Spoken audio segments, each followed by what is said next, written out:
Our story kicks off with an absolutely brutal betrayal. And Suho, our protagonist and a skilled swordsman, found himself on his knees. He was surrounded by people he once called comrades. His body trembled uncontrollably, his arm visibly marred by a potent poison. He coughed violently, his breath shallow and ragged, and it quickly dawned on him. This wasn't just any ordinary poison. This was something far more sinister, possibly fatal. Two of his teammates stood before him, and instead of offering help, they just laughed. They actually reveled in watching him suffer. One of them, a fierce warrior, sneered and declared Suho should have joined their scheme. But Suho had chosen a different path entirely. He stayed fiercely loyal to his duties as a public servant, stubbornly clinging to his morals, refusing to give in to corruption. This very team had just finished conquering one of the notorious 5 disaster gates, a terrifying place where monstrous creatures emerged. But now these traitors wanted to leave that gate wide open. They didn't want to finish the job. Oh no, they wanted to ensure those monsters weren't completely wiped out so they could return again and again, because as long as danger lingered, so did their jobs, their influence, and their status. If the monsters were gone, the spotlight would fade, and so would their power. Suho remembered all the time he'd spent with them, fighting side by side in life-threatening battles, trusting them with his very life. And now they stood before him, watching him die without a shred of remorse. They justified their actions, claiming Suho was the only one who had opposed their plan.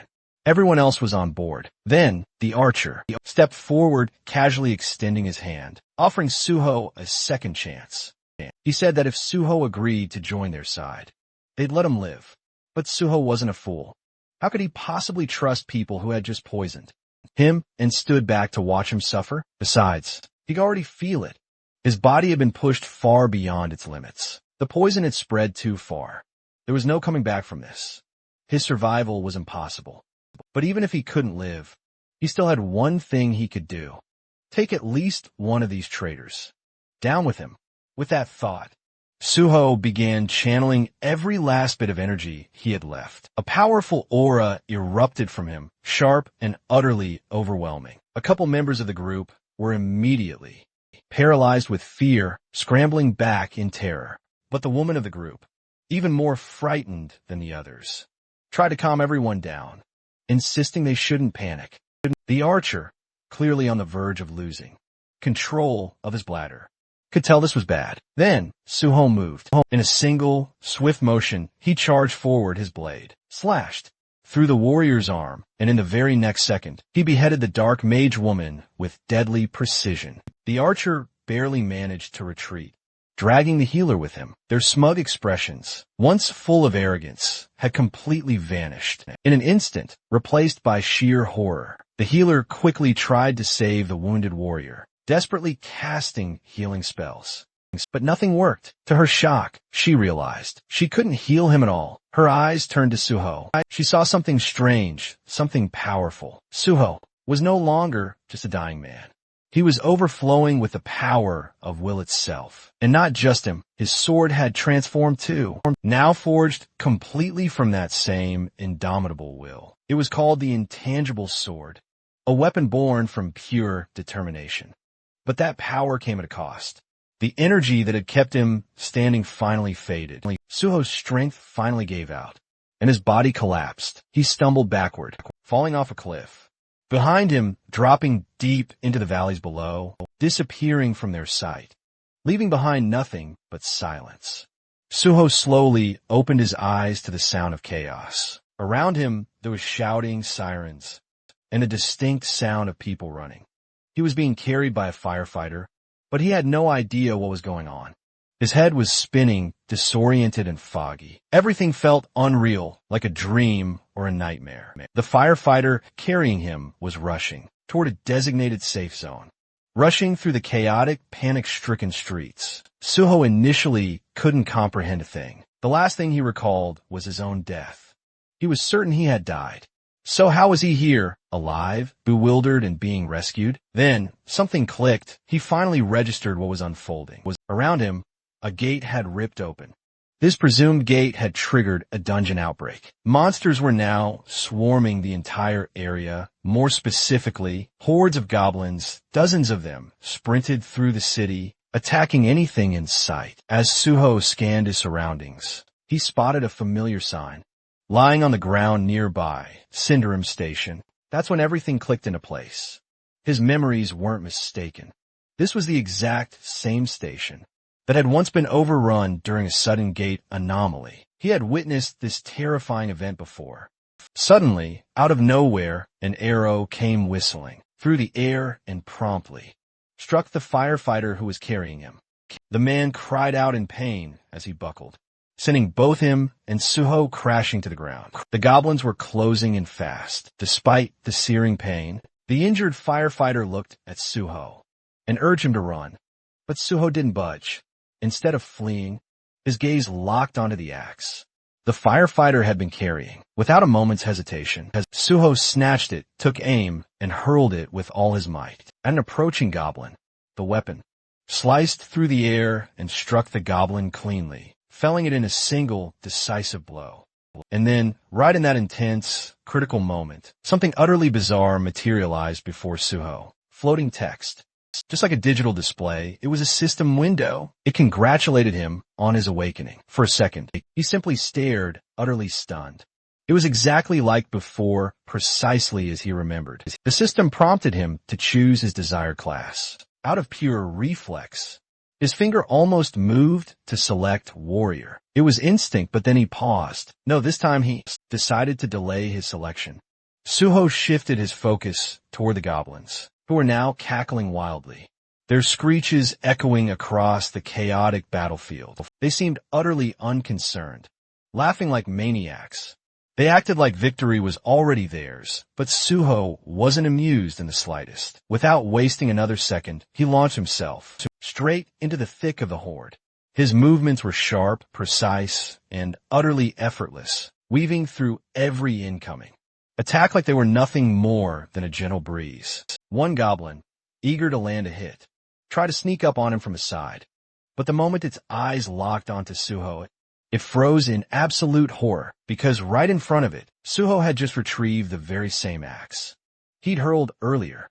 The goblin recognized it instantly, its face twisting into a mask of pure panic. And honestly, if goblins wore pants, that one probably would have pissed itself right there on the spot. But Suho didn't care. He wasn't here for theatrics. Before the creature could even let out a scream, Suho slashed it down in one clean, brutal motion, cutting it off before it could make the area even more disgusting than it already was. He didn't stop there. Grabbing one of the goblins' swords from the ground, he kept moving. He knew exactly what he was dealing with. Goblins were dangerous, sure, but only to beginners. To someone like him, a veteran who'd seen far worse, cutting down goblins was no challenge at all for Suho. It was easy as heck.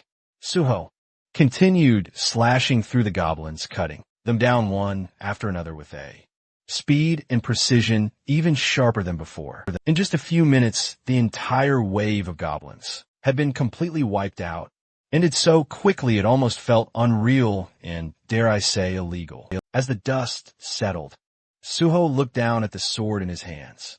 He realized how easily he'd gotten carried away. In that moment, he wasn't calm or calculating. He had acted purely on instinct and raw emotion. And while that raw power was useful, he knew that during times like these, what he really needed was a cool head. But then again, if he wasn't mistaken, he had been brought back to the past for a reason. This was a second chance, a rare opportunity to start everything over from scratch. And he wasn't going to waste it. Suddenly, several system windows popped up in front of him. He was lauded for mastering a plethora of swordsmanship skills. But then, a new distraction grabbed his attention. The nearby firefighter was staring intently, his curiosity palpable. Suho's unique fighting style hadn't escaped notice, and the man couldn't help but wonder, is this guy a player? Suho simply offered a slight nod in response, then snapped his focus back to the system. His class selection was now firmly decided. He would become a healer. With that firmly decided, Suho walked straight up to the firefighter and politely asked if he could just take a look at his injury. The man appeared utterly bewildered. He had just saved Suho moments ago, and now Suho was offering to heal him. This just didn't compute, but Suho didn't even flinch. He activated his magic healing light, and instantly, the warm, radiant glow of the spell began to work its magic. In almost no time at all, the wound was completely healed. The firefighter could barely believe his own eyes. How could Suho possibly be a healer when he just seen him take down an entire goblin wave like a seasoned swordsman? But before the man could voice his mounting questions, another system window materialized. It was time for Suho to finally choose a weapon. From the arsenal, he didn't even need to hesitate. He knew precisely what he wanted. He confidently chose a beginner's sword, the very same one he'd wielded earlier, and immediately began preparing himself to challenge the gate that lay ahead. This sudden, resolute determination made the firefighter a little nervous, bordering on panicked. That gate up ahead wasn't something to be taken lightly, but Suho had something crucial to rely on. He had acquired the swordsmanship talent before selecting a class. This was a crucial detail. Skills acquired through innate talent could be used regardless of the class a player chose. And as the player leveled up, those skills and class skills would also continue to evolve and grow stronger. Suho then recalled something. Isabella's Holy Spirit had been the top tier upgrade of healing light. If only he'd possessed that kind of power back then, maybe things could have turned out so differently.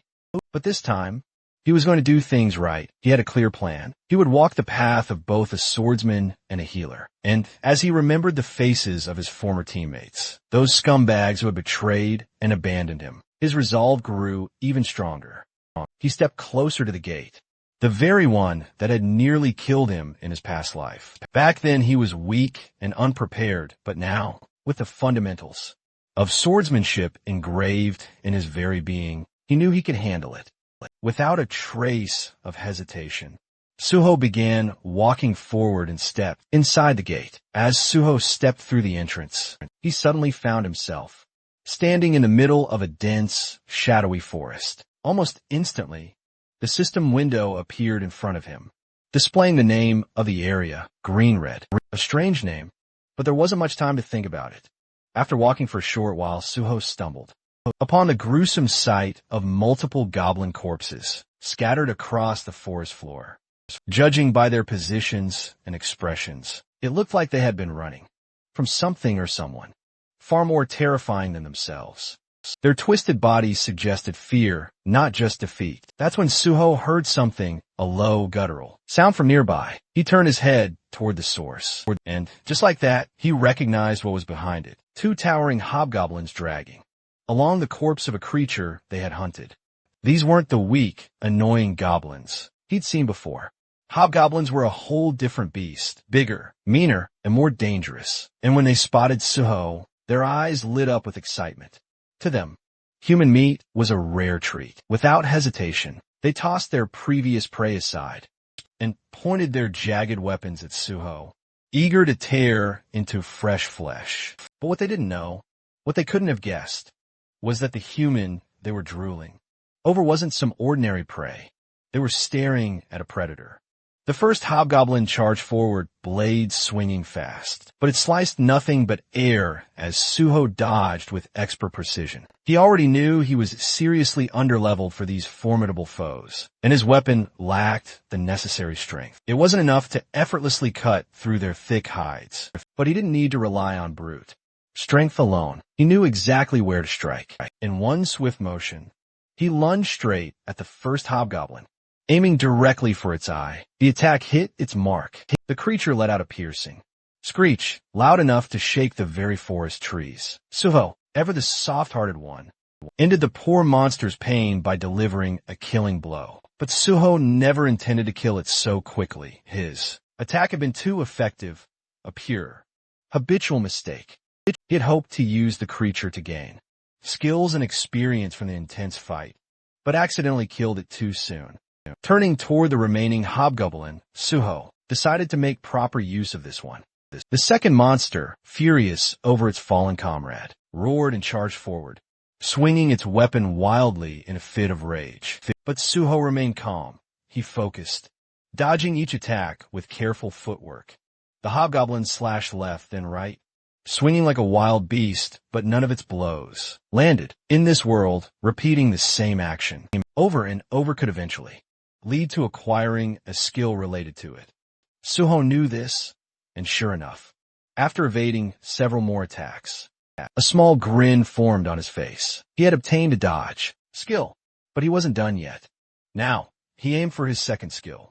Suho began parrying the incoming strikes, deflecting the blows with precise timing. Parrying wasn't just a basic move. It had deep roots in weapon-based combat and served as a foundation for many other advanced skills. It was essential, and Suho wanted it. After a few more successful parries, the system finally notified him that he gained the parry skill. Unfortunately, by then the hobgoblin had already grown tired. It staggered, breathing heavily, clearly reaching its limit. And just like before, Suho granted it peace, this time by swiftly beheading it. It wasn't an act of cruelty, merely a necessity. Now, with two fresh skills in hand, he was ready for even more combat. He yearned to face more monsters, not for the thrill of battle, but to earn skills, gather experience points, and grow stronger. Outside the gate, the atmosphere among the waiting hunters was tense and frustrated. They had just discovered that someone had brazenly entered their assigned gate without permission. The moment the news spread, curses began flying left and right. Most of them were furious and felt utterly disrespected, grumbling about how someone had the audacity to step into their territory. Some were already making plans to teach this mystery intruder a harsh lesson once they came back out. They weren't going to let this slide that easily. Meanwhile, not far from the gate, a firefighter was in the middle of a serious conversation. He was speaking with a few men in suits, people from the Hunter Association. So they had come to investigate and were specifically asking about a hunter named Suho. The firefighter didn't hold back and told them everything he knew. For what he saw, Suho wasn't just some ordinary hunter. He had wiped out a horde of zombies on his own and even healed his wounds in the middle of the chaos. One of the officers listening to the report looked visibly surprised. He hadn't arrived late, yet somehow by the time he got there, the goblins were already completely wiped out. And to top it off, the person responsible was supposedly a healer. He tried to brush it off at first, saying it wasn't possible. In their experience, healers didn't have the combat power to do something like this alone. But still, if this guy really managed to clear the gate solo, especially one full of goblins, then they couldn't ignore him. If he pulled it off, they would absolutely have to recruit him. Meanwhile, Suho was out in the field, busy hunting down hobgoblins and collecting experience points. One after another, he moved quickly and efficiently, beheading multiple hobgoblins at once with ease. His attacks were crisp and precise. Completely in control, he deliberately spared one hobgoblin, letting it live. Just a single glare from Suho was enough to make the monster bolt faster than Usain Bolt. But that was exactly what Suho had planned from the start. He wanted the creature to escape and bring back more of its kind. With a brief break in the action, he decided to check his status. Thanks to the wave of hobgoblins he had just defeated, both his stats and skills had improved significantly. While looking at the pile of goblin corpses around him, another thought crossed his mind.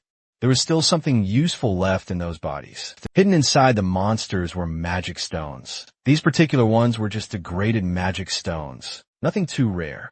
But each one could sell for around 50,000 won. That was more than enough reason for Suho to take the time to collect them. Under normal circumstances, he wouldn't bother with this kind of work. He didn't have a luxury to slow down, but right now, his financial situation was closer to a beggar than a hunter, so he wasn't going to let these stones go to waste. He began removing the stones from the fallen monsters, one by one, carefully storing them all in his inventory. By the time he was done collecting the loot, he felt genuinely satisfied. This was a decent haul. But just as he was about to take a breath, that calm was shattered. A sudden wave of pure, killing intent hit him like a wall. When he turned to face it, about 30 hobgoblins were already approaching. Leading them was the same monster he had let go earlier, the one that had fled in terror. And now, with the confirmation, the entire group charged towards Suho all at once. But Suho didn't panic. Instead, he leapt into the air like a ninja, moving with the speed and precision of a trained assassin. Within moments, several hobgoblins had already fallen, heads rolling across the ground. His movements were sharp and effortless, like cutting through butter. Then, as if rewarding his efforts, the system notified him that he had leveled up.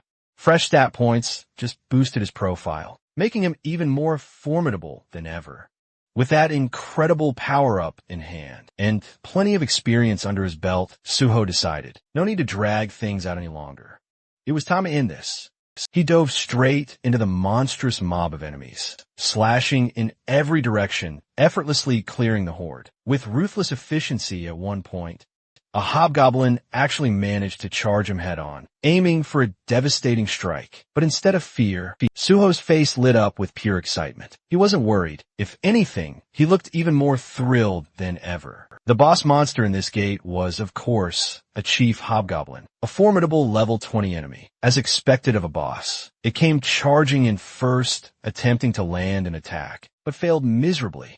Right after that, a group of smaller monsters tried to pull a sneaky attack from behind, but Suho, without even fully turning, reacted instantly and cut them down like they were nothing. That's when the cunning boss monster switched tactics and unleashed one of its skills, fear. The fear skill was nasty. It paralyzed the target, plunging them into a state of pure terror. The higher the skill level, the stronger its effect. And since this was a boss monster, that alone was enough explanation for how it could wield such a powerful mental skill, even inside a low-level gate. The real problem was Suho didn't have any gear or skills that could protect his mind or resist mental attacks at the moment. He had no direct counter. The boss, seeing this as its chance to finish the fight, charged in to claim victory. But what it didn't know was that Suho wasn't some rookie. He was a veteran hunter who'd been through situations far worse, and he knew exactly how to deal with this. Without hesitation, Suho gripped his blade tighter with his left hand and deliberately cut himself. The sharp pain snapped him out of the fear-induced paralysis. The moment his mind cleared, he parried the boss's incoming strike. Then, instead of focusing on the boss right away, Suho made a quick decision. He turned his attention to the smaller monsters first. Within seconds, he moved through the battlefield, slicing, taking down every last one of them. In just a flash of intense action, he absolutely annihilated all the hobgoblins inside the gates, leaving no enemies behind except the fearsome boss itself. Before turning to face the chief hobgoblin, he swiftly mended the wound on his left arm. Now, with all the distractions gone and his body back in peak shape, it was just him and the boss monster, one-on-one, with no more interruptions. And judging by the look on the monster's face, it didn't seem quite so confident anymore. The true fight between these two had finally begun. They exchanged blow after blow. Suho gave it his absolute all, swinging his sword with fierce determination. But because of his relatively low level, none of his attacks seemed to deal any truly serious damage to the monster. It was becoming crystal clear that a head-on approach wasn't going to work. Realizing this, Suho decided to drastically change tactics. Instead of aiming blindly, he plunged his sword straight into the monster's thigh, targeting a crucial weak spot to slow it down. In response, the monster activated its terrifying fear skill once again, hoping to paralyze Suho and gain the crucial upper hand. But this time, it didn't work. Once a person overcomes fear, it loses its grip, and Suho had already faced it once and utterly conquered it. Now that he was no longer affected, Suho relentlessly focused all his attacks on that same spot. He slashed the injured thigh over and over again, relentlessly exploiting its newfound weakness. After a few more precise and forceful hits, the boss monster finally collapsed to the ground, barely alive, clearly on the brink of death. But Suho wasn't finished yet. Instead of going for the final, decisive blow, he suddenly unleashed his healing light, a skill specifically meant to restore health, and he used it on the monster, the creature, already confused and half dead. was now completely thrown off. It couldn't understand why the human who had nearly killed it was now trying to heal it. Suho, on the other hand, was absolutely delighted. He had just realized he could keep the fight going. By repeatedly attacking and then healing the monster, he could extend the battle and use it as intense training. Some time passed in this strange cycle of attack. Injure, heal, repeat. With every brutal round, Suho grew stronger, his skills steadily improving, and eventually, he upgraded several of them to A and B ranks. Meanwhile, the boss monster, once proud and terrifying, was now utterly engulfed in pure fear. It couldn't even bring itself to look at Suho anymore. Now that Suho had learned everything he could from this place, there was nothing left to gain. The monster's role in this trial was finished. It had served its purpose. With a calm expression, Suho ended it all, beheading the monster without hesitation. Just like that, the gate had been conquered. Suho stood victorious. He was declared the MVP of the gate, gaining bonus experience on top of everything else. His level had now reached 10, a significant milestone for any hunter. Even his healing skill, Healing Light, received an upgrade, advancing to E rank, and along with that, he acquired a brand new skill, Cure. It might not seem like much now, but if his skills continued to develop at this pace, wouldn't be surprising if one day he could neutralize even 10,000 types of poisons. It was only the beginning, but the path ahead was clearly promising. With everything wrapped up, it was time to move on. Suho turned toward the exit of the gate. Outside, the atmosphere was tense. The gate had started to tremble slightly, causing people to whisper and wonder. Had the gate been cleared?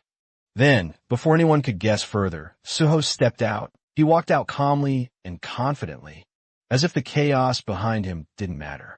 There wasn't a hint of exhaustion or discomfort on his face, just quiet composure. People around him stared, unable to figure out who he really was, or what exactly he had done.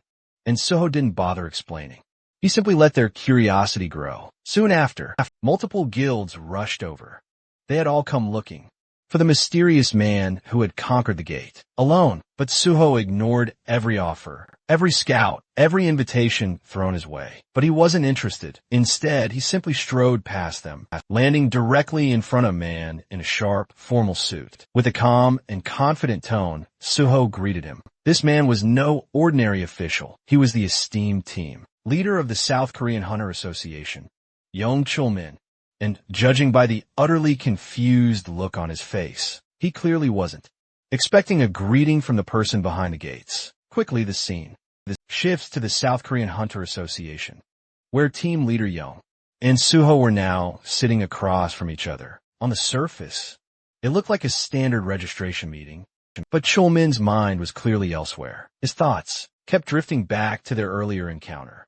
He remembered how they had first met, shaking hands casually, and how Suho had mentioned he was already on his way to the Hunter Association anyway.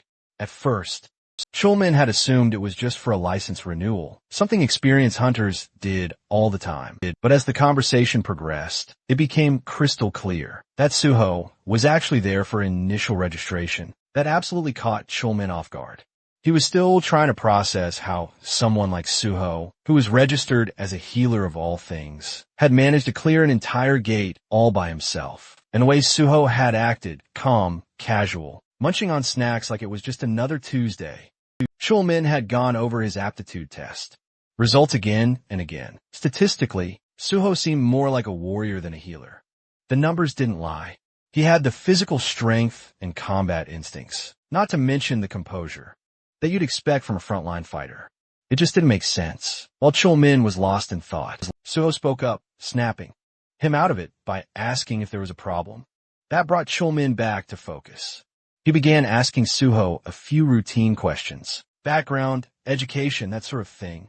And that's when more pieces of the puzzle began to fall into place. We learned that Suho was a college dropout. He had been studying physical education before quitting. Most students from that department usually chose combat classes like warrior or archer, should they enter the hunter field. But Suho had chosen a completely different path. He'd picked the healer class of all things. The reason? He simply loathed getting hurt. He then proceeded to explain what had transpired inside the gate, describing the sequence of events in a straightforward, almost detached manner, though he omitted one key detail, the fact that it had all been far too easy for him. He simply stated he fought to survive, and that was that. But when Suho casually brought up Chief Hobgoblins, Chulman immediately stiffened. Something about that just didn't sit right with him. Gates had spawned. Chief Hobgoblins weren't supposed to be easy, so Suho, noticing his discomfort, calmly opened his inventory. The very next moment, he dropped all the loot he'd collected from the gate, right onto the table. The items hit with a heavy thud, and Chulman was caught completely off guard. His eyes widened in shock, and, for a second, he almost panicked. These were the magic crystals Suho had collected after hunting hobgoblins. The smaller ones were from regular hobgoblins, while the larger, more refined one had come from the hobgoblin chief himself. Since Suho didn't really know their actual worth, he politely asked the team leader if he could help get them processed, even while trying to remain composed.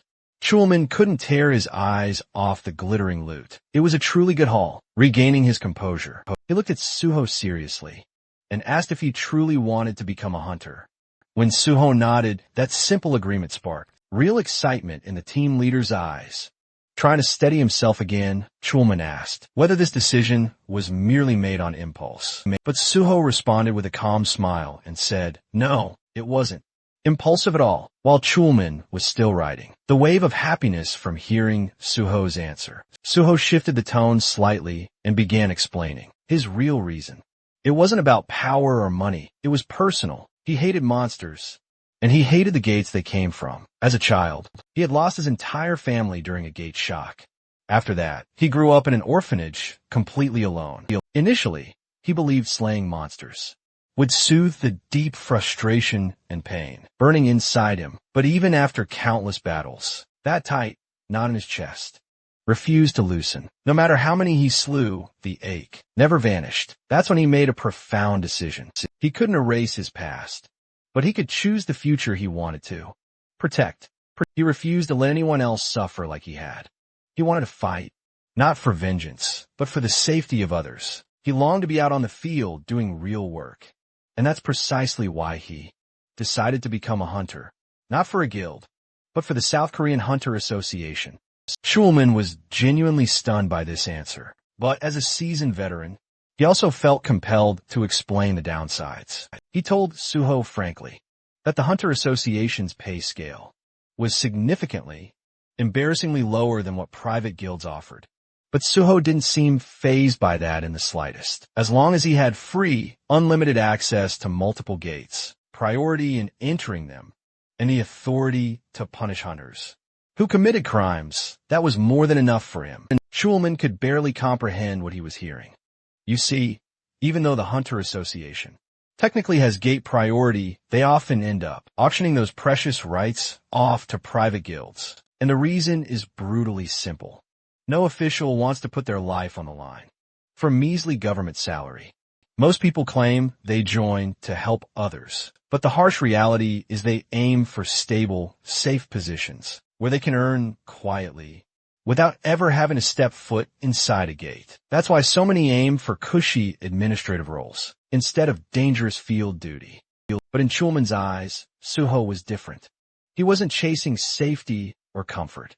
He was a rare type, a true patriot, who genuinely wanted to be on the front lines, protecting people, someone who truly believed in civil service. The sheer happiness was so overwhelming that for a moment, Chulman felt lightheaded, but he quickly snapped out of it.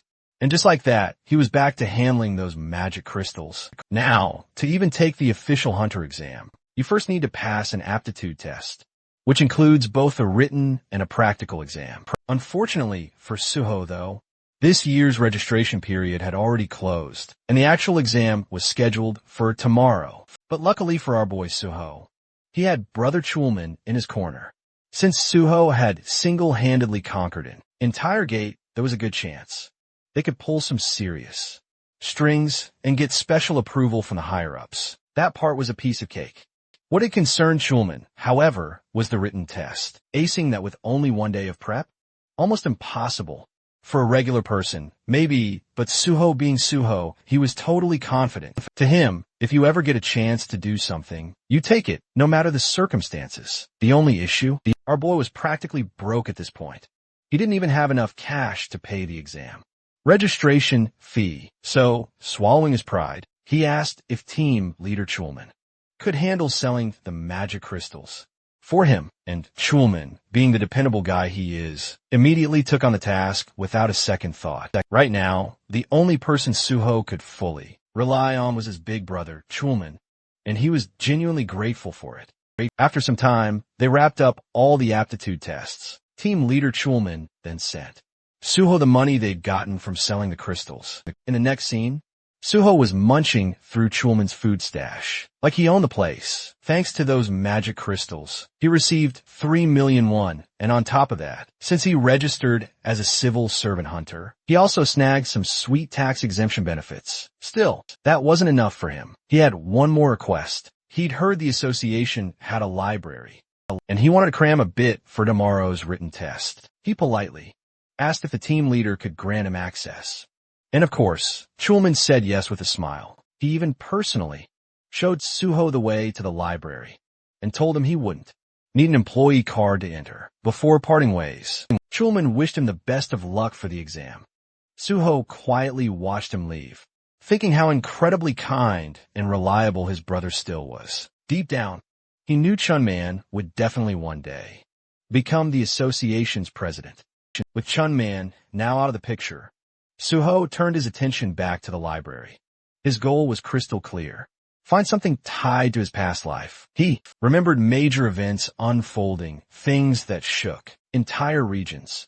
But the details were always hazy. Human minds weren't built to carry memories across lifetimes, and he was no exception. Still, somewhere in this place was the key.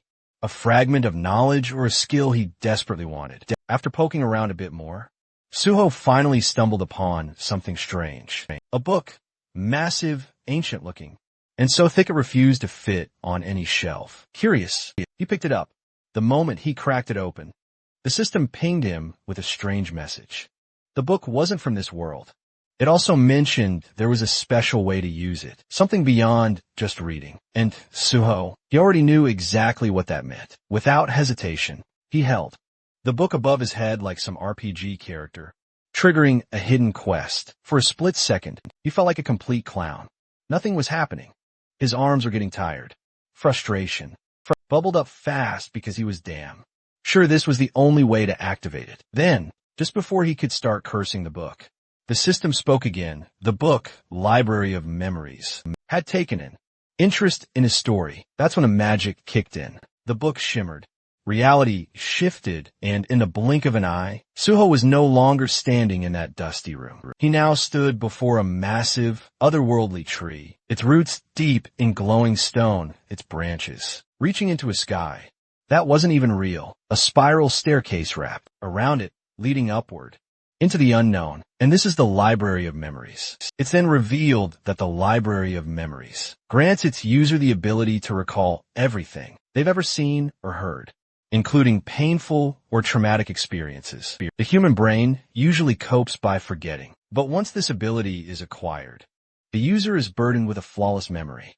The original owner of this skill was the manager of the Hexagon Guild, a former Korean Hunter Association employee. While studying in a library for a career change, she unintentionally gained this ability after using a book as a pillow, simply because lying face down was uncomfortable. Suho thinks about how lucky she was to stumble upon such a skill and feels grateful to her for introducing him to it. He even plans to treat her to a meal one day. The system window then prompts Suho to donate his own story to the Library of Memories.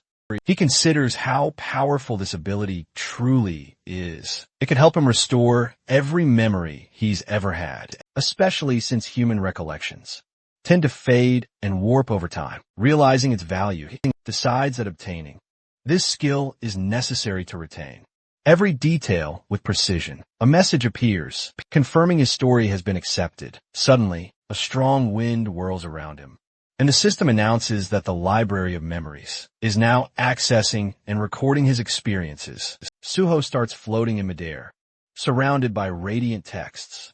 As a diagram materializes above the book, another message follows, stating that the Library of Memories has officially opened. It will store everything he's seen and heard, giving him access whenever needed, while also suggesting important information. Suho stares at his hand, sensing that the recording process feels a bit off, likely because this entire space is some kind of illusion. Now that he has the skill, he decides to try it out. He closes his eyes and revisits a previous battle. There, he sees himself severely wounded. The moment floods back with vivid emotions, and he feels the fury rise in him once again, confirming the memory's intense clarity. He sees the ones who betrayed him, people he now recognizes as selfish cowards who had delayed sealing the gate just to save themselves. He swears to never forgive or forget them. His consciousness drifts. Amidst countless system windows, the memory truly unsettles him, and he just wishes he'd chosen to recall something far less painful. Then, completely out of nowhere, one system window flashes a shocking notification. He's being given a chance to become even stronger, as the very first to reach the realm of the transcendent. The system dramatically announces it's rebooting for player on Suho. He's left, utterly speechless as the world around him reverts to normal. A thought then crosses his mind. Could it be that the system really sent him back in time? He remembers having once reached a state of unity with the divine sword and obtained his first SS rank skill. But now, as the first to attain transcendence, he's being granted a brand new opportunity, something no one has ever experienced before. Suho starts to truly realize that his return to the past might not be just a mere coincidence. In the very next moment, he arrives at a certain place by taxi. As he steps out, he deeply reflects on just how meaningful this second chance truly is. Now, he has a monumental opportunity to prevent the disasters that once struck him down, and to deftly handle the unpredictable gates that had caused countless casualties before. Determined to tackle these gates faster than ever before, he reminds himself that every single second matters. He soon arrives at a colossal building, Nexus, standing before it. He's instantly impressed by its sheer size, and acknowledges that this is, indeed, the biggest private hunter academy in the entire country. He also sees it as a prime place where he can make excellent money to secure his future. With firm resolve, he heads inside. A cheerfully enthusiastic receptionist greets him and asks for the reason for his visit. Suho responds that he needs to meet Director Kim Soo. The receptionist, visibly surprised, asks if he has an appointment. Suho says no, but firmly insists it's incredibly important. He simply asks her to pass along a message. The solo conqueror of the Syndrome Station, pre-catastrophe gate, is here. The scene then shifts to the director's office. A calm, composed woman introduces herself as Kim Soo, the director of Nexus Academy. Suho then introduces himself. As on Suho, Director Kim invites him to sit and acknowledges his impressive achievement at the Syndrome Gate. She then asks why he came to Nexus. Suho reveals he's here to apply for a scholarship. The director is visibly taken aback by the request. Suho confirms it, then mentions he also plans to take the hunter license test, scheduled for the very next day. Still trying to wrap her head around the situation, Director Kim asks how long it's been since he awakened. Suho calmly replies, "It happened today." Shocked even further, she checks her documents, repeating in disbelief. An unregistered hunter who awakened just today wants to take the test tomorrow and has already solo cleared a catastrophic level gate. Suho confirms everything. He adds that a connection within the Hunter Association helped him secure a spot in the exam. His goal is simple: to rank first. His confident declaration leaves the director even more stunned. Then Suho states his condition. If he ranks first, he wants official Nexus scholarship student status with full financial support. Suho knew full well that for an unknown newcomer, reaching the top wouldn't be easy. But he was no mere beginner. He was a battle-hardened veteran who had cleared countless gates. Whether anyone else believed him or not didn't matter. That choice was up to them. Director Kim recognized that clearing Such a dangerous gate alone was no small feat still. She reminded him that the hunter test was a completely different matter. With an average pass rate of less than 20%, Suho made it clear if he didn't get first place, they could ignore him and cancel the scholarship deal entirely. Intrigued, Director Kim asked why he chose Nexus instead of more prestigious academies like Hexagon or Prime. Suho answered bluntly, despite being the biggest academy, Nexus had hit a rough patch in recent years. It hadn't produced a single top-ranking student, and that had hurt its reputation and admissions. Silently, Director Kim acknowledged the truth. Nexus was in desperate need of success, and no current student had shown any signs of becoming a breakout talent. If Suho really did take first place, Nexus stood to gain the most by spotlighting him. His proposal, in that sense, was perfectly timed. Still, Director Kim couldn't help but wonder, what kind of person makes such a bold offer with this much confidence? Curious, she asked how much money he was expecting from the scholarship. So, in turn, asked about the rewards for becoming the top student. She explained that the prize included a full tuition refund, an additional bonus of 30 million won, and the immediate opportunity to join the Nexus Guild. Suho simply nodded. It seemed fitting for the country's largest academy. But then, with a confident grin, he added that 300 million won would be even better. The number stunned Director Kim, but Suho kept going, saying that, considering the advantages that came with being the top student and the sheer scale of the academy, the amount was fair for Nexus.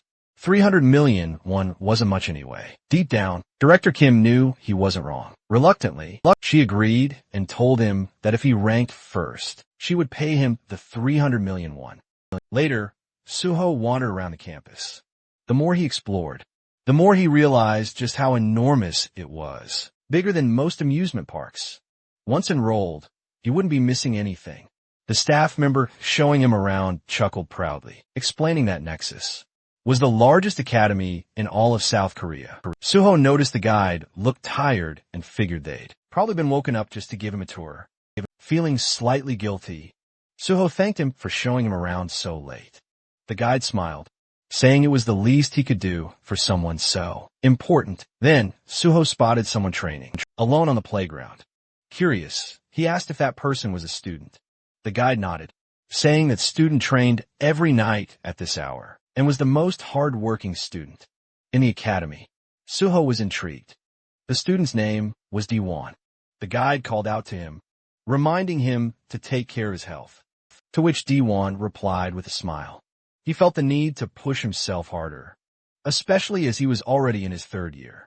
Suho recognized him instantly from his past life. He'd teamed up with Dahan for raid missions back then. Dahan was the nation's top tanker, famous for his unmatched endurance and defensive capabilities. It had been unfortunate when pure tankers eventually lost their place in the meta over time. But now, seeing Dahan wielding an axe instead of a shield, Suho realized Dahan still hadn't unlocked his true potential. This was a golden opportunity.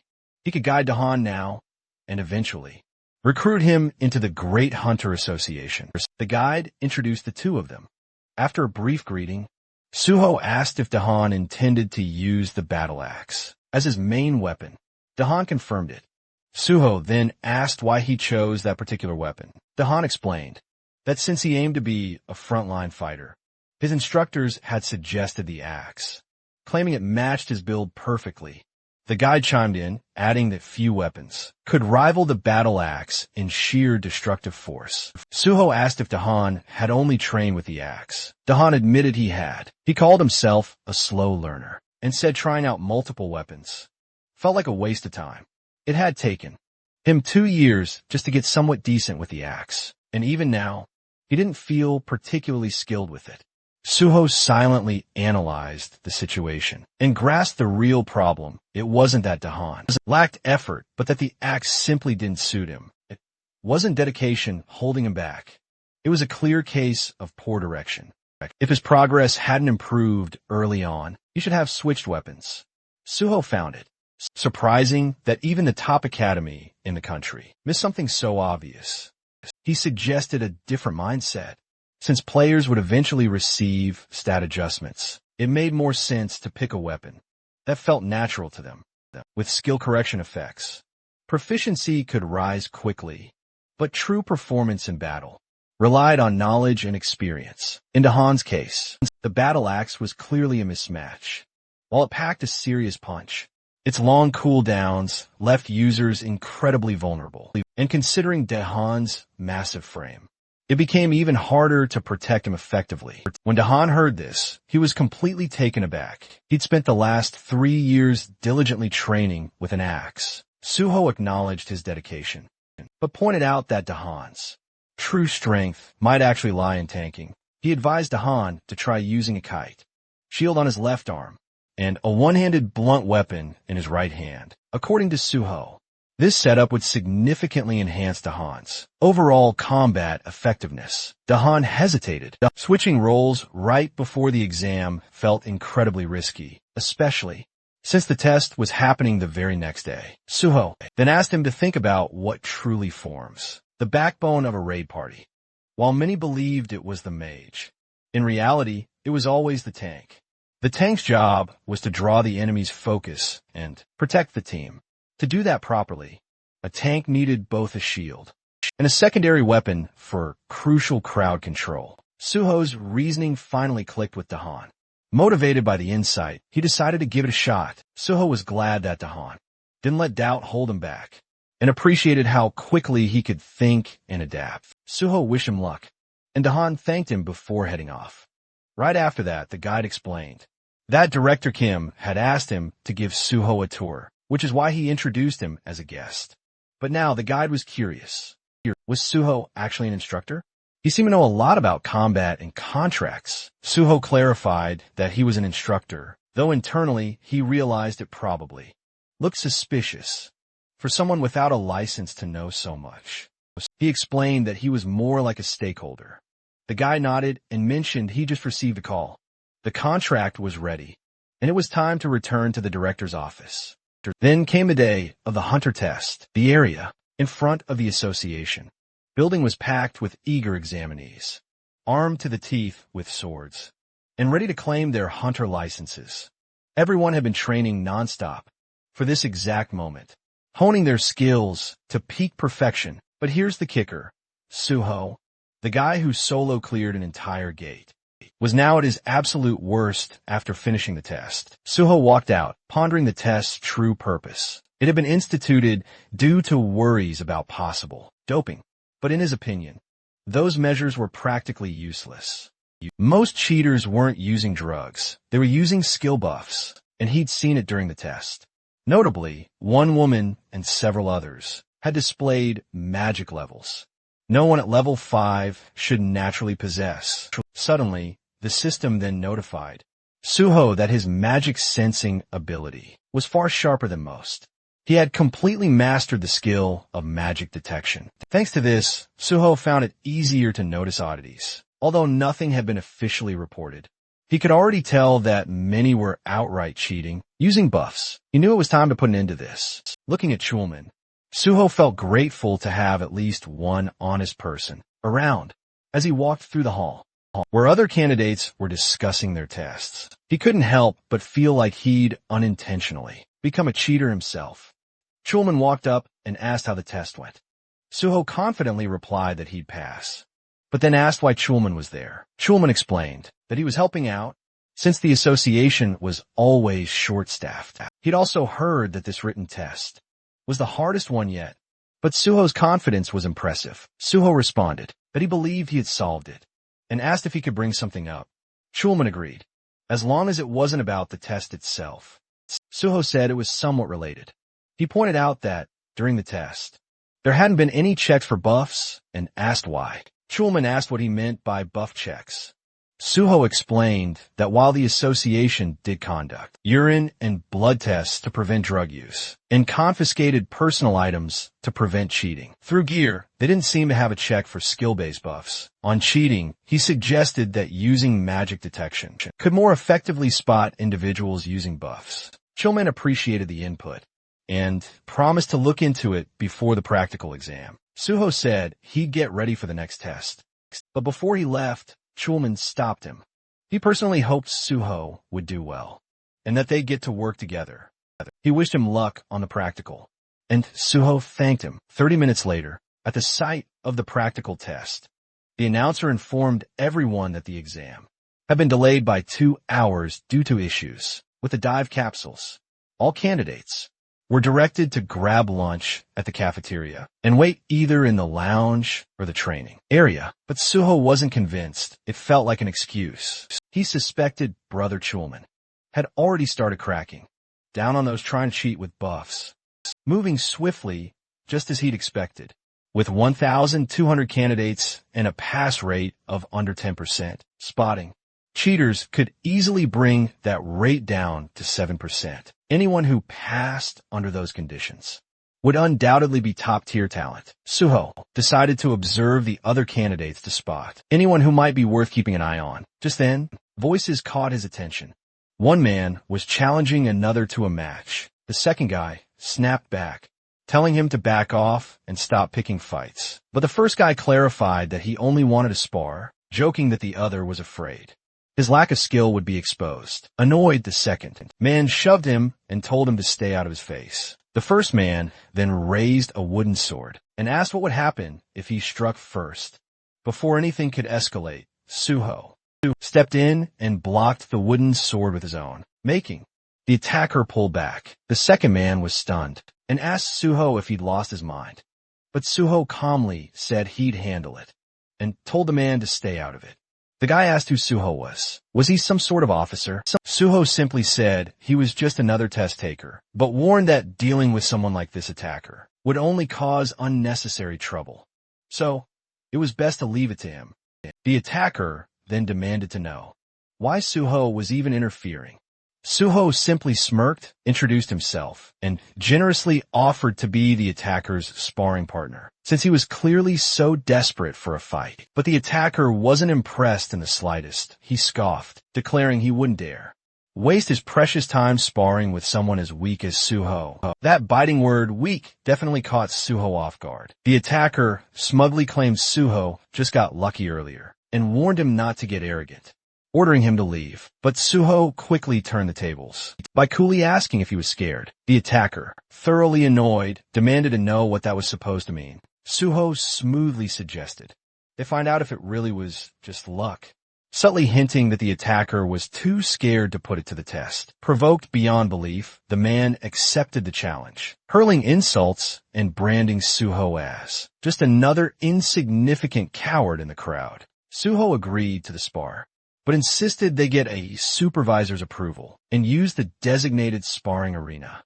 With permission swiftly granted, both of them boldly stepped into the training arena, immediately drawing attention from nearby students. The referee reminded them they could only use training weapons provided by the association and sternly warned that the match would be stopped if things got out of control. As the match dramatically started, the attacker charged first, wildly swinging his wooden sword. Suho blocked it with ease. The attacker then leapt into the air, swinging downward, but Suho dodged effortlessly. Furious and utterly surprised, the attacker threatened to tear Suho apart.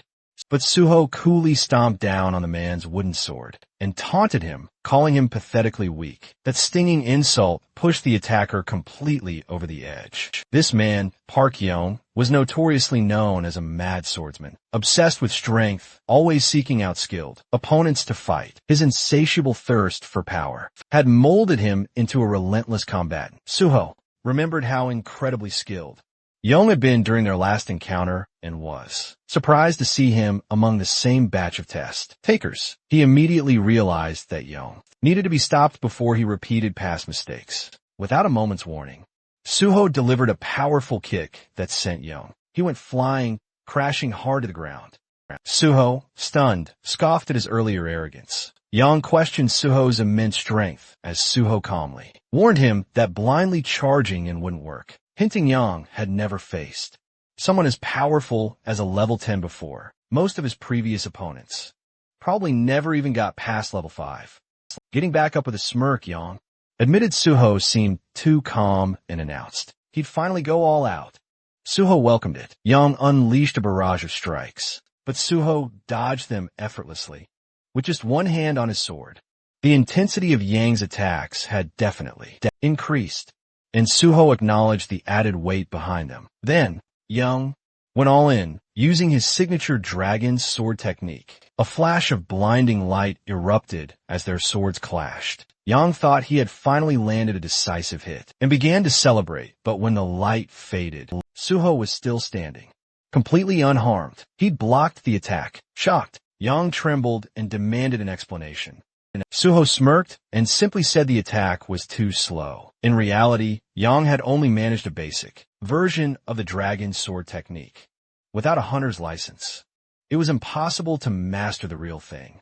Enraged by the humiliation, Yang charged again, but Suho dodged every attack with ease. At one point, Suho dropped into a crouch, baiting Yang into one last reckless charge. Just as Yang shouted that the match was over, Suho landed a powerful upward strike to his chin, knocking him out cold.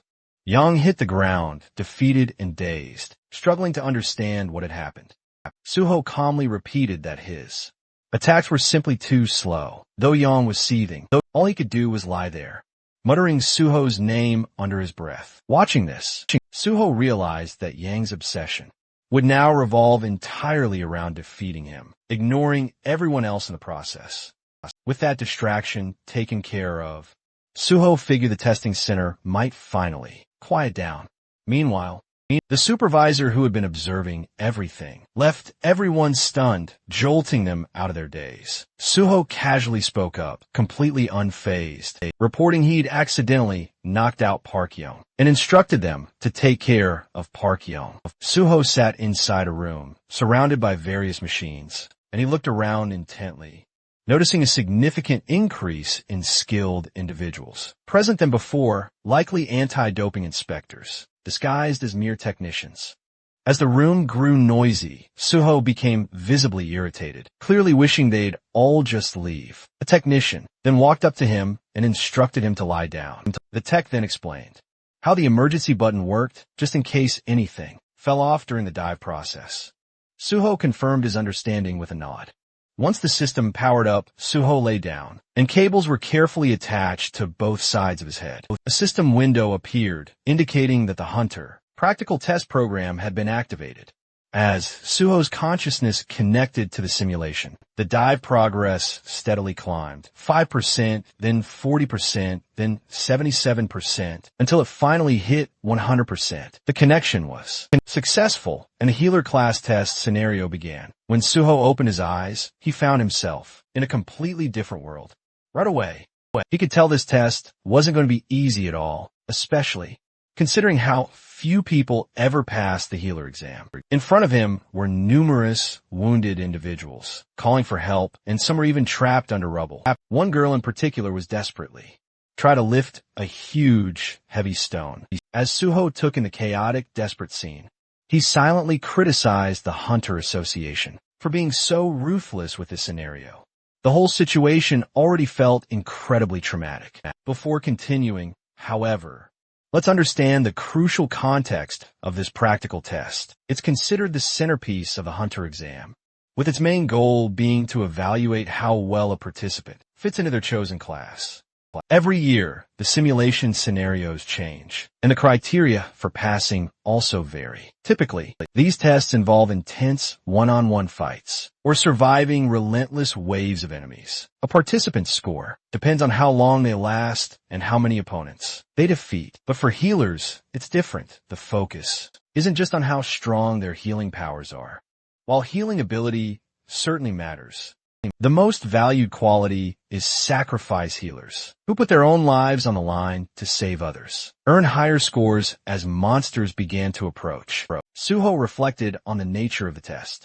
In this scenario, the healer is expected to die, protecting the patient the issue.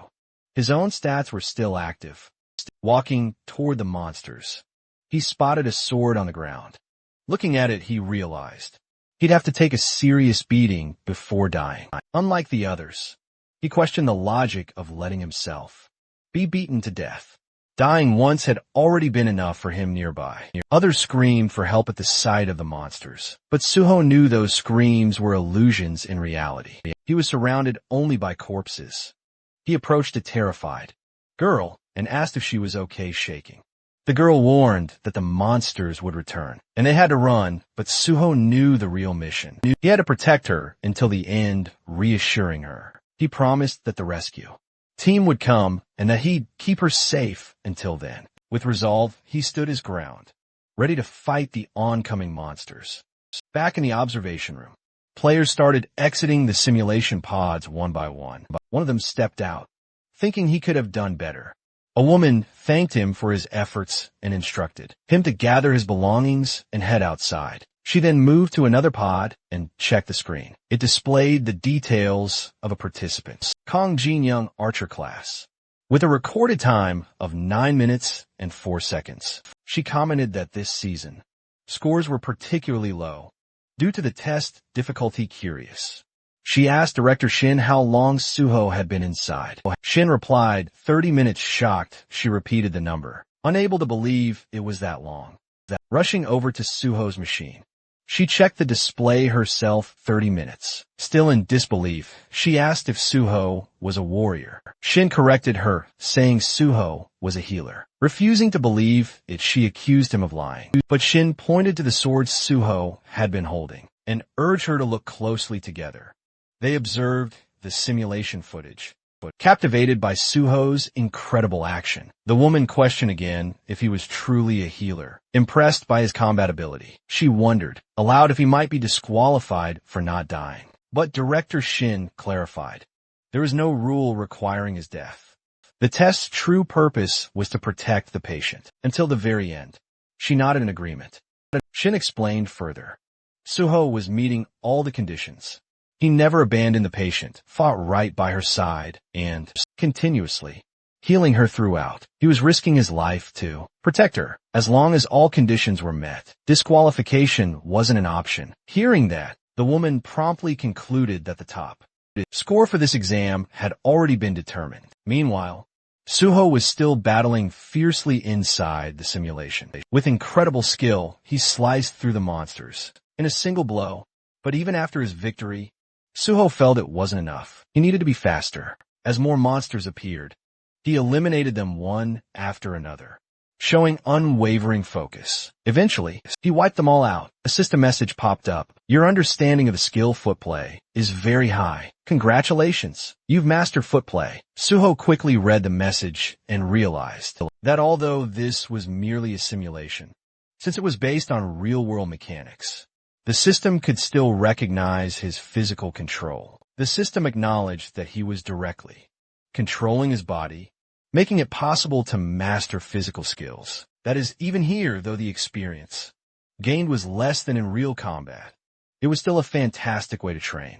In addition to swordsmanship, he had picked up numerous other skills and upgraded all basic sword techniques to A rank. There were no experience points or item rewards, but the results were still incredibly satisfying. If he could eventually raise all his sword skills to A rank or higher, he might be able to develop a technique similar to Park Young's Dragon Sword technique. Another message appeared. Great achievement. Your understanding of swordsmanship surpasses everyone else's. The system's impressed by your unique style and wants to register it. Would you like to forge a new swordsmanship skill by combining your basic sword techniques and fancy footwork? Suho just grinned, finally ready to forge his very own style, Guardian Sword. A confirmation window popped up, asking if that would be the official name. Suho confirmed it. Another message congratulated him on his supreme mastery and recognized the creation of a new, unique swordsmanship skill, Guardian Sword S. This new ability boosted the effects of all his sword and footwork skills by a whopping 50%. As a reward for this massive achievement, the system awarded him 10 bonus stat points and expressed its hope that Suho would continue walking the path of the sword. A final message confirmed he'd unlocked sword mastery S, a privilege granted only to those with a deep understanding of swordsmanship. This instantly lifted all restrictions on learning and using sword techniques, enhanced all sword-related abilities by another 50%, and wiped out any limitations tied to sword use. Suho quietly thought back to his past life. Back then, it had taken him over 10 years to reach this skill level. But now, thanks to the invaluable knowledge he carried from that life, he had progressed much faster. He recognized just how much his value had soared, turning his focus back to the exam. He recalled that the number of monsters was predetermined, and he couldn't help but wonder how much sheer effort had gone into preparing the whole thing. With all his objectives completed, only 2 paths remained: either die at the hands of the monsters, or wipe them all out. Elsewhere, the supervisors watching the live footage were left speechless. They simply couldn't believe what they just witnessed.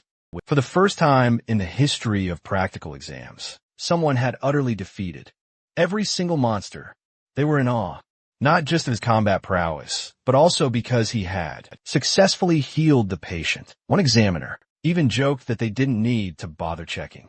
A few days later, the exam rankings were revealed and the winner was clear. The scene then shifts to the bustling headquarters of the Hexagon Guild. A confident guild member boldly declared that their star student, Kian, would absolutely be this year's top scorer. Another member readily agreed, beaming with pride over the rigorous training they'd poured into him. But then, someone noticed a congratulatory letter arriving. As it was read aloud, confusion spread like wildfire. Kian wasn't the top scorer after all. The name on the letter was Suho. Everyone was utterly stunned. The atmosphere in the room immediately shifted, growing tense and utterly confused as someone urgently asked, "Where's Kian?" Just then, the guild master received a call, and the scene abruptly changed once more. We now see Suho on a call with the team leader. The leader apologized for the belated congratulations, explaining he'd been completely swamped with work. Still, he made sure to shower praise on Suho for absolutely crushing it and earning the highest score he admitted he hadn't quite expected.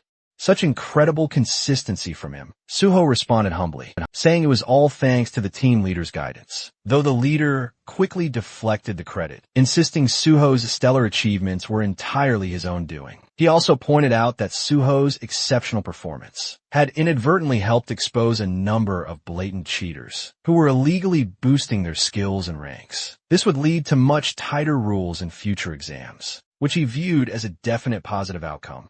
Then, the team leader cautiously brought up a crucial question. Was Suho still interested in joining the Great Hunter Association? Suho replied that while he might stay with the guild a bit longer, his ultimate goal hadn't changed a bit. He still fully intended to join the association. The team leader appreciated his clear answer and said he'd reach out once the recruitment or testing schedule was finalized. Suho agreed with a friendly smile. Before ending the call, the leader gently reminded Suho to eat properly and look after his health. Suho returned the same kind words, wishing him well. After the call ended, the team leader glanced down at something clutched in his hand and quietly reminded himself to eat too. Back on Suho's side, he paused for a moment, something about the leader's tone lingering in his mind. It felt off.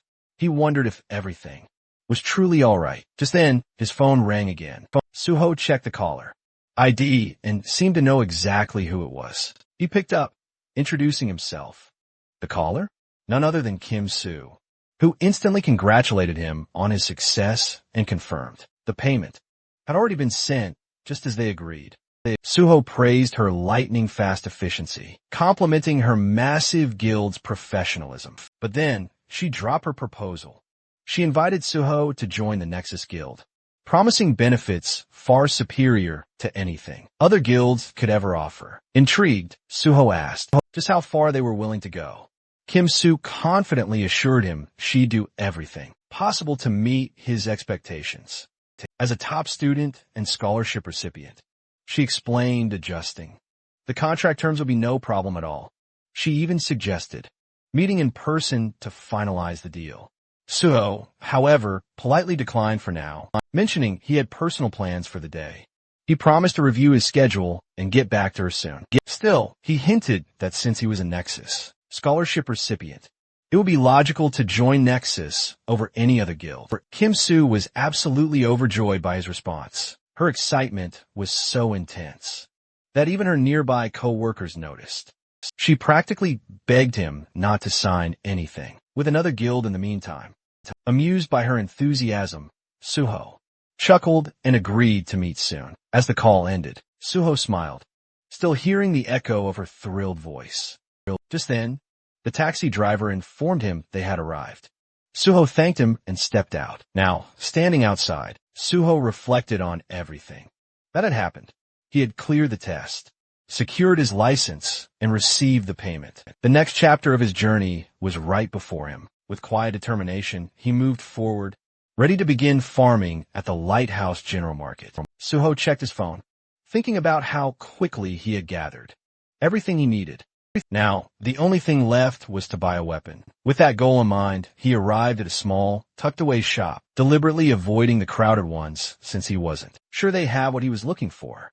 Standing outside, he wondered if his quiet place might hold the right weapon. Stepping inside, Suho greeted the shopkeeper, who promptly asked what he needed. Suho explained he'd just become a hunter and was seeking a lightweight weapon. The shopkeeper then directed him toward a section of cheaper items. When Suho glanced at them, he noticed thick layers of dust caked on them. He realized most low-grade weapons came without verified data, but not every unverified weapon was useless. Some weapons needed to undergo a process called liberation before truly revealing their potential. These special weapons usually gave off a subtle aura, a kind of signal, though most players in places like this wouldn't recognize it. Suho picked up one of the weapons and activated his magic detection skill. A faint smile appeared on his face. He had found it. Walking out with the weapon, Suho mused that if the owner ever discovered the spear's true worth, he'd deeply regret letting it go so cheaply. But for now, it was time to begin. Suho closed his eyes, focusing, and began pouring his magical energy into the weapon. The spear absorbed his power rapidly, draining his energy quickly.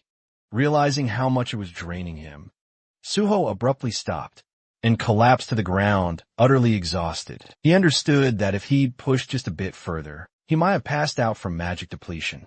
To awaken the weapon, he needed a magic stat of at least 100, though he couldn't wield it yet. He knew it would become a powerful asset in the future. He promised himself he'd level up fast and unlock its full potential soon. Meanwhile, inside the PBS building, reporter Jinwei received an urgent phone call from Suho. Suho introduced himself and confirmed he was the top scorer in the recent hunter test. He then revealed he had personally handled the unprecedented gate incident at Syndrome Station. All by himself, Jinwei was utterly shocked by the revelation, taking a moment to silently process the fact that Suho had cleared such a dangerous gate. Even before officially becoming a licensed hunter, Suho was already a monster in Jinwoo's eyes. When Jinwoo asked why Suho had reached out directly, Suho explained he'd stumbled upon Jinwoo's blog during a search. He mentioned that while he knew about Jinwoo's privileged upbringing, he respected Jinwoo's decision to pursue journalism out of genuine interest. Suho then shared that he had big plans and would soon become a magnet for major headlines. He then proposed that Jinwoo work as his exclusive reporter. Jinwoo was skeptical, wondering if Suho was just trying to rope in a wealthy journalist as his subordinate. Internally, he mentally dismissed Suho as just another ambitious oddball with delusions of grandeur. Even though he understood Suho's proposition, Jinwoo was deeply uncomfortable with the idea. He admitted he craved exclusives, but he had no desire to work under anyone. Suho clarified he wasn't looking for a subordinate, but a reliable partner. Jinwoo responded bluntly, suggesting Suho's offer seemed like a tactic to merely boost his market value before joining a guild. Suho admitted there was some truth to that, but not entirely. He wasn't doing this to increase his worth, but to gain fame. His ultimate goal was to become a civil servant. Jinwoo was caught off guard. Did Suho mean joining the Hunter Association? The idea of chasing fame to become a public official seemed absurd to him, but Suho was serious. He wanted to work in the field as part of the Hunter Association. That made Jinwoo question his background. Was Suho, another rich kid, treating hunter work as a mere side quest? Suho revealed he was actually a gate orphan, and that past was what drove him toward public service. It shaped his purpose in life, to conquer gates. As Jinwoo glanced at his laptop, he questioned whether Suho was really being serious. With so many strange people emerging lately, it was getting hard to tell. But in the end, he decided it didn't matter much. He acknowledged Suho's point of view, but declined the offer. He preferred choosing his own stories to cover. Still, Suho didn't give up. He suggested a curious bet. Jinwoo asked what kind. Suho proposed earning Jinwoo's trust by proving himself. As a hunter, he announced he would attempt to clear the Tower of Challenge. Alone that very day, Jinwoo was stunned. That tower was infamous. Clearing it was considered impossible. Even for a full party. Doing it solo sounded downright insane. But Suho was confident that if he pulled it off, it would be enough to convince Jinwoo. If he succeeded, he wanted Jinwoo to become his personal and exclusive reporter. Suho remembered the Jinwoo from his past life, a top-tier broadcaster from PBS, famous for his pride and elite background. He gained popularity as a journalist who never took requests. Yet, in Suho's previous life, they had teamed up many times, thanks to Jinwoo's sharp reporting and rare influence over public opinion. But that same brilliance made him dangerous to others, like a thorn always in someone's side. Eventually, Jinwoo got caught up in political conflicts, was forced into early retirement, and eventually disappeared from the scene. This time, Suho silently vowed to prevent that fate. During the call, Suho made his proposal. If he could conquer the Tower of Challenge solo, Jinwoo had to become his personal reporter. Though stunned, Jinwoo agreed. If Suho truly managed to do it, Jinwoo promised he'd support him with everything he had as a journalist. The call ended with Suho confidently declaring it was time to begin. After the call, Jinwoo starts feeling irritated, thinking Suho is seriously driving him nuts. He keeps dwelling on Suho's sudden and unexpected request, confused about where it even came from. Even though he's clearly annoyed, he doesn't completely hate the idea. Something about the proposal feels genuine, and Suho doesn't seem like the type to scam anyone. Caught between frustration and curiosity, Jinwoo mutters to himself that he's really losing it. Still, he shrugs it off, thinking it's a harmless gamble. If it turns out real, great. If not, no big deal. The scene shifts to the Tower of Challenge. Suho, he stands ready at the entrance, presenting his hunter license to the gatekeeper. The gatekeeper notices Suho came alone and warns him. Solo entry is allowed. He says, but it's risky, judging by your license number.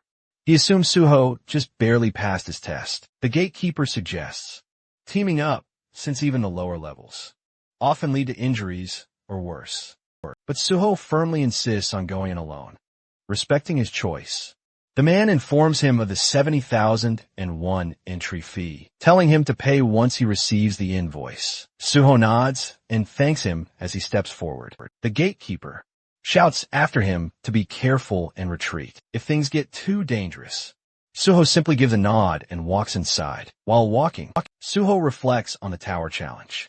It's widely known as a training ground for players below level 20. This public gate is government-maintained and meant to help players grow stronger. Now that his level has been reset, there's no better place to start over. As he pushes the door open and steps in, the system immediately announces his entry. It tells him that he can give up anytime, and if he declares withdrawal, he'll be instantly teleported back to the entrance. Suho summons his sword just as the system triggers the beginning of the first floor challenge.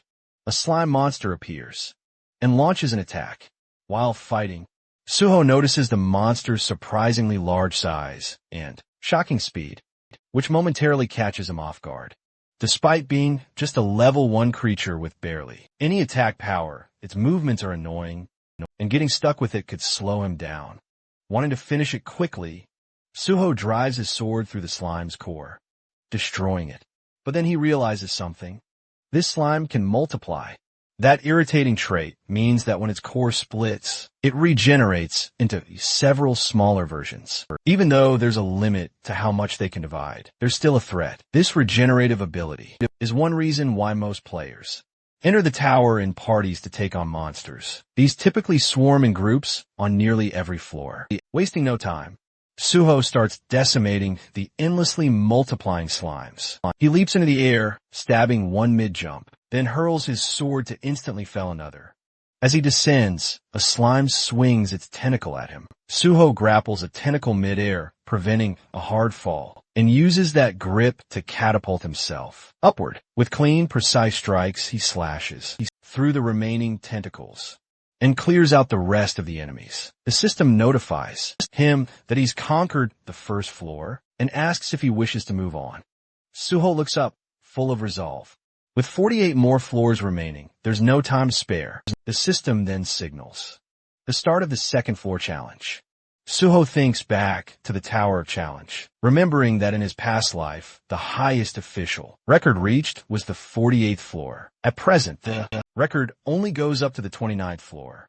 Both milestones were achieved through party play. Typically, challengers enter the tower in groups, and the number of participants determines the difficulty level.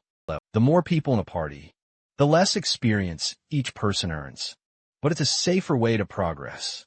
Most hunters aiming for top records form parties of level 20 members. With these thoughts in mind, Suho clears the 18th floor and looks upward, realizing he doesn't need to follow the usual methods. Without hesitation, he accepts the challenge for the 19th floor, activating the next stage.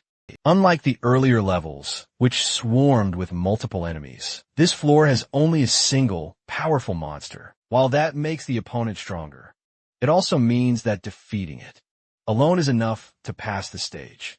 As soon as the monster appears, Suho charges in and defeats it with a single sword strike. The system announces the completion of the 19th floor and gives him the option to proceed to the 20th instead. Suho decides to pause the challenge and examines the monster's body. He notices something strange. Unlike other defeated monsters that vanish immediately, this one leaves behind a telltale crimson clue. It's a clear hint directly from the tower, indicating there's much more waiting to be uncovered. Suho snatches an item from the scattered remains, instantly realizing its unique, specific purpose, even if it can't be activated by itself. Utilizing his magic detection ability, he uncovers a hidden space deeply linked to the Red Gate. This hidden area, shockingly, turns out to be the subspace fortress of the infamous Fortress King, Jongpyeong. This particular subspace is truly unique because unlike others created with mere items, it freely permits living beings to enter and exit. Once inside, Suho finds himself within what appears to be a natural cave. A glowing object materializes, and the system informs him that the fortress's previous owner is deceased. Suho is then prompted. Does he wish to claim ownership? He accepts, seizing the glowing object, which immediately begins to fuse with his very body. The system confirms that Suho is now the undisputed new master of the subspace fortress. It's no longer just an item. It has become a permanent skill bound to him forever. The system also elaborates, explaining that the fortress's outward appearance will transform based on Suho's magical power. The space begins to violently shift. What was once a crude cave transforms into a lavish, fully furnished room. Suho, impressed, quickly realizes this space is far more sophisticated than he ever expected. Its size expands directly with his magical strength and even adapts itself perfectly to his preferences. He feels immense relief that he stopped Jongpyeong from ever getting his greedy hands on this power. That man had once used this fortress to hoard everything, from illicit drugs and stolen artifacts to even kidnapped people. Remembering the horror of those sleepless nights caused by such heinous crimes fills Suho with utter disgust. But now, with the fortress firmly in his hands, he knows such darkness will never repeat. By stopping the rise of the Fortress King and gaining such a powerful personal base, Suho feels he's truly scored a massive, game-changing win. With newfound resolve and purpose, he gets ready to keep moving forward. Jean, We were scrolling through his phone, reading an article with growing interest. He noticed that a lot of students had started gravitating toward Nexus lately. Suho had once talked about wanting to join Nexus himself, the Great Hunter Association. But this exclusive media coverage strongly hinted Nexus was confident Suho would ultimately join their ranks. Jin Woo felt uncertain, knowing only time would truly tell. Still, he couldn't stop obsessing over how many floors Suho had already cleared. Right then, a system alert dramatically popped up. The 30th floor had just been conquered. The Tower of Challenge record had been shattered, and someone was already advancing to the 31st floor. The nearby crowd went absolutely silent in disbelief. Murmurs spread. Was it a new record? A team raid? Or something even more insane? Their shock deepened when the system immediately announced the 31st floor had also been cleared. Just moments after it began, Jin Woo froze. If this really was Suho, then he'd completely misjudged him until now. Jin Woo had chalked up Suho's wins to luck and theatrics. But if this insane pace was real, then Suho was a rival he'd be stuck competing with for a long, long time. Inside the Hunter Association, Director Kim heard the news and was visibly rattled. She quickly confirmed the reports. Suho was actually smashing record live. Realizing Suho's immense value, she decided they had to make an offer so tempting it couldn't possibly be refused. She ordered her team to alert the president and office manager, then head straight to headquarters. Meanwhile, the system made Chillman's rapid rise through the Tower of Challenge was something the world had simply never seen. If Suho truly wanted to join the association, this was a once-in-a-generation talent. Just then, Chillman's phone rang. It was the vice president of the association. Curious, Chillman picked up. The VP asked where he was. Upon hearing that Chillman was near the tower in Pango, he jumped on the opportunity.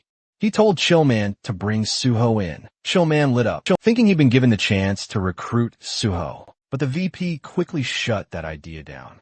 He didn't want a recruitment, just a photo of Suho with the association president. Then he hung up, leaving Chillman stunned and bitter. He thought to himself how these power-hungry executives were exactly why the public saw them as corrupt and incompetent in his mind. Only hunters deserved to be in charge of the association.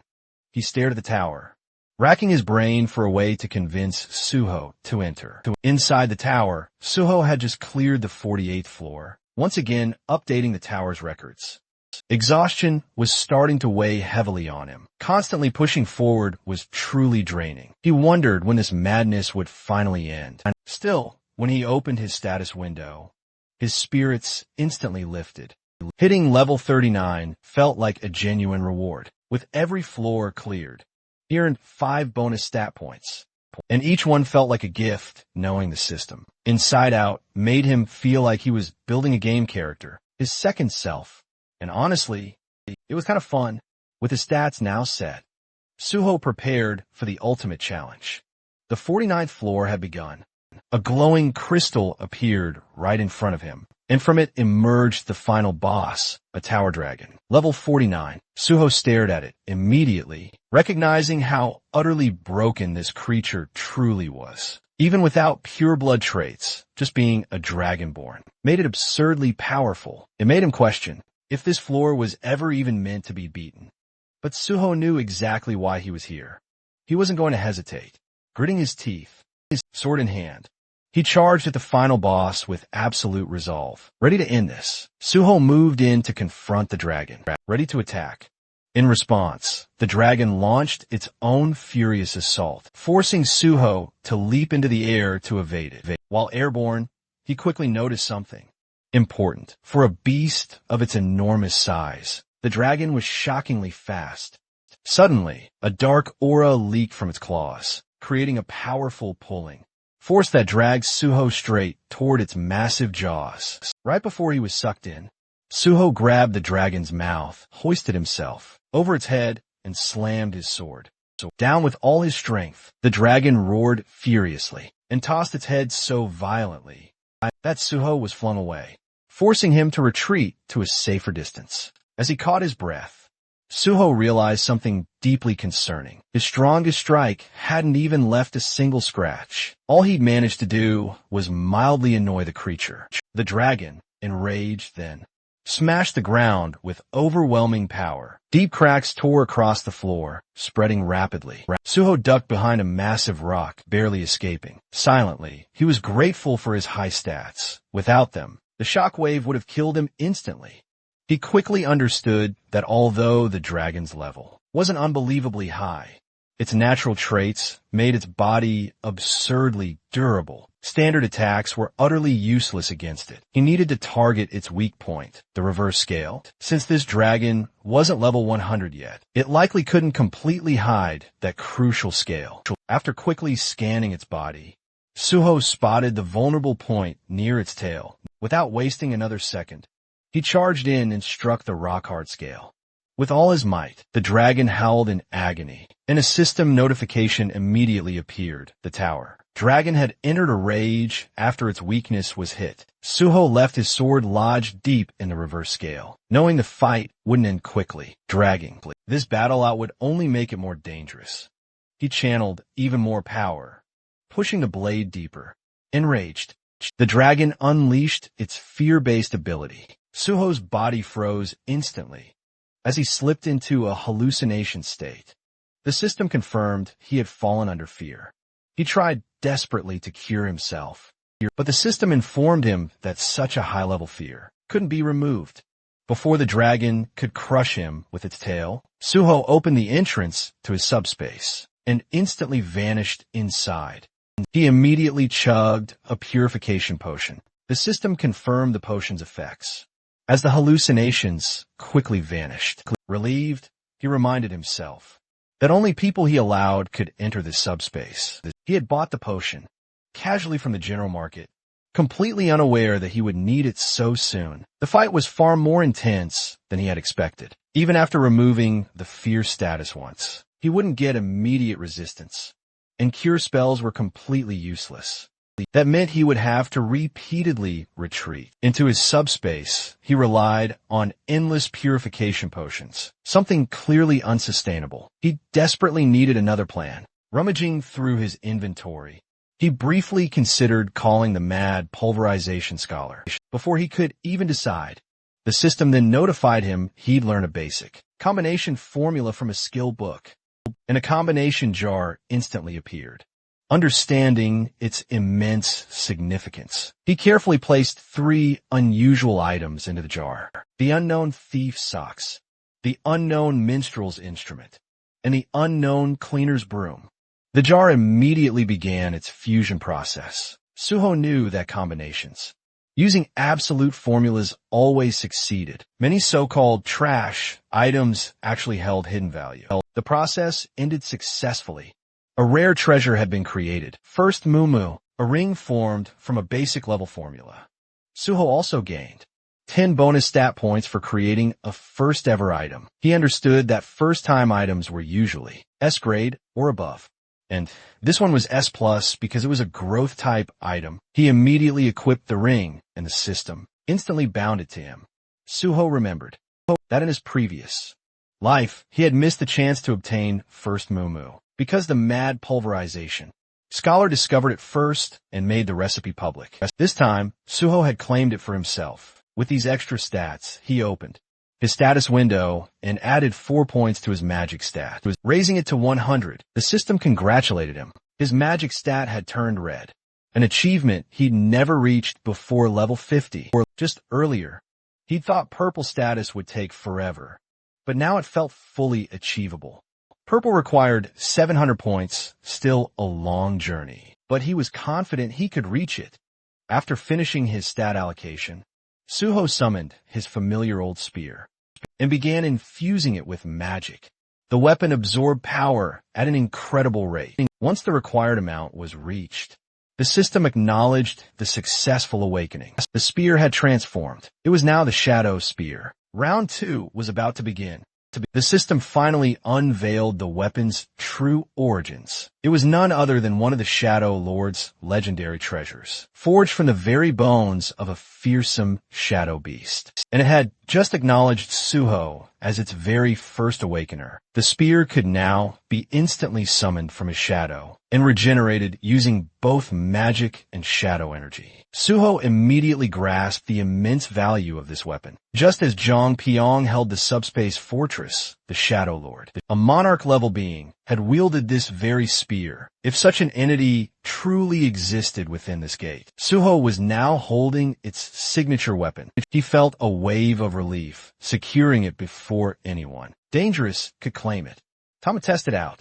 He summoned the spear, again appreciating its incredible convenience. Since he couldn't attack from within his subspace fortress, he needed to step out and strike the reverse scale, while the dragon was still asleep.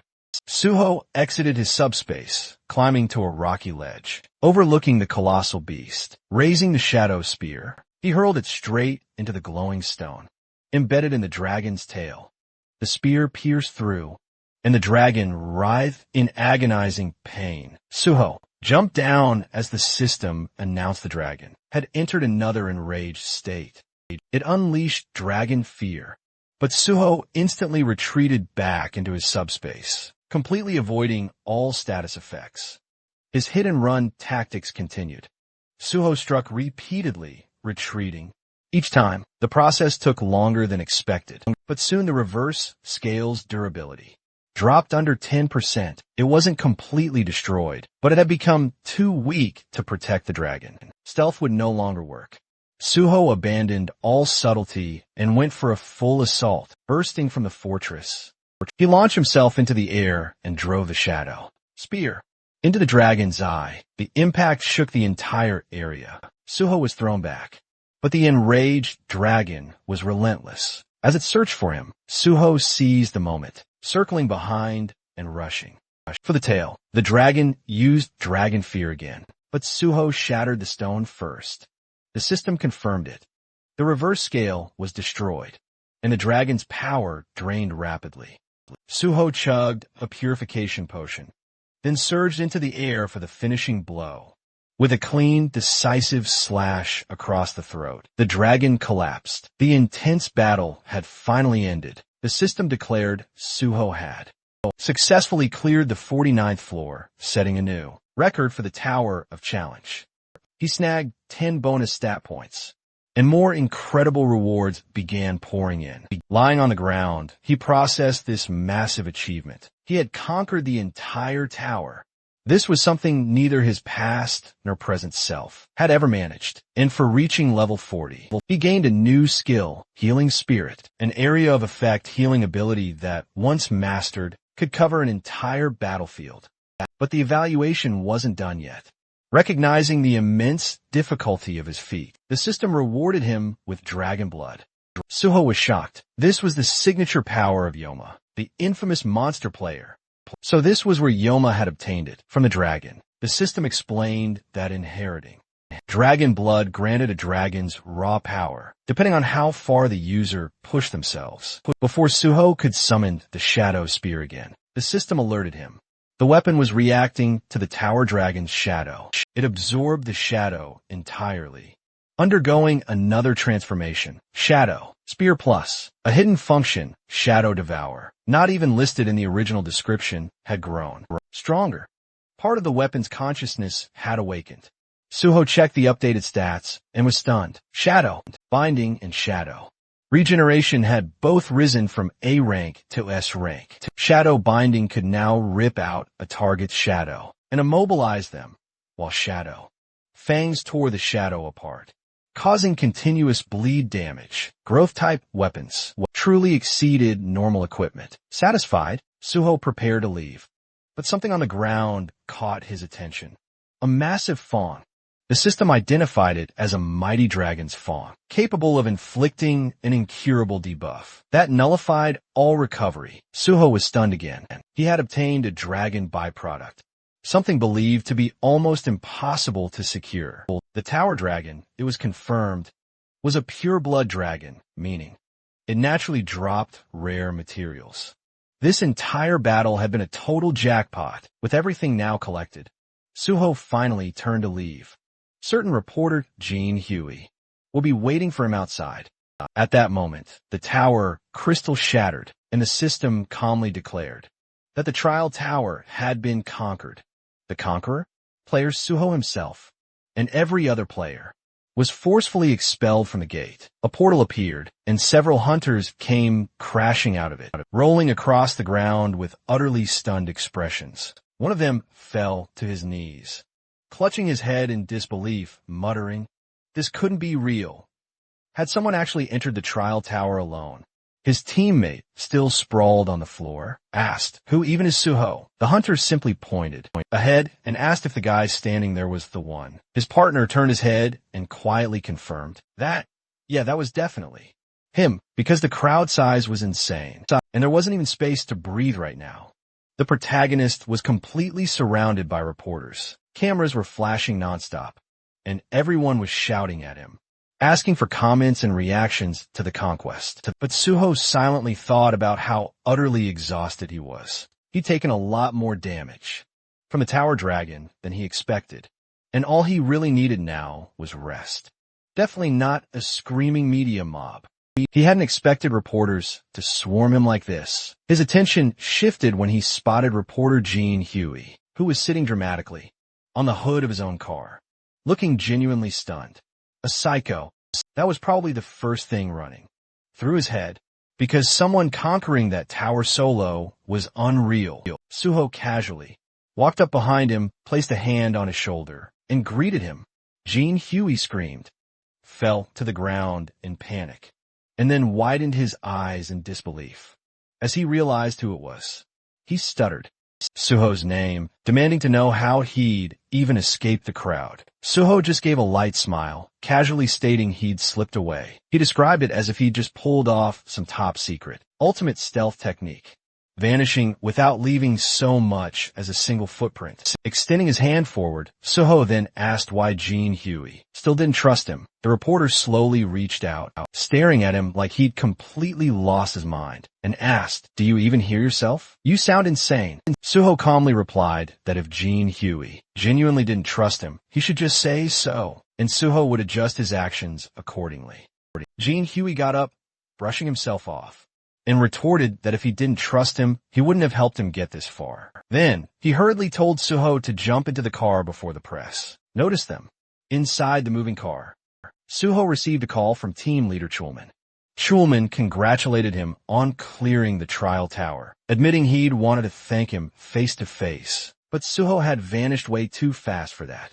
Suho thanked him politely, explaining he'd been hiding out because he was exhausted. Chulman laughed, saying Suho always exceeded expectations. He asked if Suho was still in Pangeo, and if he wanted to meet up. Suho explained that a friend had picked him up, then asked if there was anything specific Chulman wanted to discuss. Chulman admitted there wasn't anything particular, unless Suho could stop by the association, if he wasn't too exhausted. Suho paused, repeating the word, "The association?" Chulman confirmed it. He explained, this was an unprecedented event. Everyone believed the trial tower was impossible to clear, and it had been functioning as a public gate. Considering the scale, they needed an investigation. Suho responded that he didn't recall investigations being conducted when large guilds cleared difficult gates. If there was information they needed, couldn't they just request it? After a quiet second, Chulman agreed and wished him a good rest. Suho thanked him and ended the call. He leaned back, thinking to himself, without a doubt, the chairman or vice chair wanted him there, probably for photos and PR. He respected Chulman, but he had zero interest in doing anything for the higher-ups. If he let them drag him into bureaucracy now, he always seems to land right in the thick of it. He intended to steer clear. That is, until he officially joined the Hunter Association. Jean Huey, driving, glanced at Suho and asked if he could ask something. Suho nodded, giving him the green light. Jean Huey mused, with Suho's incredible abilities, couldn't he just go anywhere? Especially high-ranking government positions? Suho just smiled. The government paid well, and no matter how strong private guilds might seem to be, the government held far more actual power. Jean Huey blinked, reminding him that private guilds had fame and incredible influence. Suho responded calmly. Fame is fleeting, nothing but a carefully staged spotlight. Right now, private guilds look like heroes, but eventually, the public won't admire them. They'll fear them instead. Jean Huey nodded slowly, conceding Suho had a point. Suho sighed, then continued. If I want to end the gate crisis, I need support. I can't do it alone. That's why I chose the government association. Jean Huey smiled, saying Suho would have a massive advantage among players, because no one else had that level of duty and conviction. Suho thanked him while subtly healing his arm with a small healing spell. Then Jean Huey asked if he planned to apply. Through normal general recruitment, he said it would be a complete waste for someone like Suho to take a mere level 9 field position. Suho answered he wasn't applying for that. Jean Huey then guessed, level 7? But Suho replied he wanted level 5. Jean Huey almost shouted, "Are you serious, Suho?" Suho told him to stop asking if he was serious every 2 seconds. Jean Huey looked at him curiously and said, "Of course I want to know why. It's natural." Suho smiled lightly and said he'd explain it, but Jean Huey better not write it in the article. And also, he should keep his eyes on the road. After a while of explaining, reporter Jean Huey was stunned by Suho's plan and declared it a great idea. The protagonist calmly replied, "Yes, this information was true, but couldn't appear in the article just yet. That's because he wanted to officially announce it through him at a later time. And when that time came, it would inevitably turn everything upside down." Which meant Jean Hui would have exclusive access if these truly were the criminals. Suho confirmed it. Pai observed that, although they were knocked out, they didn't have a single scratch on them.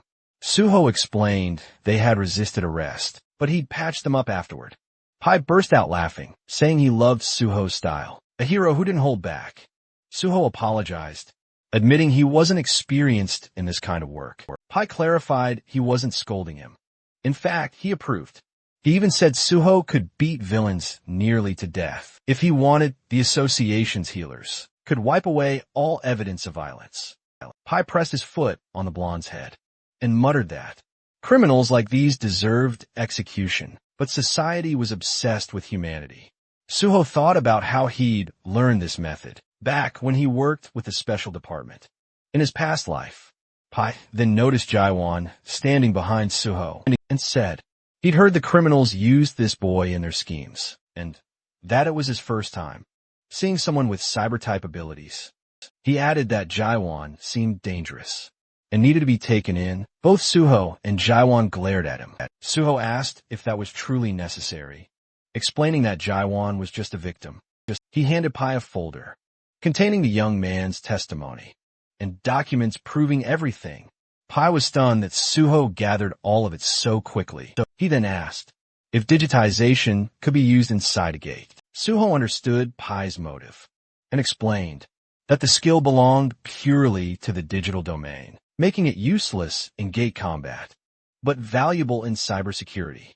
Pai examined the documents and said that if the ability wasn't useful in combat, or even just as support, then the special department would have no use for him. Suho gently pleaded, asking them not to punish Jaiwan. Pai remarked that Suho was truly going soft, caring for this guy, but after hearing the full story, he conceded Jaiwan had suffered tremendously, turning to face his subordinates. Pai declared firmly that Suho was absolutely right. The victim should never be punished.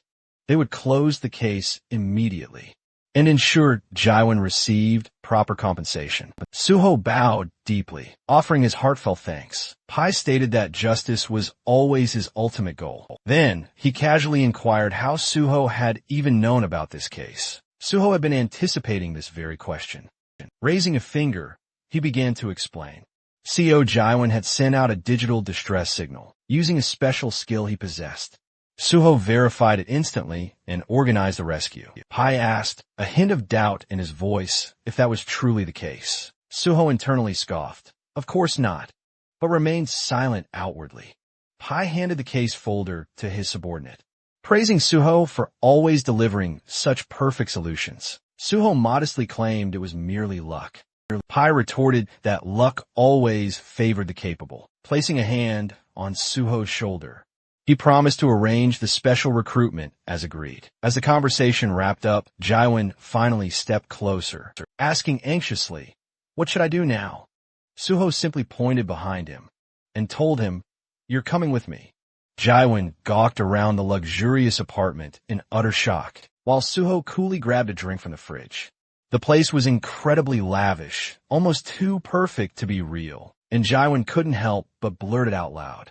Suho casually replied that it wasn't actually his home. This place belonged to Ju Jin-woo, the famous PBS reporter, as he poured the drink into a glass. He added that the owner was currently away on a business trip, meaning the two of them had the entire place to themselves. Jaiwan accepted the glass nervously, asking if the owner wouldn't be furious about him bringing someone over without permission.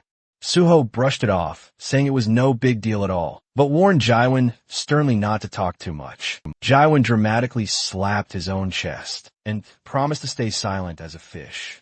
Then he immediately asked what Suho wanted him to do next. Suho took a sip from his glass and laid it all out. Jaiwan was kidnapped, right? After hitting level 50 and awakening his power, right? Jaiwan confirmed it. Suho then explained that he'd soon have to confront an overload.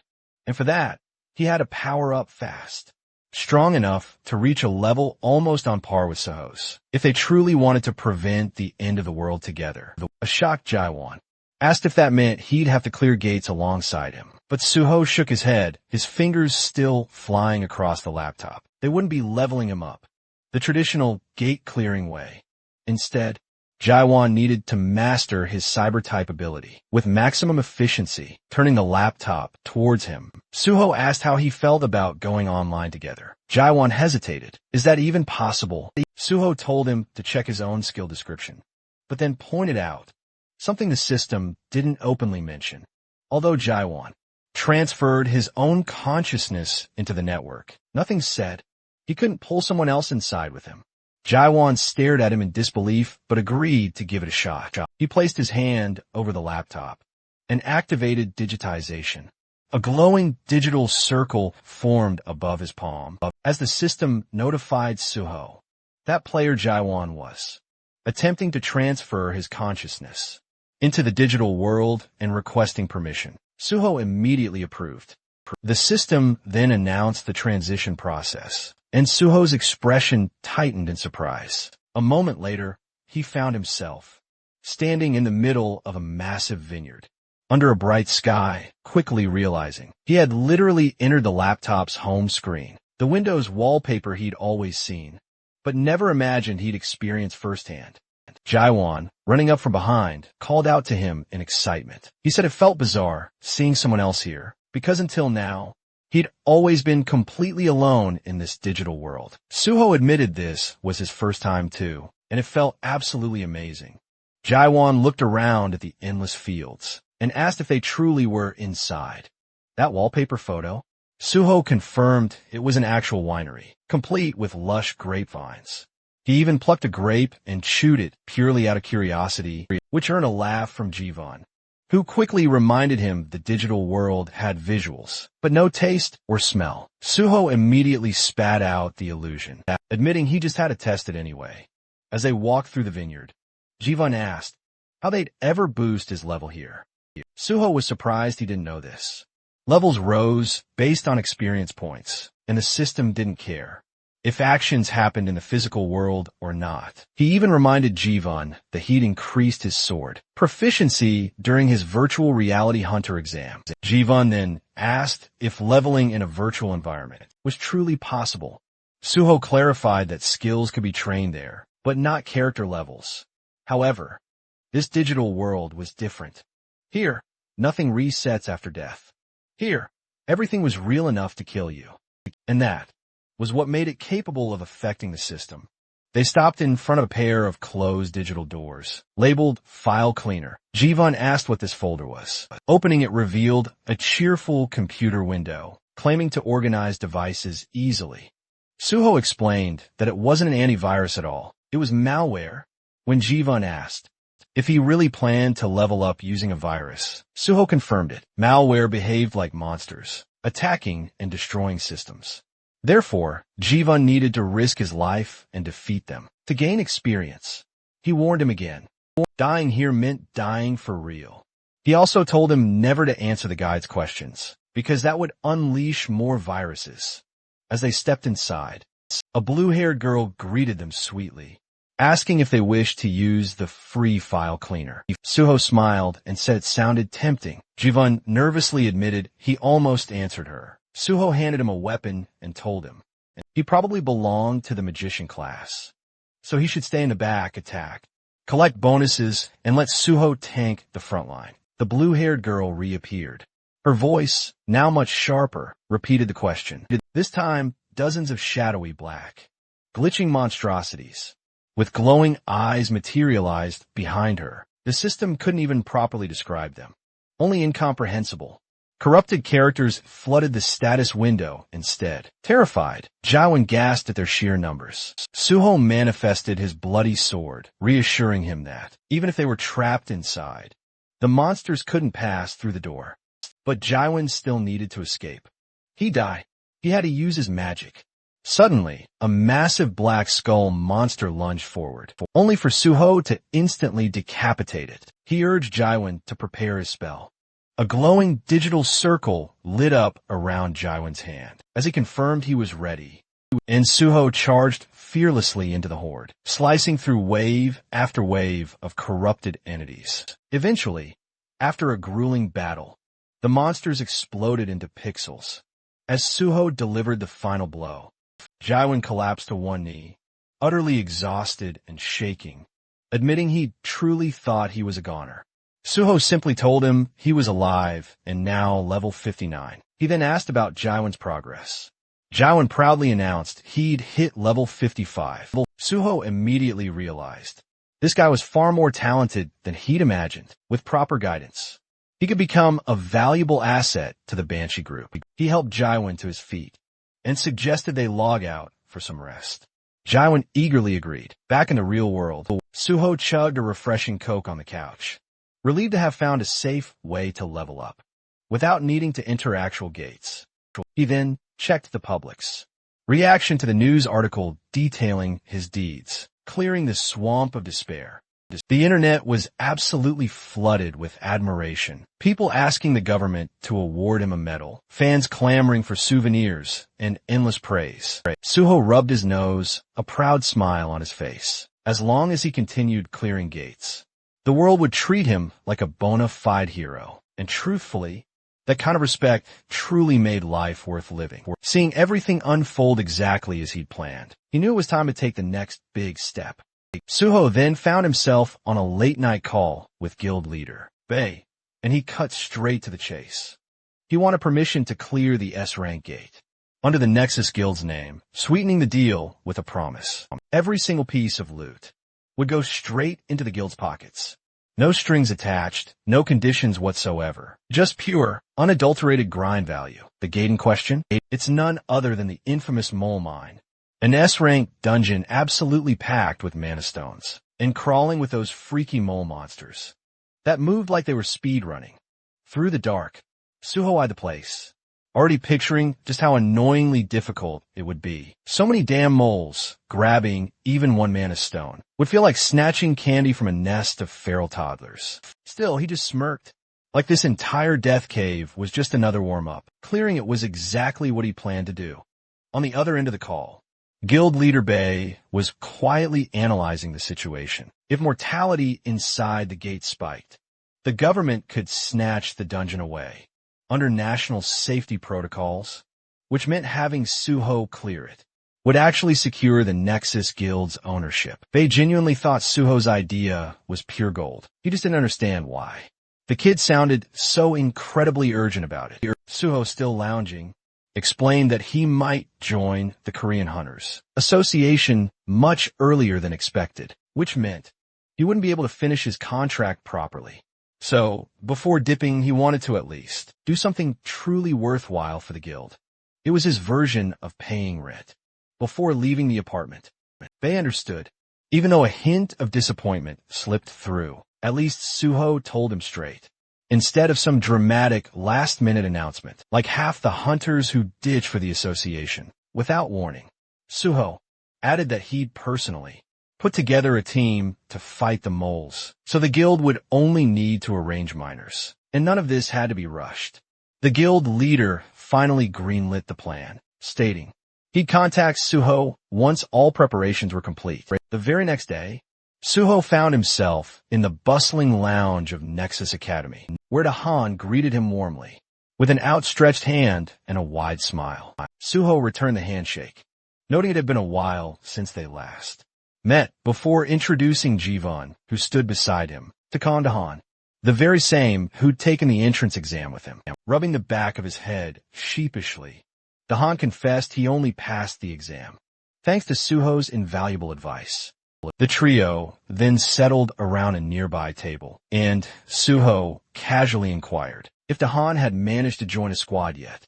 Dahan replied he was still training diligently, tackling gates and gaining experience solo. Suho observed him thoughtfully, recalling that typically when a newcomer joined a guild, they'd be assigned to a squad to build experience and boost their survival rate. A slight smile playing on his lips, he then asked Dahan if he'd like to gain experience with his own squad. He explained his plans to clear gates soon, and having Dahan along would be immensely helpful. Dahan's eyes widened in surprise, but he quickly declared that if Suho was truly interested, then he was absolutely ready to assist however needed. He even shouted joyfully, "I'm always ready to help."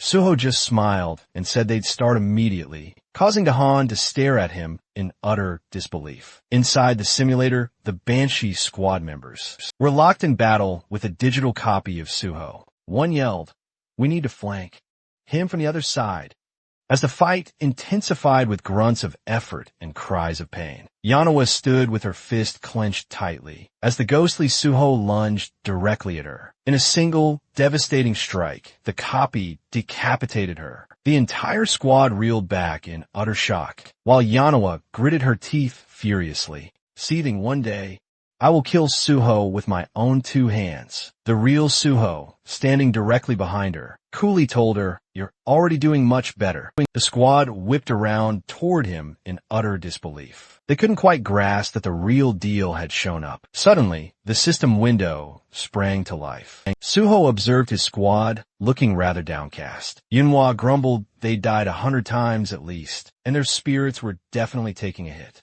Suho just smiled, noting in their eyes they were already totally numb to dying in the sim. Death wasn't even a big deal to them anymore, which, honestly, was a fantastic sign.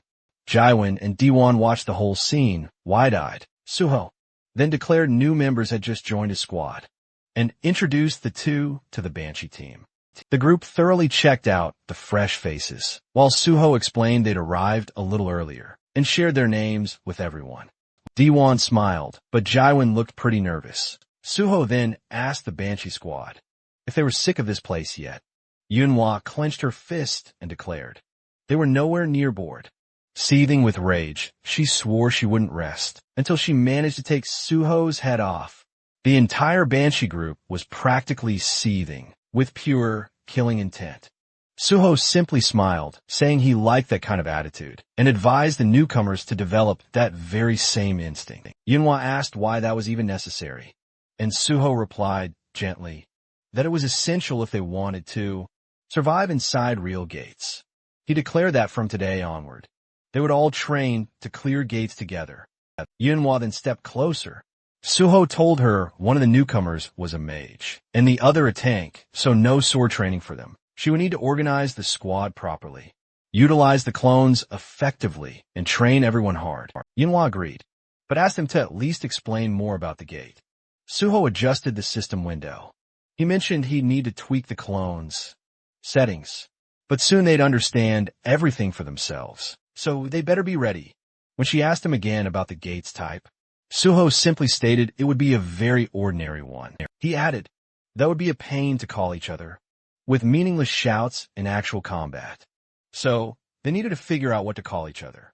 Yenho declared she had no idea what to call him, but she'd rather die than ever call him Appa. Suho, still working through the virtual window, calmly stated that since they were one team now, she could simply call him team leader. She grudgingly accepted.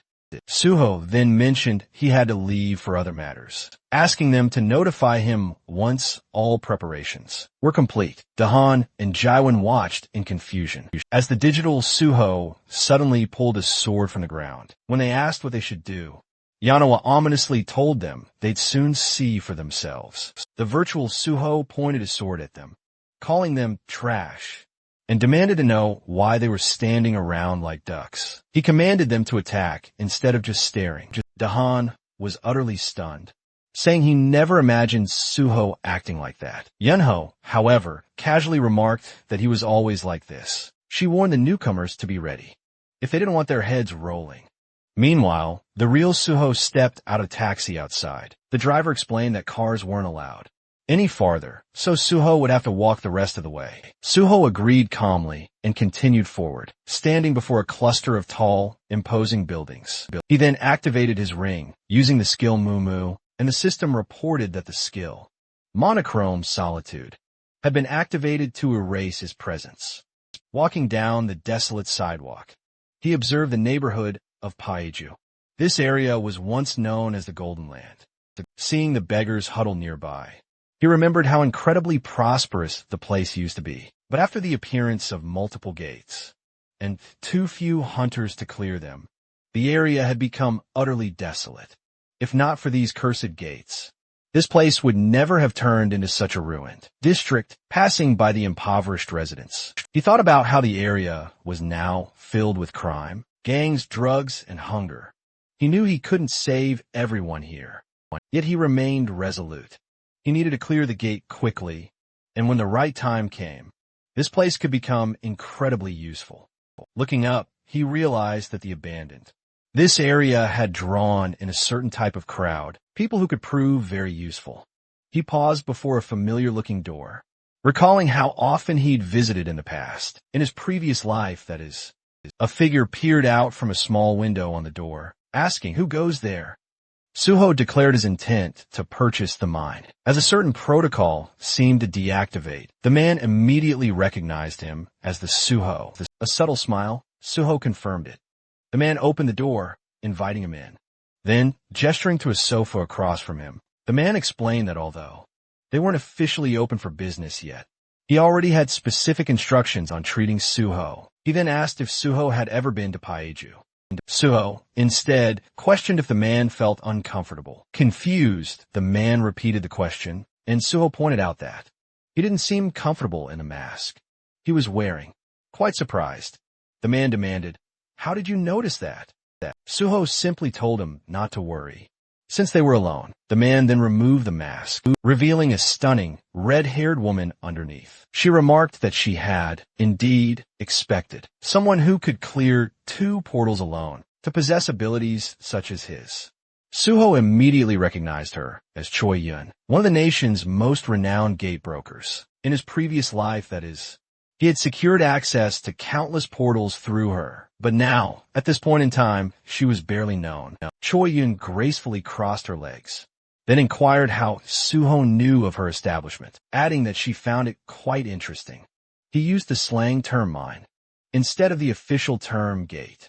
Suho mused to himself that Choi Yun only rose to prominence later on, after she joined the Union, Korea's largest underground guild, of course. Placing his briefcase neatly on the table, he calmly stated that he always learned what he desired to know.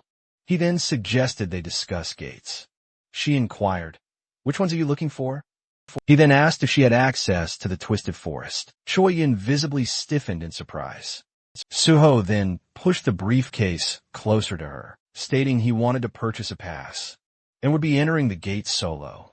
She explained that the Twisted Forest had only just appeared on the market, less than 3 days prior, so very few knew of its existence.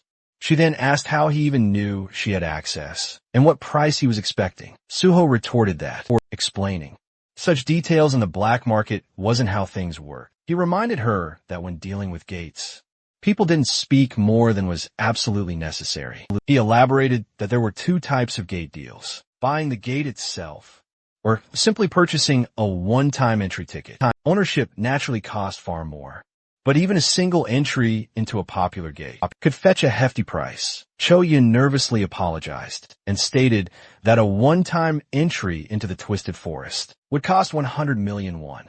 She added that clearing it alone would be extremely difficult, questioning if he was truly sure he wanted to attempt it. Suho, holding a thick bundle of cash, told her not to fret, as it was entirely his responsibility. He suggested she take a deposit now, and he'd hand over the rest once they arrived at the gate. Smiling, Choi Yin admitted he had surprised her. Hence all her questions. She finally agreed to take him. Their car soon crossed a bridge, and Suho noticed an emblem on the dashboard. From it, he realized Choi Yin had already joined the union. He mused that this was good. Their influence would likely prevent any trouble. Looking out the window, he listened, as she asked if he was surprised to be crossing into North Korea. He admitted it was quite unusual. He recalled how, after the gates first appeared, North Korea had plunged into chaos. China had attempted to seize control, but failed due to the creatures swarming near the borders. Meanwhile, South Korean hunters moved far more freely. During the ride, Choi Yin commented that Suho was much more straightforward than she had anticipated. She mentioned that after reading about him in articles, she had assumed he would be completely different. Suho smoothly replied that he just wanted to make a good impression. They then stepped out of the car, right in front of a group of armed men. Choi Yin announced she'd brought a guest, one eager to enter the Twisted Forest. She added that payment had already been made. A scar-faced man scoffed, expecting a nobody, but seeing Suho certainly surprised him. The girl immediately told him to mind his manners, then sharply asked where his boss was. A bald man then stepped out of a tent, introducing himself as their leader, and claiming it was an honor to meet Suho. Suho quietly examined him, recognizing him as Bang Dok, better known as the Woodsman, a notorious human trafficker who once kidnapped people, calling them logs and selling them like merchandise. In his past life, the man had been captured and sentenced to life imprisonment. Suho didn't remember him ever working with the union or owning a gate. They stood before a white vehicle, and Choi Yin asked if they could enter the gate. Immediately, Bang Dok replied that she could, but a hunter who cleared 2 portals alone shouldn't be allowed in. Confused, she asked why. Bang Dok removed his glasses and smoothly claimed that they only sold tickets to people who absolutely couldn't clear the portal. Someone like Suho didn't qualify for that condition. Suho frowned, thinking such a justification perfectly fit a human trafficker's twisted logic. Choi Yin challenged him, asking if he was trying to raise the price on the spot. She folded her arms, warning that he shouldn't expect her to accept such treatment. Bang Dok quickly smiled, turning away and claiming it had only been a joke. Suho knew that even the Woodsman wouldn't dare argue too much with a union broker. Bang Dok complained that no one let him joke anymore, then told them to follow him. Choi Yin gestured politely for Suho to go ahead, assuring him she would ensure his safety. Meanwhile, several unpleasant-looking men stared at Suho with undisguised hostility. Suho knew that if he somehow managed to clear the gate successfully, an ambush could be lying in wait for him on the way out. That's precisely why brokers were tasked with keeping their clients safe, explaining why so few existed. When the shutter lifted, a shimmering, glowing portal appeared. Bang Dok questioned Suho if he truly intended to enter this gate alone, and whether he believed himself invincible. Suho simply ignored his warnings and stepped into the gate. Within the Twisted Forest, a blue portal shimmered before him. The system promptly reported that entry had begun. It also explicitly stated the rules. Only hunters level 99 or below were permitted to enter, and the maximum squad size allowed inside was 8. Suho then stepped further into the Twisted Forest, lifting his gaze to fully take in the eerie, twisted landscape. He certainly hadn't expected to end up in this particular place. In his previous life, he had never entered this specific gate either, but he had heard more than enough about it to know precisely what horrors awaited inside. Calling forth his shadow spear, he decided to first search for anything potentially useful. Closing his eyes, he activated magic detection and ethereal purple streams rose upward from him. Suddenly, a massive yellow eye glared back at him, as he horrifyingly realized that the very trees themselves were monsters. The system identified them as twisted ants. Level 93. Suho instantly hurled his spear, striking squarely beside the monster's enormous eye. He mused that using an axe would truly be ideal here, but he didn't have one readily available at the moment. The twisted ant let out a truly deafening roar as Suho decisively summoned his bloody sword. He thought the mole mine boss had been significantly more troublesome than these creatures. Much like with the nameless swordsman, he would still need sufficient leveling before he could truly defeat something like this easily. He slashed forward, brutally cutting the monster's attack in half. As the system reported the activation of decapitation, holding the powerful weapon tightly, he acknowledged the stark difference. A full 30 levels separated him from the twisted ant, so it made complete sense he couldn't destroy it instantly. He therefore decided to fight, relying solely on his formidable skills as a swordsman. His blade left a crimson trail of blood behind it, as another terrifying roar echoed through the forest. Soon, he stood triumphant over the monster's mangled remains. His sword still trembled slightly in his grip. Even taking down a single ant had been a struggle, but he could feel his level steadily climbing. So he pressed onward, figuring this monster-infested place was perfect for grinding experience.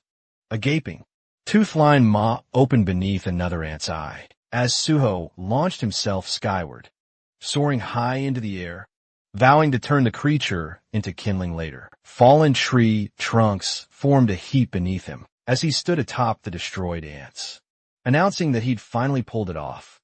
Opening his status window, he realized that despite the slow progress, he'd achieved his desired outcome. A look of surprise crossed his face as the system congratulated him. The light of healing had reached its maximum level. It explained that F-rank healing now consumed mana more efficiently, boosted healing effectiveness, and cut down regeneration time. It detailed the progression from rank 50 to 100, and he recalled how, before level 40, he'd only had access to a single class skill. At level 50, class skills ascended to A rank. After level 60, they rose once more, and at level 100, he'd be able to completely change his class, leaping down from the shattered trunks. Suho advanced, hands in his pockets, thinking the boss monster should be appearing any moment. Meanwhile, in the middle of a tranquil pond, sat a mysterious, horned creature. Its eyes were closed, then they snapped open. The system identified it as Milan, ruler of the Twisted Forest, a level 100 monster boss. Suho halted before the horned figure, finally facing his very first one-star monster. He mused that monsters below level 99 weren't typically specially classified, but from level 100 onward, they earned 1 star for every 100 levels. Milan spoke, stating an uninvited guest had arrived. Suho retorted that he himself hadn't been invited to anything in this world. The monsters ripped open the portals first, after all, so how dare they call others uninvited guests? In Suho's eyes, it was almost laughable. He summoned his shadow spear, ready for battle. He declared Malayan simply didn't understand anything. The system blared. Divine power activated. He surged forward, rocketing the spear straight at Malayan. Malayan, however, casually caught it with one hand, sensing the divine energy emanating from it. He then questioned if Suho was a servant of the gods. Suho just smirked, a crimson sphere of blood appearing in his palm. He simply acknowledged the boss's sharp guess. The blood sphere zipped forward, a deadly projectile, and slammed directly into the spear, impaling Malayan straight through the chest. Suho coolly remarked he had expected a little more from a 1-star boss. Malayan just pulled the spearhead right out. A chilling, predatory smile stretched across his face, and he declared that Suho had just made an unforgivable mistake. The system screamed a warning. The forest trembles with Malayan's boundless fury. A terrifying killing aura surged, washing over Suho, but the dragon blood inside him instantly responded, activating the mighty dragon's armor. shielding him from that intense, suffocating aura. Suho coolly noted Malayan's aura was undeniably powerful, but this fight was essentially a deer trying to fight a dragon. Malayan roared, demanding to know what kind of dark magic was protecting him. Suho casually replied it wasn't magic, but simply a reward for his efforts. He summoned the shadow spear again, ready.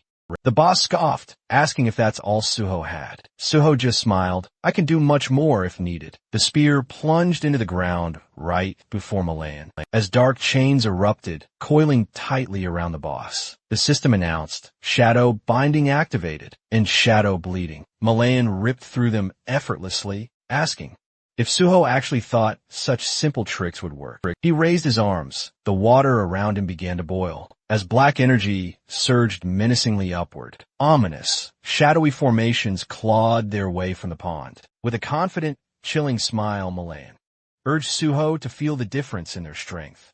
Suho just watched calmly, unperturbed.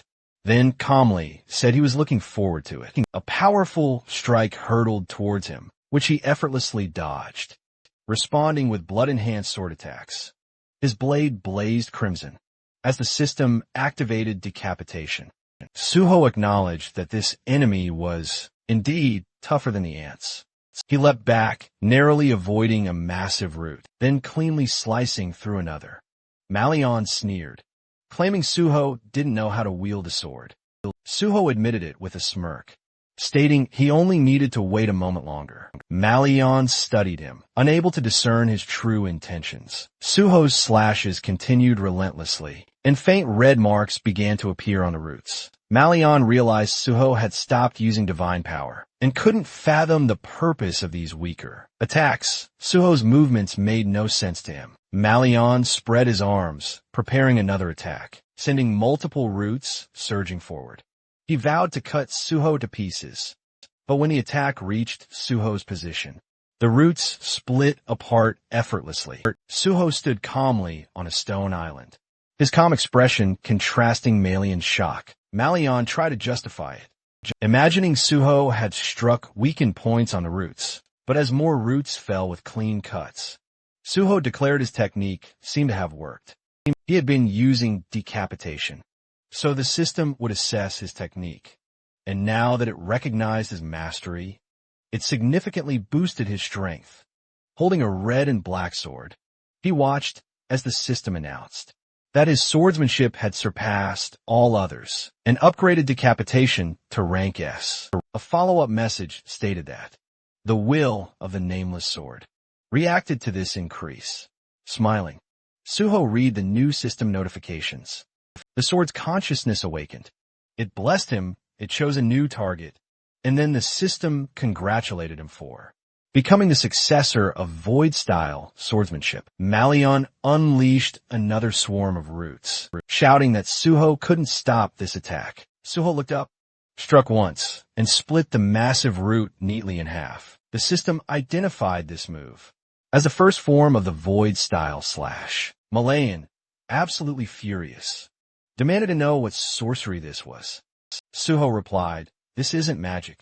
Holding his bloody sword forward, he declared, "The real fun is just beginning." The system then announced that Suho's understanding of swordsmanship surpassed all others, and would now be added to the system's database. Suho thought back to when he first created this style, mistakenly believing he'd reached his limit. Later, he realized there were monsters, like the nameless swordsman, whose skills far exceeded all human abilities. The first technique he learned afterward was Void-style, steel cutter, and he'd achieved it in this life far faster. Malayan furiously promised to crush this dark magic, but Suho asked, "Has life taught you nothing?" The system activated cutting steel. Suho slashed, and Malayan threw his hands up in disbelief, unable to comprehend what he was seeing. Suho questioned, "Is the boss blind in his old age?" and vowed to finish him. Malayan refused to back down, summoning giant monsters behind him. The system identified them as twisted forest golems, levels 96 to 98. Suho immediately declared that Malayan had summoned pathetic creatures. Malayan smirked, ordering the golems, "Kill him." Suho charged forward, striking down one with a single blow.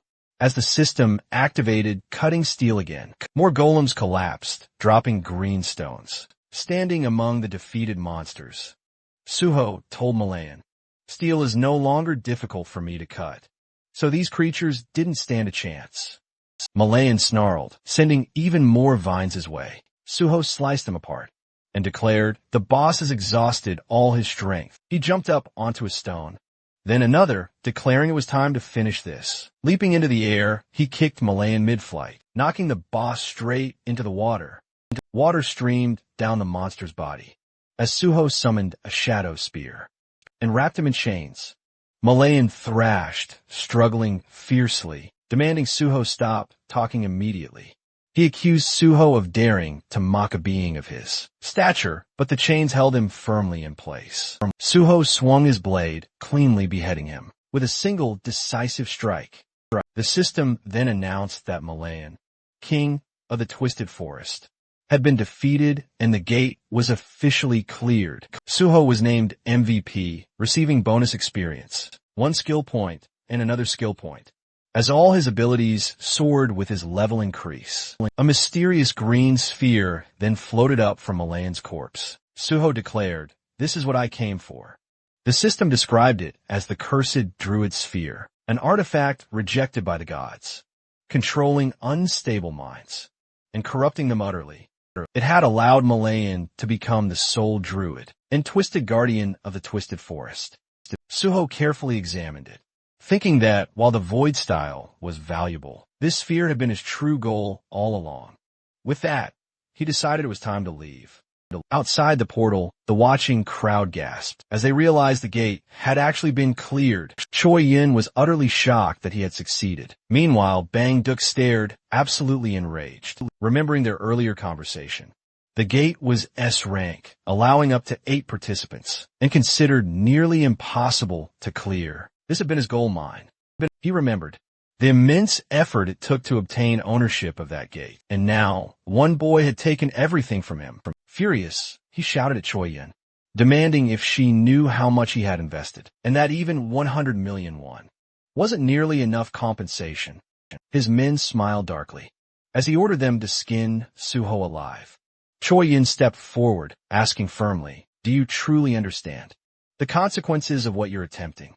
Bang Duk cursed loudly, demanding to know what the Union had ever done for him, but before he could finish, the point of a shadow spear burst straight through his chest. Shocked, he stared at his own blood before collapsing, as his followers screamed in sheer panic. Suho coolly stepped out of the portal, approaching the terrified gang members, who were huddled over their fallen leader. With a slight squint, he asked Choi Yin if they could finally leave. The remaining men glared, telling him to just go. Suho then asked if they intended to refund the money he'd paid. The tip of his sword then landed on one man's shoulder, pressing the blood-red and black blade against his throat. Suho told them that since the portal owners had broken the rules, they'd have to pay.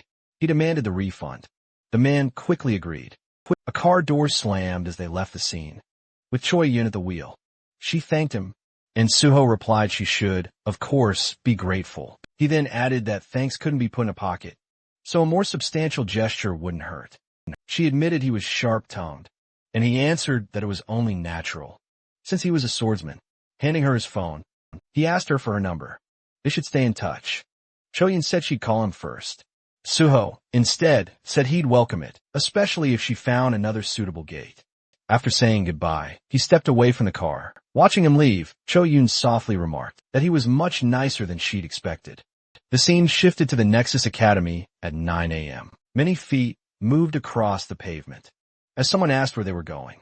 Suho, holding the trunk lid, said he'd explain everything once they arrived. Closing the trunk, he added they shouldn't keep the boss waiting. Leading his squad forward, he told them they were headed to the miner's quarry, which made his comrades visibly excited. The group gathered before the protective frame, surrounding the portal just as a car pulled up. Bae Dong-yuk approached, thanking Suho for coming. Suho replied that he was fortunate to arrive without any trouble. Before them stood the imposing walls of an iron barrier, and Suho asked if the landkeeper's mine was inside. Dong-yuk explained A safety zone had been established to contain the gate's raw energy. Behind him stood a team of workers in bright yellow helmets. He confirmed he'd arranged the mining team, exactly as Suho had requested. Suho thanked him, then suggested they start the briefing. Dong-yuk agreed it was indeed time. Inside the meeting room, Suho clutched a tablet. He explained that deep within the mine resided creatures known as landkeeper kobolds. If they successfully eliminated them, they'd be able to collect a massive number of monostones. Their strategy, he stated, was straightforward. Destroy every monster, collect as many monostones as possible, defeat the boss, and clear the Landkeeper's gate. A guild secretary then asked, surprised, if it was genuinely that simple. The group exchanged thoughtful glances, and someone quietly wondered why there was no information about the portal boss had been shared during the briefing. Suho replied that he'd faced the boss alone, so he felt it didn't need any further attention. Raising his index finger, he then reminded everyone that, as promised, all profits earned from clearing the gate would solely belong to the Nexus Guild. He then shook hands with Dong-yuk, who declared he was counting on him. Suho thanked him for the trust, vowing he would not disappoint. Then, smiling, he told the nearby miner that his squad should hold back and only start mining once they received the signal. The miner nodded, confirming he understood. Turning back to his squad, Suho asked if they were truly prepared, since this was their very first time entering a portal. He then asked if they were feeling nervous. The illusion of a monstrous version of Suho still hovered above them in their memories. With tears welling at the corners of her eyes, Yenho tearfully admitted they were all remembering how he'd tormented them during training. Suho told her not to exaggerate. Standing before his eager squad, he told them the mission ahead would be long, so they'd need to conserve their stamina. He tasked Dahan with covering Jivan. The others were instructed to hold their positions. Their priority, he announced, was to ensure the miners' safety. Unlike the Kunlun Mountains, the dead would not resurrect here. They had to proceed with extreme caution.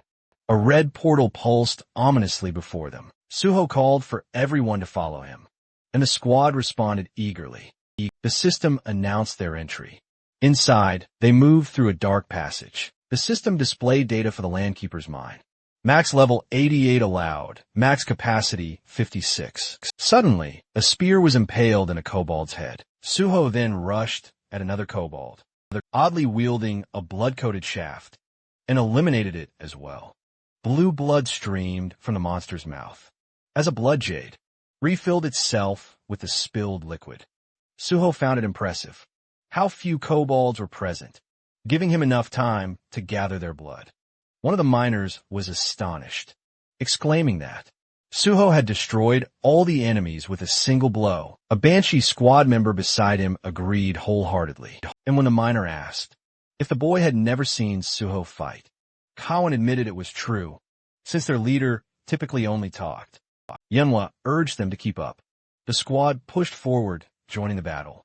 They received orders to eliminate the kobolds and protect the miners. Jivan raised his hands, forming a magical circle, promising cover. Dahan decapitated another kobold creature nearby, and Yunhua told everyone to maintain formation and avoid rushing. Suho looked over his shoulder with a small smile, satisfied that they were following his instructions and that nothing had gone wrong yet. Yunhua told the miners to begin their work. Once the hunters pushed forward a bit, the miners began digging. Massive crystals glimmered around them. As one miner announced, they had nearly finished gathering the stones and requested they be taken to the surface.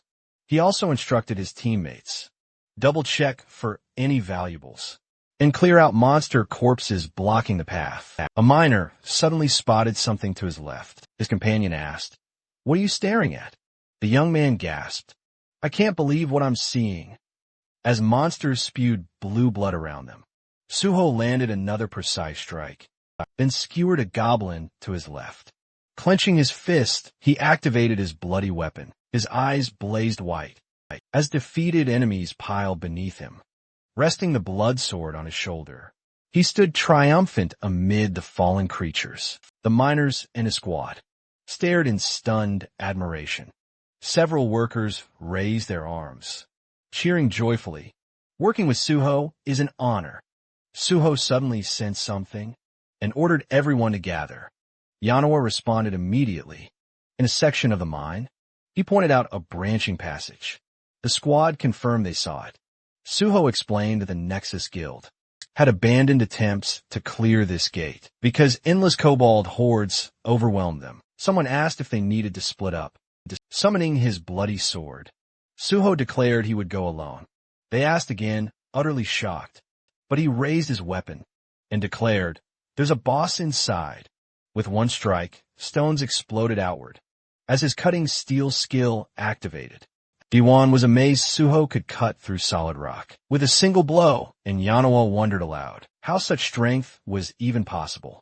Standing before the narrow passage he'd created, Suho explained he purposely made it tight so monsters couldn't swarm out all at once. He ordered them to remain here and guard the right side, while he went left, when someone asked if they should simply kill any goblins.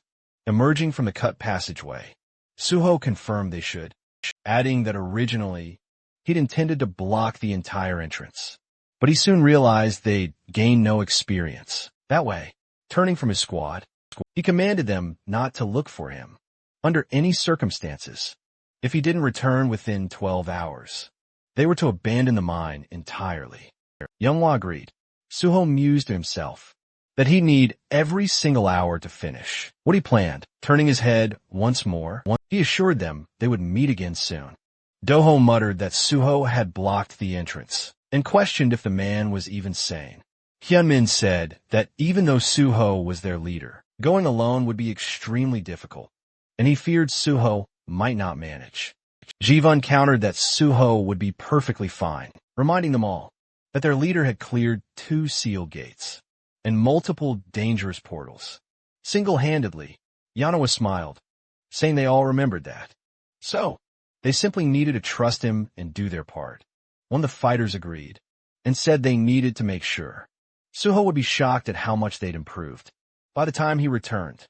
The group clenched their fists with determination, ready to demonstrate everything they had learned during training.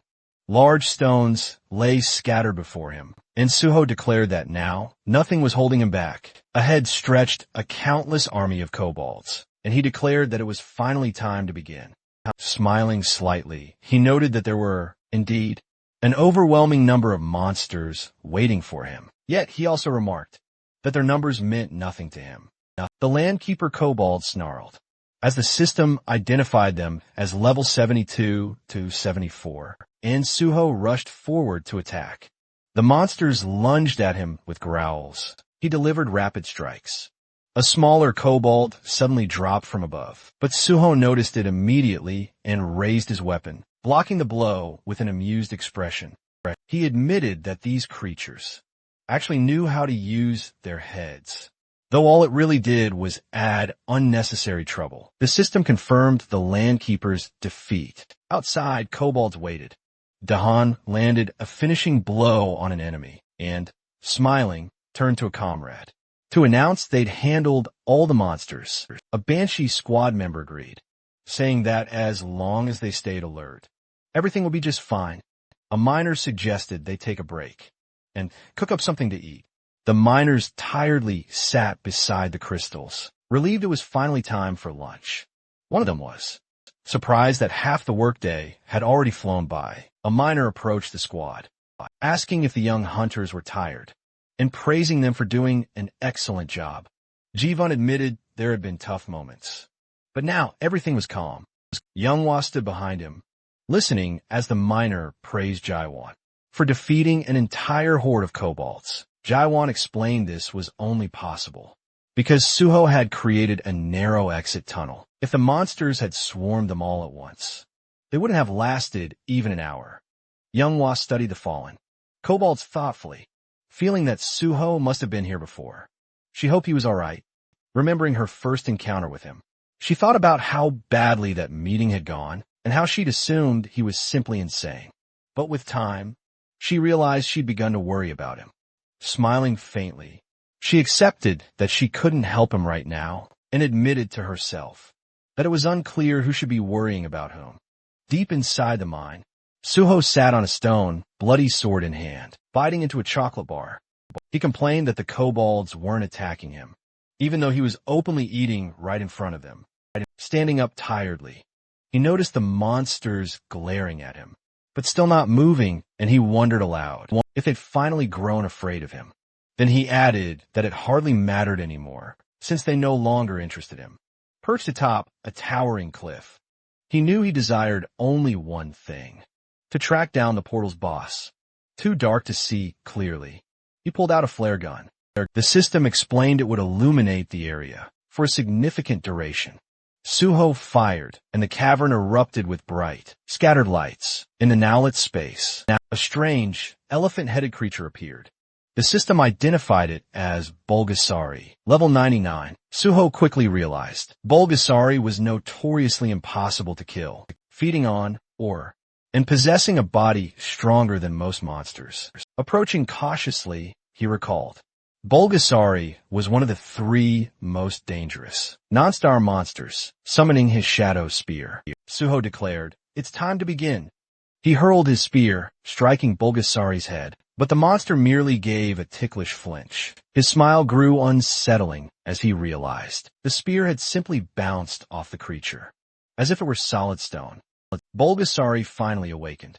Its clawed paws scraped the ground as it rose, throwing its head back and unleashing a deafening roar. The kobolds covered their ears in terror. Far away, the miners looked up in panic. One exclaimed it felt like an earthquake, and another lamented that he never imagined dying like this. Yanhwa saw stones tumbling from the cavern ceiling and realized the tremor's source was the very direction Suho had gone. Sweat ran down her face as she struggled to comprehend what was happening. Meanwhile, Suho looked up at Bulgasari, smiling as he noted the creature did not appreciate being awakened. The system warned that Bulgasari was using its boss, monster-level fear skill. The enormous jaws roared again, but Suho stood firm as the system reported that the dragon's blood within him had activated, granting him resistance to the fear effect. Bulgasari's eyes glowed with menace as Suho summoned his bloody sword and invited the beast to attack him. Bulgasari then fired a steel projectile from its trunk. The projectile shot straight for Suho. Suho recalled that the Bulgasari transformed or stored within its massive body into deadly ammunition. It then spat it out with terrifying, explosive force, while the technique seemed primitive. Its sheer destructive power was absolutely terrifying. Gripping his sword with both hands, he mused that steel was among the toughest materials, and few things could ever truly stand against it. With a single, clean slice, he cleaved the incoming projectile. Steel Slash had activated. A smile spread across his face. "It's time to tame this monster," Suho declared confidently. He felt a surge of relief, grateful for all the blood he'd collected. The Bulgasari roared furiously, charging forward with immense speed. White energy pulsed and burst from its hulking body as its massive paws thundered across the cavern floor. The creature's jaws gaped wide open, moving with shocking, unbelievable speed. "This speed is almost unfair," Suho muttered, impressed. The monster slammed head first into the cavern wall with full force as Suho barely managed to leap aside. Though shaken from the impact, he knew he couldn't waste even a single moment. The entire cave could collapse at any second. Leaping from a precarious rock, he summoned his bloody sword. Gripping it firmly, he focused on using every single drop of blood he'd gathered for the most powerful attack he could possibly unleash. With a swift, decisive strike, he cleanly sliced off one of Bulgasari's massive trunks. The skill, Steel Slash, had done its work. The monster roared in excruciating agony as its severed trunk crashed to the ground. Landing on one knee, Suho intently studied the creature. He realized that Steel Slash's effectiveness didn't depend on how deep the cut was. No matter how incredibly thick the armor, his sword would still deliver maximum, bone-deep damage. Seeing the fallen trunk, he felt a powerful surge of confidence. He was now convinced he could truly conquer this beast. Suho then considered the well-known strategy. Against the Bulgasari, the use of fire. In his past life, this monster had only been defeated by overwhelming, scorching flames. But he quickly reminded himself that such a method required an enormous amount of raw firepower. And since he wasn't a mage, he had absolutely no way to utilize that option. Standing firm, his blood-soaked sword clutched in hand, he understood this was why he had no choice but to rely solely on his blade. Before him, Bulgasari's enormous paw scraped the earth, the monster growling low and dangerously. Its eyes shifted, and Suho sensed a sudden change. A powerful wave of energy surged from the creature, and the system warned that Bulgasari was shrinking its body. To activate quick recovery, the stump of the severed trunk pulsed faintly. Suho thought about the creature's regeneration. Once Bulgasari was wounded, it compressed its body and used the minerals it had absorbed to restore itself, which was precisely why the monster was considered immortal and so notoriously difficult to kill. A small, almost comical, appendage began sprouting from the wound. As the regeneration took place, Suho smiled and asked whether the monster expected him to simply stand and watch this process. Yellow waves of power spiraled around Bulgasari, and the system reported that the monster was initiating ultra enhancement. A new exoskeleton began forming as the absorbed minerals hardened along its body, giving the beast an even more threatening form. The two opponents faced each other. Suho realized Bulgasari was using every skill it had, unleashing its full strength in an attempt to defeat him. Clearly, the monster believed it needed all its power for this single confrontation. Suho, still smiling, accepted the challenge. The monster launched itself forward, the system stating that it was using the skill Ultra Rotation. Holding his bloody sword, Suho braced himself. He had always wondered what Bulgasari, known as one of the strongest monsters, was truly capable of, and he was equally curious to see whether his blade would be able to break through such formidable power. The two clashed. His sword met the monster's rotating body.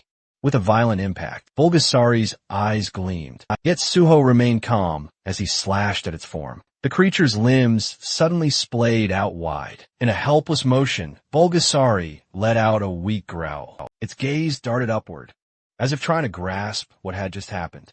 Suho struggled to make sense of whether he'd truly defeated the beast yet. Raising his sword high, the system blared. Steel slash activated. Suho struck with every ounce of his power, slicing the monster cleanly in half with a single decisive blow. A deafening roar echoed. The monster's remaining eye glowed fiercely as Suho aimed a glowing green sphere at it, declaring, "Bulgasari now belongs to me." Outside the chamber, the miners and the hero squad waited anxiously near a collapsed section of stone. One of them murmured that the violent shaking seemed to have finally stopped. Yanhwa looked up while Jaiwan, standing right beside her, noticed the kobolds had stopped emerging, and it seemed the expedition had already gathered plenty of Mona stones. The girl lowered her head slightly. Guan stated that all they could do now was wait. Suddenly, Yanhwa's expression brightened instantly. She saw a system message flash before her,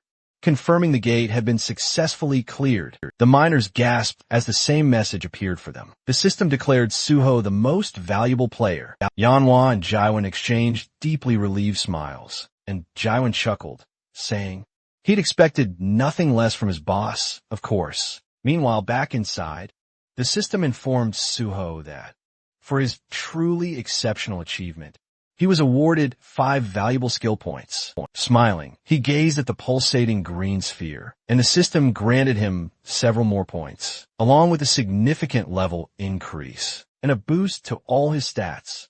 Holding the now shining sphere in his hands, he excitedly exclaimed, "I did it!" He recalled delivering the final, decisive blow, thinking any other monster in Bulgasari's place would have instantly perished.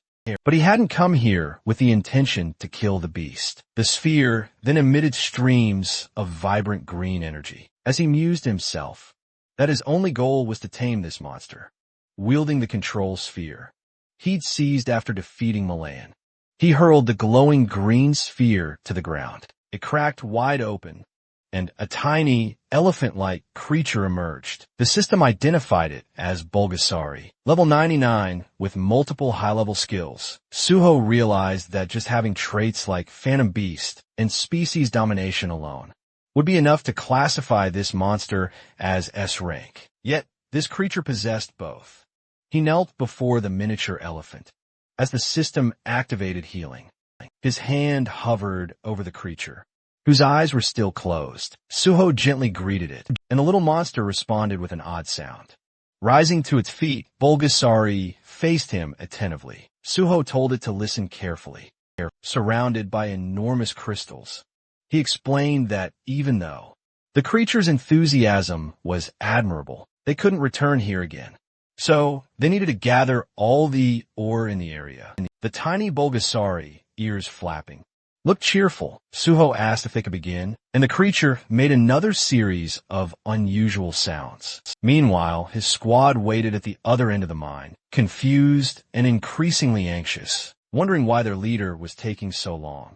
Suho now stood within his impossibly luxurious subspace house, the kind of hidden dimension that only a select few individuals in the world could ever possess. Surrounded by its vast, quiet expanse, he found himself thinking again about his past life and everything he'd learned by living through the world twice. In that old life, the only player who had ever controlled Bulgasari was a person known as Gaia, the Master of Earth. Their fame had risen entirely because Bulgasari was an overwhelmingly powerful creature. Suho remembered every detail of how Gaia used Bulgasari. The monster was a mythical beast, capable of devouring any kind of metal, converting all of it into pure strength, while also storing enormous quantities of minerals within its body, transforming into a walking, living mountain of pure, compressed energy. Inside the subspace house, Bulgasari, now affectionately nicknamed Bulbul, was shockingly cuter than its terrifying full-sized form. It resembled a cheerful, metallic-skinned gray hippo as it bounced energetically around the room. Then, Bulbul opened its mouth wide and inhaled an entire mound of gleaming magic stones like a living vacuum cleaner. Once it had consumed everything, it rolled onto its back and began radiating a deep, powerful glow. Suho watched this with satisfaction, thinking that this little creature was unquestionably the greatest miner in the entire world. He smirked to himself. By now, the Nexus miners outside should have collected their portion, exactly as agreed in the contract. Whatever remained inside this subspace belonged solely to him, and he had ensured that. Outside the mine, Daehan, Yeonhwa Jaiwan, and the rest of the team continued to wait. Near the sealed tunnel, Daehan grew increasingly restless, convinced that Suho had been gone far too long. The miners whispered to each other, assuming that Suho must have defeated the boss, but perhaps suffered injuries during the fight. A few even considered going deeper to check, but Jaiwan held firm, insisting that they follow Suho's strict orders. Yeonhwa agreed. Even though worry tugged quietly at her thoughts, she reminded everyone that a team without trust in its leader would collapse. And Suho had clearly told them not to enter for at least 12 hours. None of them wanted to break that trust. Suddenly, the stone wall exploded outward. In a burst of purple energy, Suho walked out through the smoke, appearing completely calm, as if he had finished a short training session, rather than a life-threatening battle. His squad rushed toward him, immediately demanding to know why he had taken so long. Jaiwan, especially dramatic, practically jumped in front of him. Suho playfully jabbed, "If you were so worried, you should have just come looking for me." The group was quick to remind him. He was the one who forbade them from doing so. Suho's playful smirk softened as he gently placed a hand on Jaiwan's shoulder. He acknowledged the boy had faithfully followed his orders. Loyally, Yeonhwa admitted. She felt a wave of relief that their trust hadn't been misplaced. Though she still hated being treated like a child, Suho simply stated they had all lived entirely different lives, and that was the undeniable truth. Their darker pasts had completely shifted, and he felt a quiet pride in having changed their future paths. Afterward, Suho thanked the miners and declared it was finally time to leave the cave for good. The group cheered enthusiastically, more than ready to return to the surface. Meanwhile, in his office, guild leader Bae Dong-yuk waited anxiously. The longer the agonizing silence stretched, the tighter he clenched his hands. If anything happened to Suho, all responsibility would fall squarely on him, and the Nexus Guild would drown in trouble. Suddenly, someone burst through the door with electrifying news, announcing, Suho and his entire team have returned safely. Dong-yuk hurried out to greet them, flooded with relief. Suho confirmed the gate was cleared and requested the results be officially registered. Later, they gathered in the office to review the collected materials and recorded data. Dong-yuk was absolutely stunned. Despite Suho's unusually short contract period, the profits were massive. They estimated over 7.2 billion won in resources, possibly exceeding 10 billion. After processing, Suho quietly remembered the raw stones he had claimed for himself in advance and nearly laughed. His personal haul alone was worth a fortune. To be fair, Dong-yuk offered Suho's squad 10% of the gate's entire profit. For good measure, Suho feigned surprise, even though inwardly he found it far too generous. He'd already amassed an immense haul, so demanding anything more felt utterly greedy. After a brief, polite exchange, they finally settled on a balanced reward that pleased both sides equally. Once the matter was settled, Suho brought up something else. He proposed forming a covert raid unit within the Nexus Guild, since he was soon to join the Hunter Association. As an official government hunter, he couldn't officially lead his team, so he asked Dong-yuk to support them quietly and register them within the guild, so they could continue serving as a hidden force. Operating behind the scenes, Dong-yuk loved the idea and agreed immediately. Suho mused that only because he had regressed could he build a foundation this solid, avoid the betrayals of his past life, and truly test each person until they proved themselves trustworthy allies. This time, he wanted real companions walking beside him, not just opportunists down the line. Later, Suho entered the locker room, where his squad was gathered. Still, buzzing with excitement about the previous mission, Jivan immediately leaped toward him with his usual, overly enthusiastic greeting. Suho gathered them around and shared the news. Starting today, they were all officially members of Nexus. The team was stunned. Several Banshee members had given up their previous jobs just to follow him, and now they would receive proper pay, clear advancement paths, and official B-rank status, with potential for A-rank promotions. Dahan and the others were ecstatic, celebrating like they had just won a grand prize. Right then, Suho's phone rang. It was Chief Pai calling with even more good news. Suho's special recruitment for the Hunter Association had been approved. Soon, he would formally join, receive a commendation, and begin his government contract. Chief Pai, they joked Suho was getting way too impressive, and Suho shot back, declaring he fully intended to keep surprising everyone. From now on, the next day, inside the Nexus lounge room, the entire Banshee squad was deep within the digital space created by Jaiwan's digitization skill, while the bright, white environment looked futuristic from the outside. Inside, it was crawling with glitch-covered monsters, their red eyes flickering as they clawed their way out of broken streams of corrupted data. The creatures let out distorted screams. As they swarmed the team, everyone held their positions, while Dahan barked commands, preventing the formation from collapsing under the chaos. Manhwa glanced toward Jivan, who was catching his breath and leaning heavily on his staff. She asked if he was all right. Jivan insisted he was fine, though he was clearly pushing himself too hard, determined not to look weak, and wanting to prove he truly belonged in the Banshee squad. One of the older members gave Jivan a playful smack on the back, nearly knocking him off balance. Teasing that their youngest member was really fired up today, another stepped in to steady him, placing a hand on his shoulder and telling everyone to quiet down. Younghwa reached out to help Ji-Vun stand straight and warned him not to let any weakness show. If they wanted to reach level 100, if they wanted to keep up with their leader's reputation, they still had a long road ahead. The others agreed. If Ji-Vun wanted proper recognition, he had to keep fighting. Their determination collectively surged. So the entire team shouted together that, no matter how hard the climb became, they would give everything they had. A short distance away, Suho watched them, surrounded by the digital remains of corrupted monsters he had already taken down. Their enthusiasm amused him.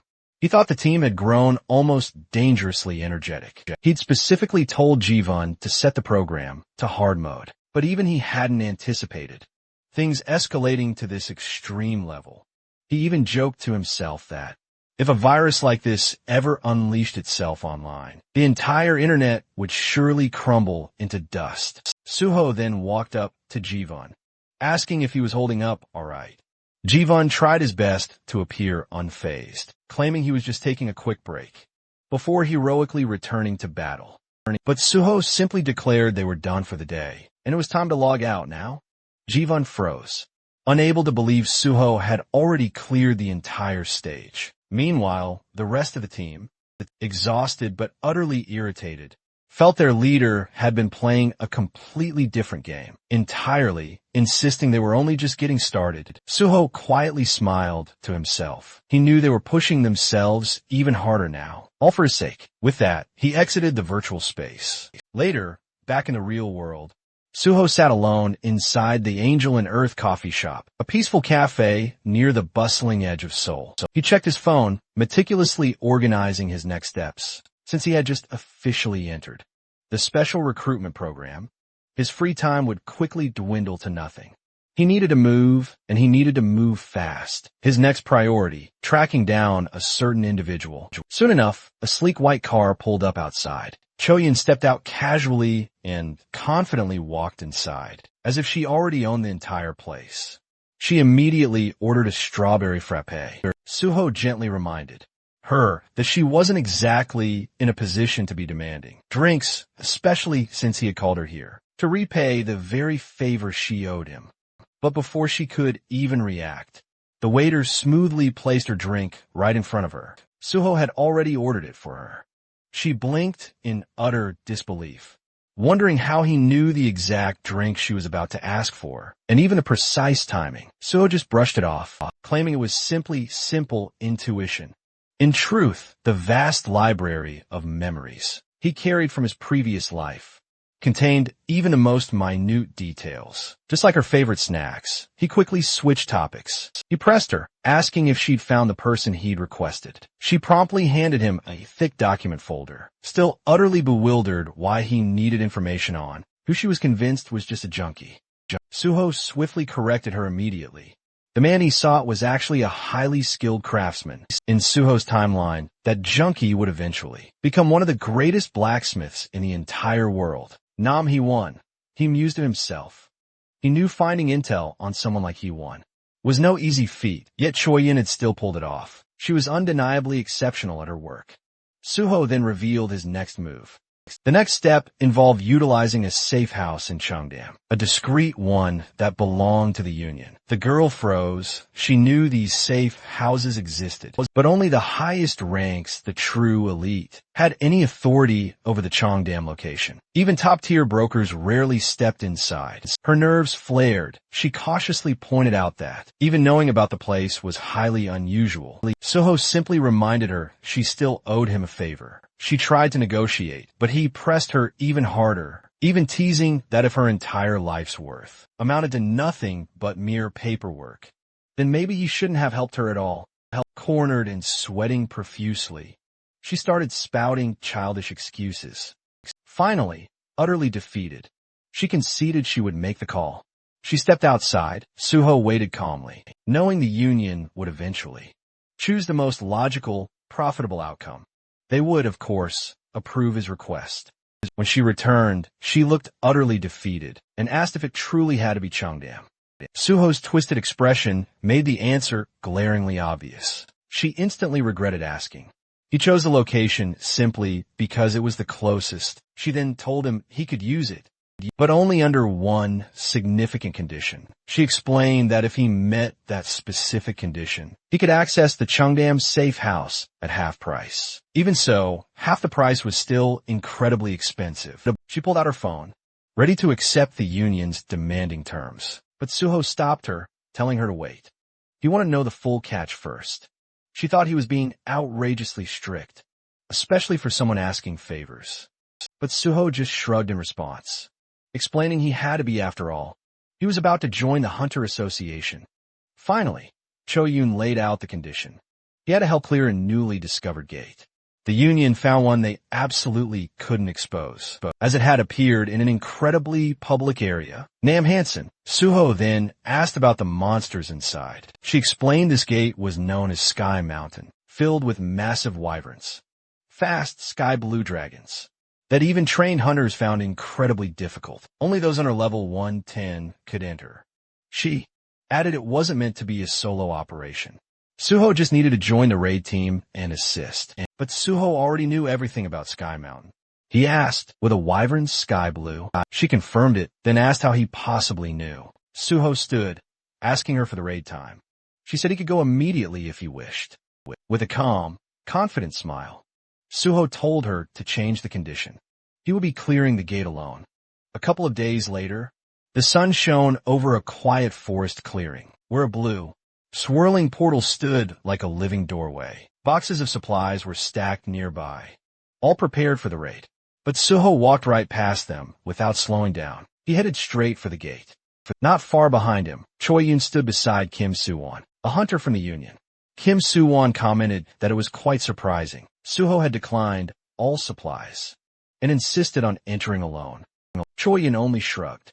She believed he had his own plans, and their boss had said that, regardless of success or failure, watching Suho would be interesting. She still felt confident he would win. Suho always exceeded expectations in the end. Kim Soo-won, meanwhile, remained incredibly curious. If Suho succeeded in soloing this gate, he would become even more of a legend.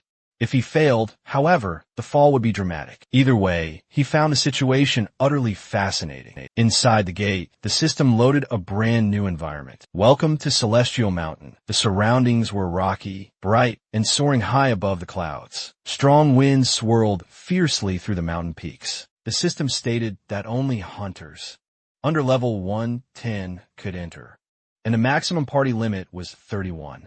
Yet, Suho stood there all alone, planning to clear everything by himself. He remembered reading association reports about this place.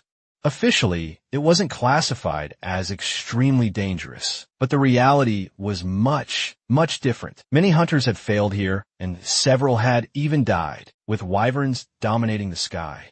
The association usually sent mages and archers. Warriors were advised to stay far away, since aerial combat was too difficult for them. But Suho felt that these rules simply did not apply to him. He gathered blood in his hand and activated his blood weapon skill.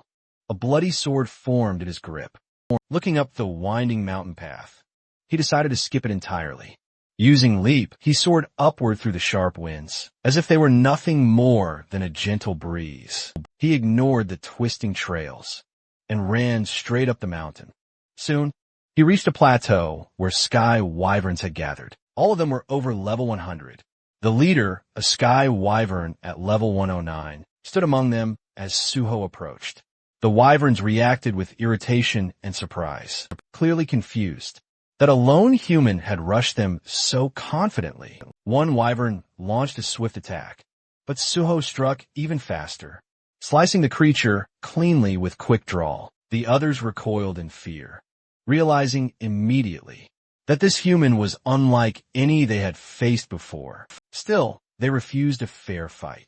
When it became clear none of them could take him one-on-one, the wyverns attempted to overwhelm him.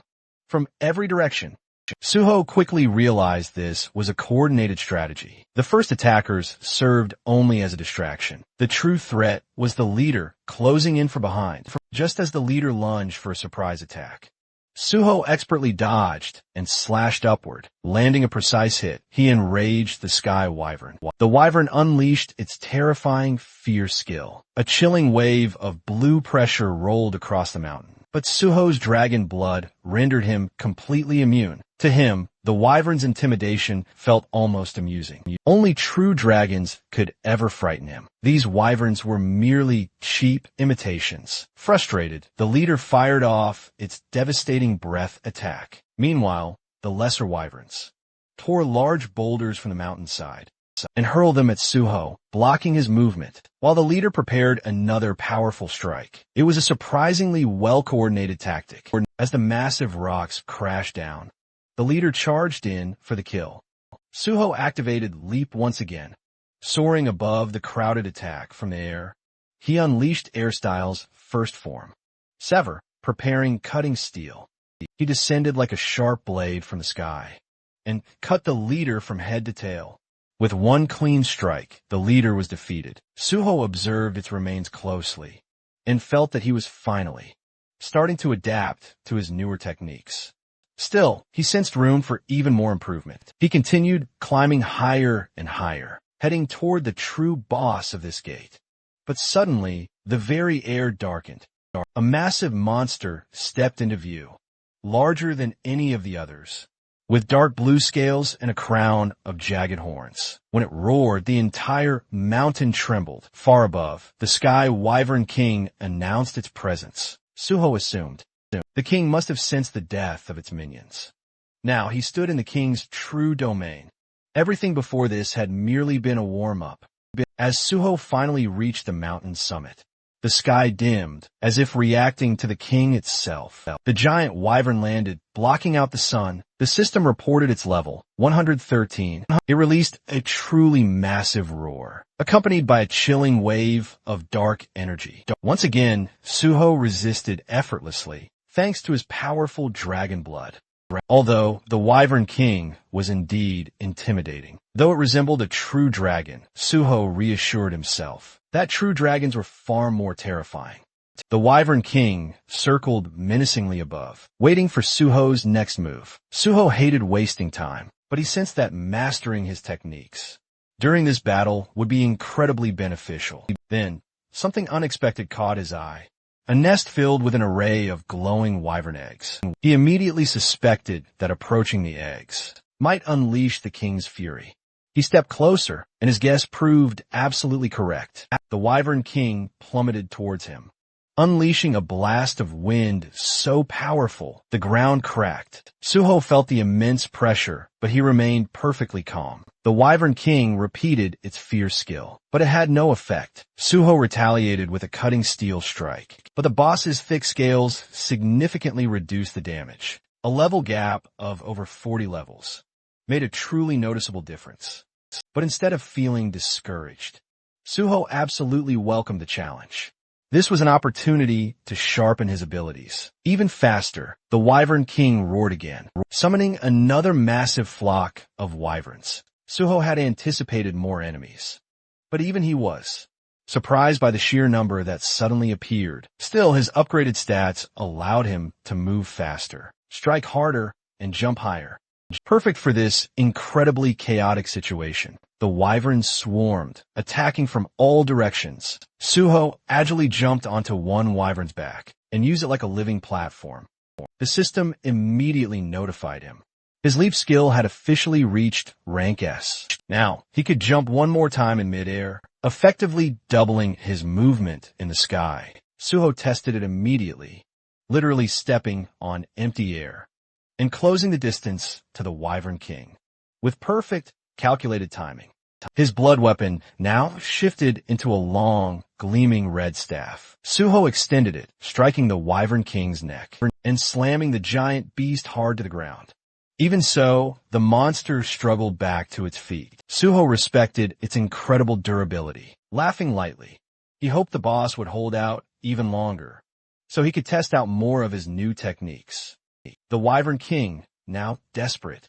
It forced its subordinates to attack again, but the lesser wyverns hesitated, as if fearing Suho more than their own ruler. Some even appeared to be trembling. Suho quietly mused that perhaps he had become the true wyvern king now. The real king shrieked in furious outrage, and his minions finally resumed their onslaught. Suho zipped through the air, leaping from wyvern to wyvern. However, he noticed something. His sword-drawing technique wasn't leveling up as fast as he'd hoped. These opponents were strong, but not quite enough to advance his skill. Deciding to speed things up, he raced toward the mountain peak. There, he discovered something truly colossal. The Sky Wyvern Queen, even larger and stronger than the king, covered in shimmering purple scales. She fiercely guarded her nest, unable to leave. This gave Suho a crucial advantage. The queen was powerful, but tethered to her nest. She attacked by rolling massive boulders toward him, but he used sword drawing to effortlessly slice them apart. Her piercing screams summoned every single wyvern remaining on the mountain. Suho remained perfectly calm. He knew she would rely on her minions, rather than attack him directly. At that critical moment, the Wyvern King swooped down in a full-force assault. Suho decided it was time to end this battle. He chose not to unleash his strongest skill immediately. Instead, he aimed to reach a higher level of sword drawing. The best swordsmen relied solely on their blades, and Suho wanted to honor that principle. He focused on perfect timing and ultimate precision, repeating sword drawing again and again. The system reacted swiftly to his mastery, recognizing instantly that his understanding had surpassed all others. System alerts flooded his vision. His sword drawing evolved to a supreme level. The guardian sword within him responded, granting a new form, Cloud Cutter, rank S+. Red energy crackled in his hair and eyes. Suho unleashed Cloud Cutter with a powerful, sweeping swing, sending forth a massive vortex of bloody energy. He absolutely crushed the Wyvern King. The boss collapsed, letting out one final shriek. The remaining wyverns shrieked, overcome by fear and grief. But Suho wasn't finished. He unleashed Cloud Cutter again. With one devastating, sweeping strike, he annihilated all the remaining wyverns, including their queen. The system then announced his triumph. Suho stood triumphant atop the mountain, his sword resting casually on his shoulder. The gate stood conquered. After the battle concluded, Suho quickly pulled up his status window.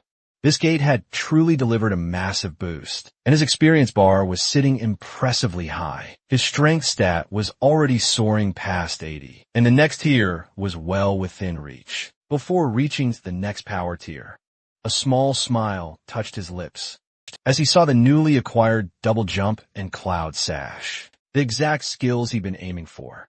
It felt immensely satisfying to see his plan finally pay off. Turning towards the queen's den, he knew it was time to collect his hard-earned loot.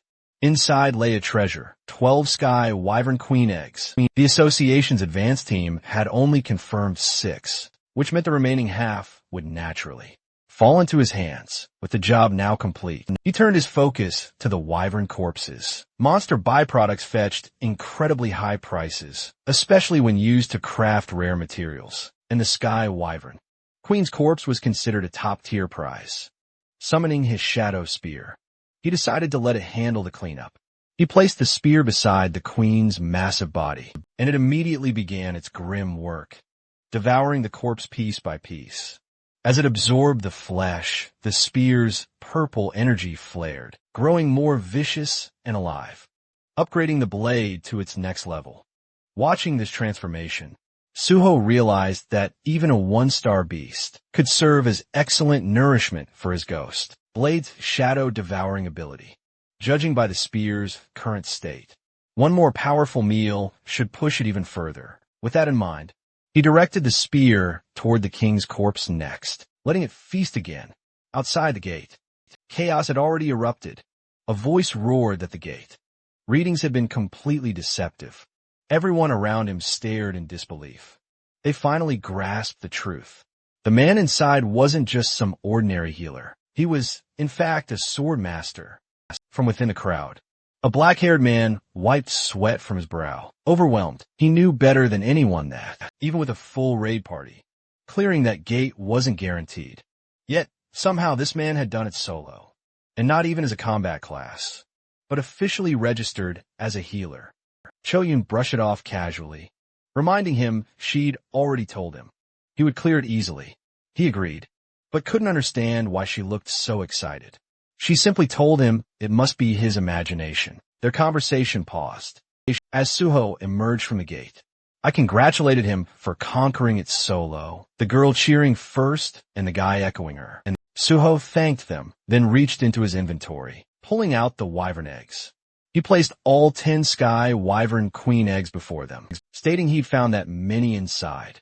Kim Soo-hwan stared, stunned by the sheer quantity. Suho calmly insisted he had retrieved every single egg, while conveniently omitting the extra ones he kept for himself. As for the Sky Wyvern King and Queen corpses, he explained that both bodies had fallen to the base of Sky Mountain during the fight, making them impossible to recover. Of course, he conveniently hid the fact that Ghost Blade had already devoured them cleanly, leaving no trace. Lowering his voice, Soo-hwan asked if he could pose a question. Suho told him to go ahead. Soo-hwan hesitated, then asked, how did someone officially registered as a healer manage to wield a sword like that? Did he really fight those wyverns, using nothing but swordsmanship and healing abilities, even with good sword skills? Taking down flying monsters with only a blade shouldn't be that simple, Soo-hwan thought. Suho, being both swordsman and healer, would have surely brought arrows, throwing spears, or, at the very least, long-range spell scrolls, as a fellow hunter. He was dying to know how Suho possibly pulled it off. Suho simply smiled and told him one sword was enough. Soo-hwan stared at him, utterly dumbfounded, like a total fanboy, asking if he genuinely meant he took down all those terrifying flying wyverns, including both the king and queen, with just that one sword. Suho confirmed it. Soo-hwan practically beamed, thrilled and absolutely glowing with admiration, while Cho-Yoon subtly nudged him, asking, isn't this the same guy who was just whining earlier? Changing the topic, Suho then asked Cho-Yoon if he had completely fulfilled all the conditions. Cho-Yoon happily declared he'd more than fulfilled them. He'd solo cleared the gate and recovered all 10 eggs. As promised, she guaranteed him free use of the largest unit in the Cheongdam residence, adding that her boss never went back on their word. She then asked when he wanted to start using it. Suho told her he wanted to start today, and also urgently requested access to future reports on valuable items and magic stones. He asked, is that even possible? Smiling, she said, it absolutely is. He could contact her for anything, from item disposal to even money laundering, and she'd provide truly top-tier service. Suho suddenly pushed a small, unassuming diary toward her, saying he had just one more favor. She told him, go right ahead. Inside was a faded photo of a green-haired man. Suho asked about a patient named Nam Hee-won at the Yongdong Post-Danyak Center and said he desperately needed information on him. Flipping through the diary's pages, Cho-Yoon instantly realized it was the exact same file she had retrieved earlier. Confused, he then asked, what does this Hee-won person actually do? Didn't Suho mention he was some kind of technician? Suho opened his car door and dryly asked, do I really need to explain the whole backstory? Every single time I request a favor. She quickly apologized, saying, oops, I slipped again, as he settled comfortably into the driver's seat. She complained from outside the car that she felt genuinely hurt. After everything they'd just done together, shouldn't they be able to talk more freely by now? Suho coolly replied she could ask how he was doing, but nothing more. Clasping her hands dramatically, she muttered, you're so cold. She then informed him the Cheongdam residence would be ready in 2 hours, and she'd send the address once everything was arranged. He also told her to send Hee-won's information. Checking her phone, she confirmed he was indeed a patient at the Danyak Center, and that digging into Junkie's records would only take a few dozen minutes. She scrolled through her contacts and told him she'd get back to him shortly. Sometime later, while driving, Suho received a call from Cho-Yoon. She informed him the Cheongdam residence was ready for immediate use and that she had already gathered all the information on Nam Hee-won, and sent it directly to his phone. Suho thanked her for her work, but Choi-in still pushed, asking why he was digging into a known drug addict. Suho simply ended the call, refusing to entertain the question any further. He opened the map location sheet sent. Looking at the screen, he muttered the name Yongdongpa, realizing this was where the man lived, and decided he would go recruit him now. Soon after, he arrived in front of a cluster of old, worn-down buildings that looked more like a slum than anything else. Standing before one of the structures, he noted this must be the house where Nam Hee-won stayed, another semi-basement. He glanced through one of the small windows and noticed the curtains were pulled shut. From the inside, he pressed the doorbell, only to realize it was broken. So, he began pounding on the door, calling out for Nam Hee-won. After a moment with no response, he assumed the guy wasn't home and said he'd have to return later. What he didn't know was that inside the room, 3 men were standing over a collapsed Nam Hee-won. The brown-haired thug crouched beside him, asking if Hee-won really had visitors coming by, deciding they should finish the job before anyone saw him. Before he could even react, a heavy thud rocked the entire door. All 3 thugs instantly froze in their tracks, completely startled by the sudden, powerful impact. The one responsible, of course, was none other than Suho. Stepping boldly inside, the tattooed thug instantly snarled, demanding to know his identity. But Suho shut him down coldly, declaring his identity was absolutely none of their business. The tattooed thug tried to curse him out, but before he could even finish his insult, Suho's hand crashed across his cheek with a sharp, lightning-fast slap. It was so incredibly swift that the other 2 barely registered what had happened, until the man dramatically staggered back. Suho shot a piercing glare at the remaining thugs, his voice dropping heavy as he commanded them to come closer. Every single one of them. Outside the room, Suho had already confirmed 4 distinct presences inside, using his precise magic detection.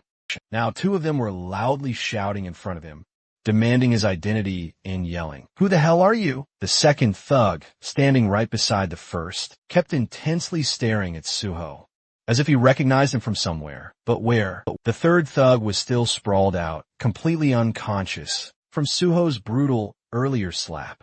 And the fourth? None other than Nam Hee-won himself. One of the 2 remaining thugs brazenly stepped closer, accusing Suho of flat-out ignoring him. He didn't even get another word out before Suho simply, casually swung a powerful slap right across his face. The guy's face twisted into an expression both hilarious and tragic as he went flying backward and crashed onto the floor. The last conscious thug witnessed it all.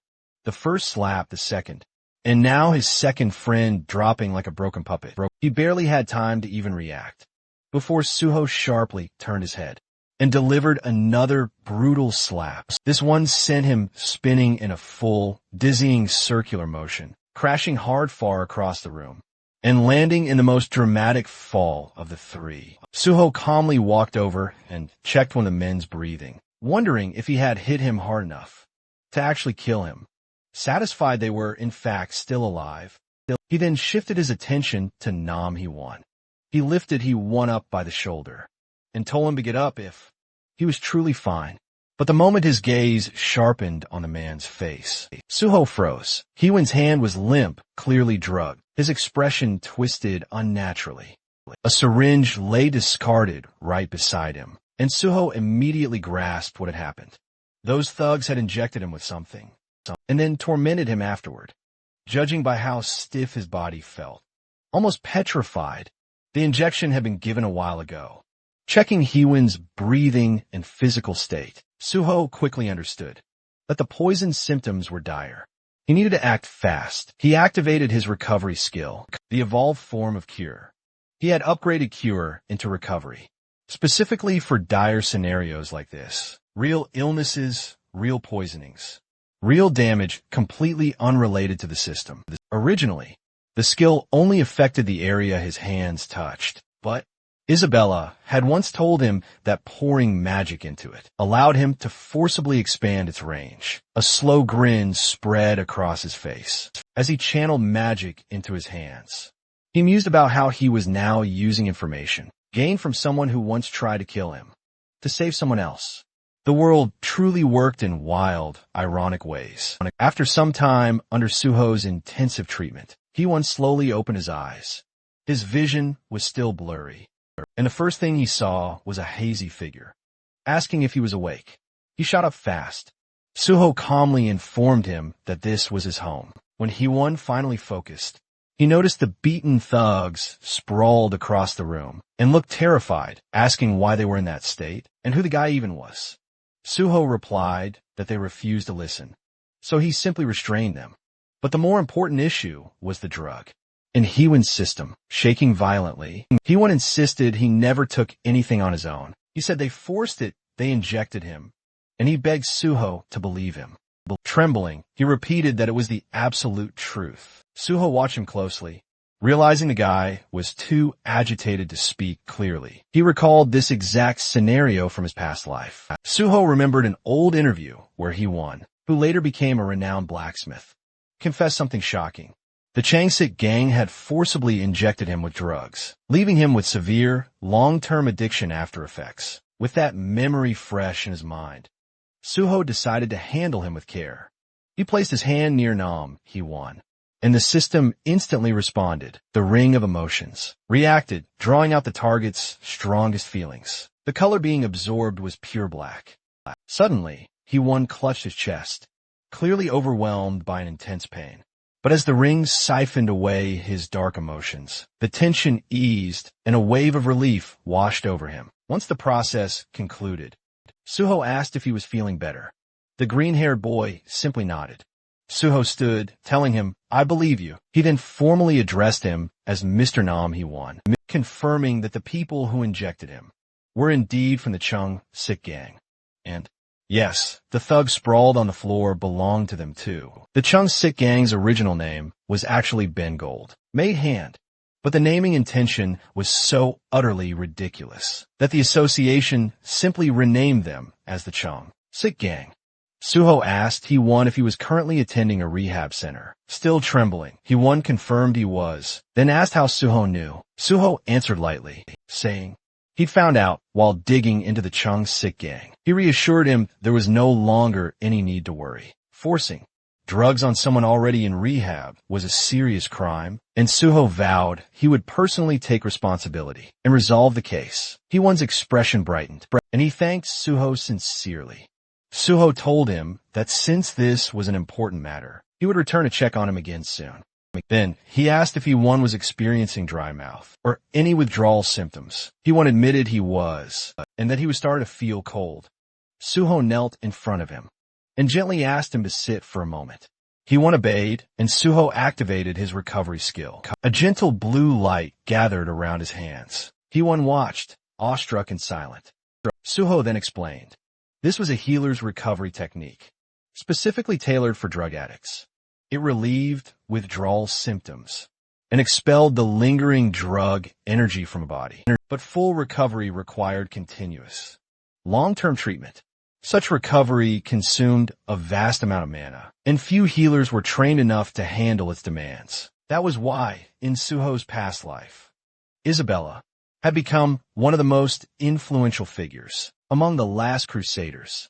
And that was also why, after returning, he chose the path of healer. Standing up, Suho told the green-haired boy that addiction treatment needed consistency, and they would meet again for further care. For now, he had to head toward the Chung Sik gang station. Terrified, Hee-won asked him to wait. He said he'd wanted to know something earlier too, and asked who Suho was affiliated with. Suho gave his name and said he was a hunter under the Korean Hunters Association. As Suho left, Hee-won remained seated in silent amazement, repeating the name Oh Suho in his mind. Even someone who didn't own a TV, like him, had heard that name over the past few days. It was all over the breaking news. And now he realized the person who saved him was the very same Oh Suho everyone had been talking about. From above, the slum looked like a war-torn zone. After multiple gate shocks, half of Yeongdampa had collapsed into ruin, firmly transforming it into a slum. Suho walked through its broken streets, the air heavy with neglect. Since the district sat right in the center of Seoul, It had eventually become a perfect breeding ground for crime. He looked up at the crumbling surroundings, thinking that this must be the place that both the police and the association pretended not to see, even as it lay before him. A building stood, emblazoned with a bold sign that read, "Gold Made." Suho stared, his mind racing with questions. What kind of gang had the audacity to brand themselves with such an over-the-top, grandiose name? He pushed open the door and stepped right inside. The first floor, a full-blown convenience store. Shelves fully stocked, all the lights brightly blazing. Suho immediately pieced together the whole situation. A convenience store, smack dab in the middle of a slum, still operating smoothly? That was clear proof. This place was openly run by nothing but gangsters. There was no way it would remain untouched without some serious backing behind it. He walked straight to the back of the store, where he found a staircase and began to climb. Suddenly, a voice barked down from above, telling him to freeze. A bald man materialized, ordering him not to move, and threatening that he would surely die if he took another step. He then demanded Suho's identity, acting like he had authority over anything at all. Suho looked at him, a small smile playing on his lips. A gatekeeper? How utterly classic, he thought. Then he asked, "Where's Changsik?" The bald man snapped back in anger. Utterly shocked to hear the name spoken so casually, the thug shouted, demanding to know who he thought he was. To utter their boss's name so freely. But then his expression suddenly shifted. As he recognized the face in front of him, the man froze stiff. As he realized this was the Suho himself, Suho waved lightly, almost casually, thanking him for the recognition. The thug, clueless, thought Suho was trying to high-five him, and raised his own hand in return. And Suho stepped forward and delivered a brutal, stinging slap, sending the bald man flying aside. He walked right past him with a grin. Continuing up the stairs, Suho then spoke calmly, telling them to inform Changsik to come out. Inside his office, Changsik heard the sounds of fighting, erupting right outside his door. The noise grew louder and far more chaotic, until the door finally burst right open, a thug flying right through it after Suho's kick. Suho then stepped inside, completely calm. He muttered, "Not a single one of these gangster bitches seems to understand words." Behind him, the battered bodies of thugs lay scattered across the hallway, like discarded trash. Running a hand through his hair, he asked Changsik, was bringing him here truly that difficult? Stepping over yet another fallen thug, he mused aloud what the gang would even do if he dared to resist. Changsik sat before him, his expression straight and utterly unreadable. Two bodyguards stood behind him, rigid as statues. As Suho drew closer, he knew exactly what kind of den this was. Over 80% of this organization's members were awakened. The fact that awakened criminals operated so openly, like this, was undeniable proof that the nation's security had already crumbled. In his previous life, the Changsik gang had swelled, even larger than this current iteration.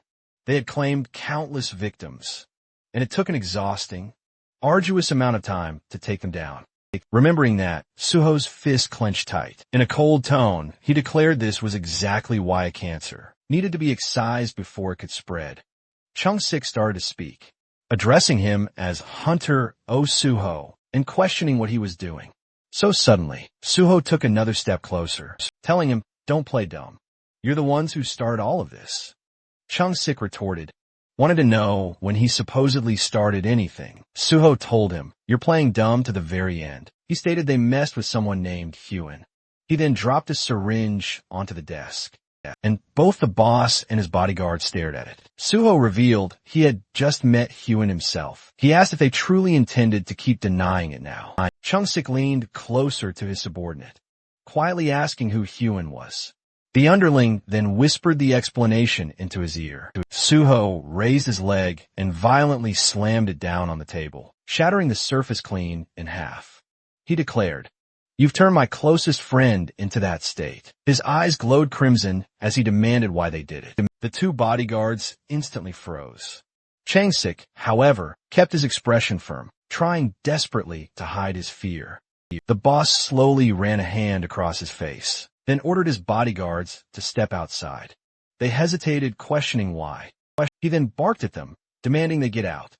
The remaining guards instantly rushed out of the room, leaving only Suho and Changsik behind. Changsik swallowed hard, believing there must be some misunderstanding. He suggested they talk things out calmly. Suho slowly walked over the shattered table, stating that every word they spoke only guaranteed another beating. Changsik, now visibly trembling, warned him that if he dared touch him, he'd call the police. Suho promptly punched him across the face, calling his threat pure nonsense. The blow sent Changsik sliding across the floor, his chair seemingly glued to his behind. Suho remarked that hearing the word police from a gangster boss was hilarious. Changsik groaned in pain on the ground. Suho then added that he figured a boss wouldn't go down from just one punch. Changsik forced a strained laugh, claiming he wouldn't just sit there and take it. But the moment Suho stepped toward him, terror instantly returned to his eyes. Suho reminded him once more that he was practically begging for a beating, tightening his fist, and with that, Suho's punch drove straight toward the boss's face. Outside the office, the guards heard the repeated, sickening thuds of fists slamming into something or someone. Alarmed, they rushed toward the room, shouting for their boss. As they threw the door open, they found Suho standing calmly in front of a shattered glass window. He told them their boss had fled. One of the guards stared at him in utter shock, asking what just happened. Suho calmly explained that Changsik had smashed the window and bolted, pointing out the broken frame as if it were obvious. The bald guard then slowly raised his hand, like a confused school kid, stating, "But this is the 3rd floor." Suho just brushed him off, telling him that Changsik, a level 100 hunter, could easily bounce back from something like that. They should stop babbling nonsense about it.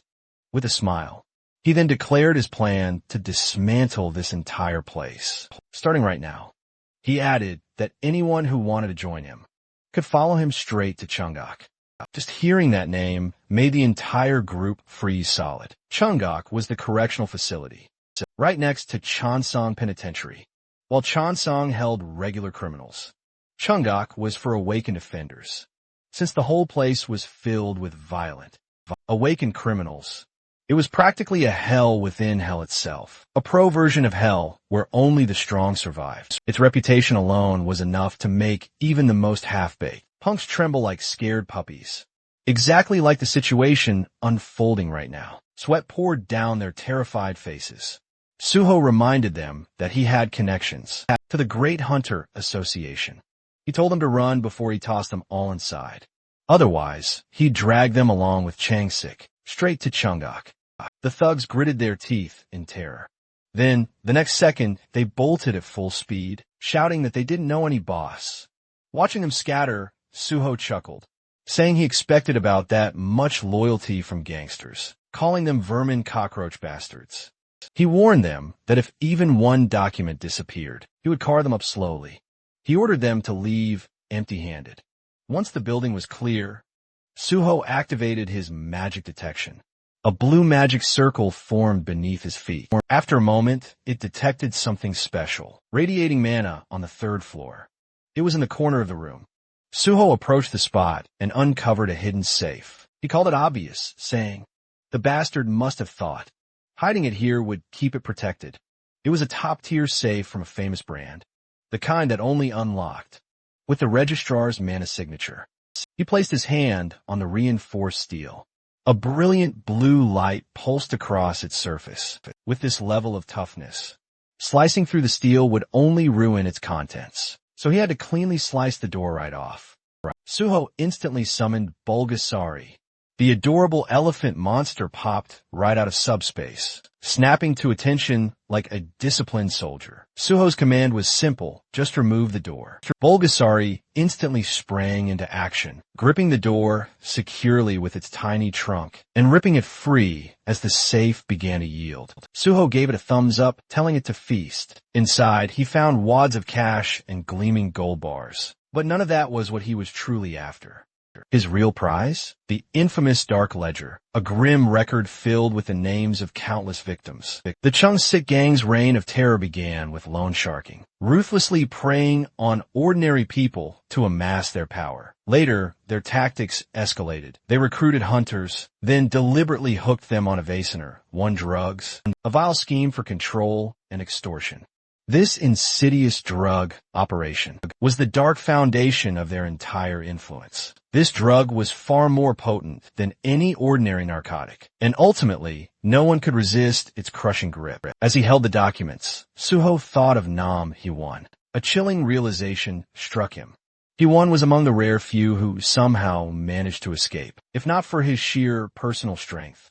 Even Suho might have fallen completely. Suho firmly believed they belonged in Chonggak prison. For crimes of this magnitude, he swore, he'd make absolutely every last one of them feel the exact same agony their victims suffered, deep down to their very bones. After the intense battle, Suho escorted Nam Hyewon back to his humble apartment and completed his healing process. Hyewon couldn't stop thanking him, now finally able to breathe normally.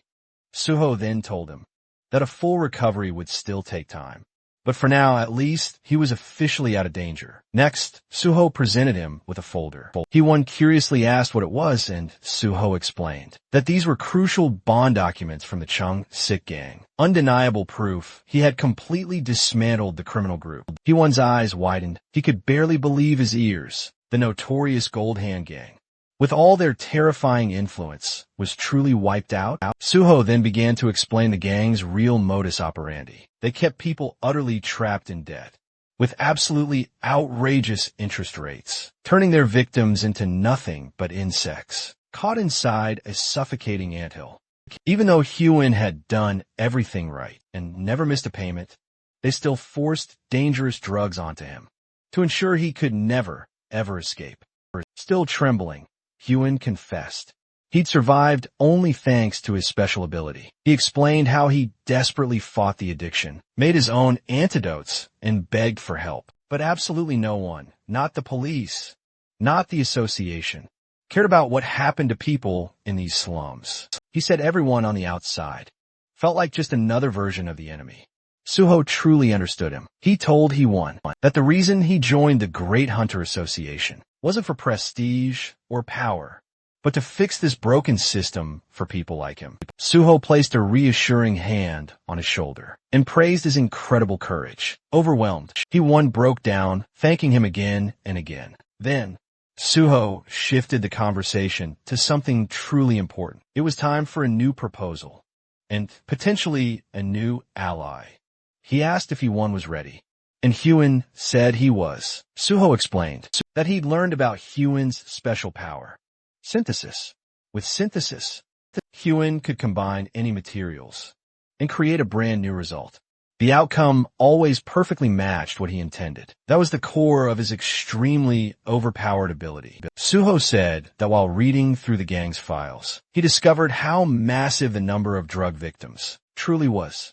There were far too many for him to treat alone. But Hyewon had already made secret antidotes before, so Suho offered him a real job, to create a proper neutralizer.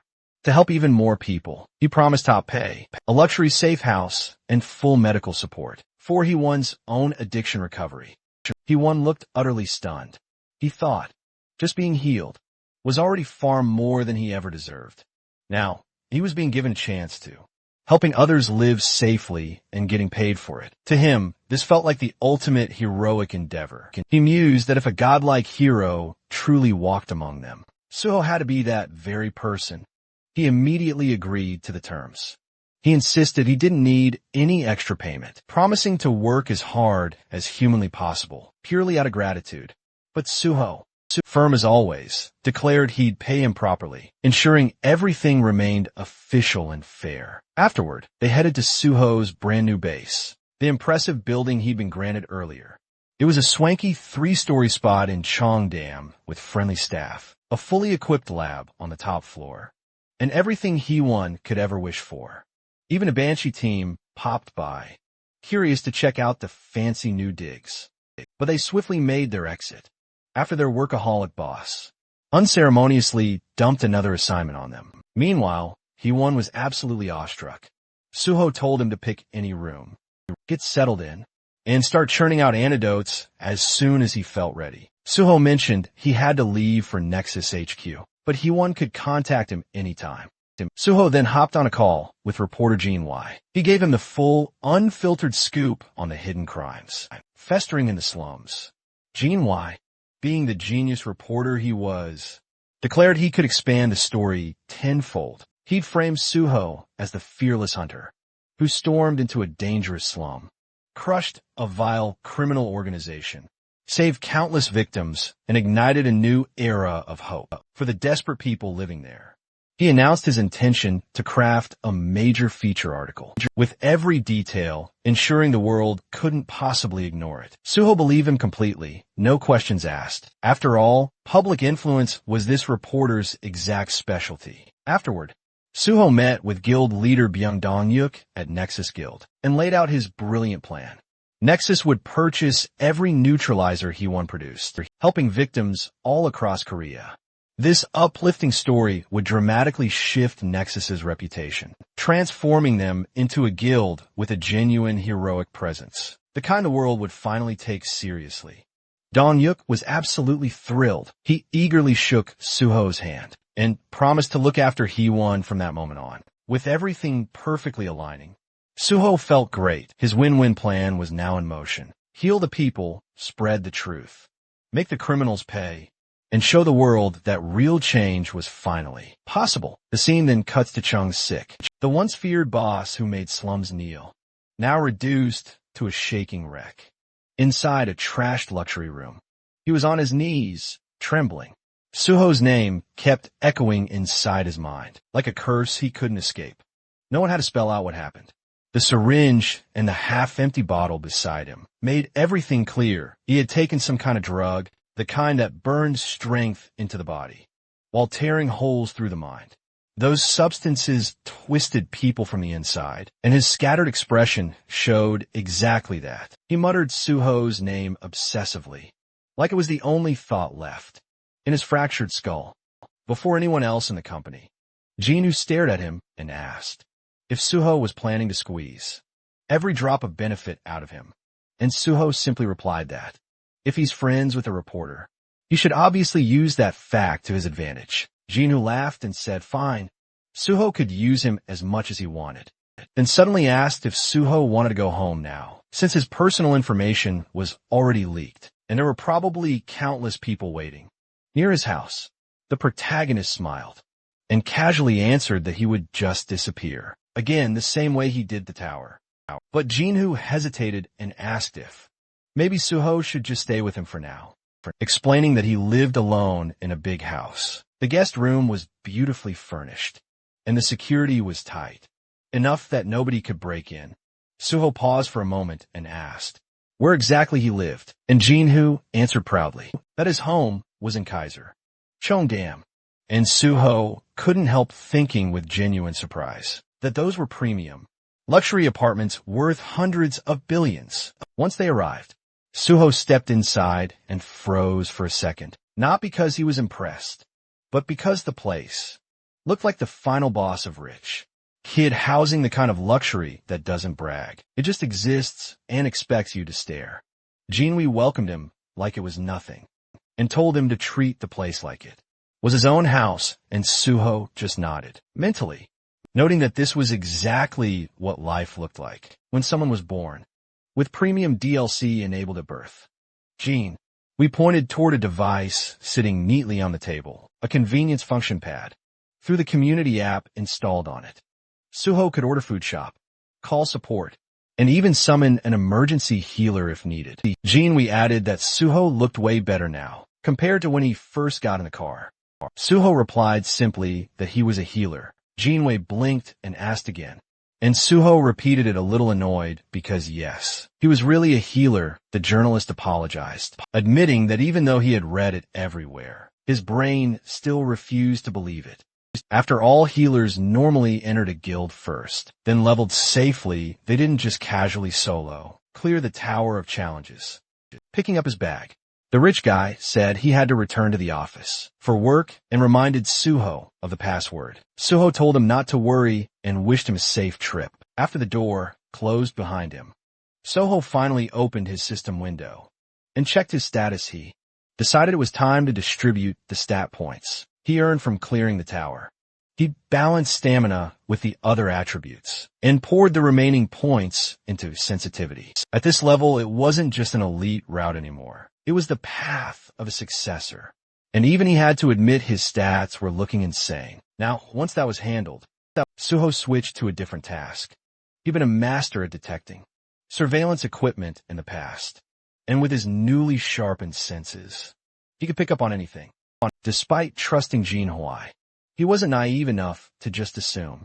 A conglomerate scion's place was totally spotless, better paranoid than dead.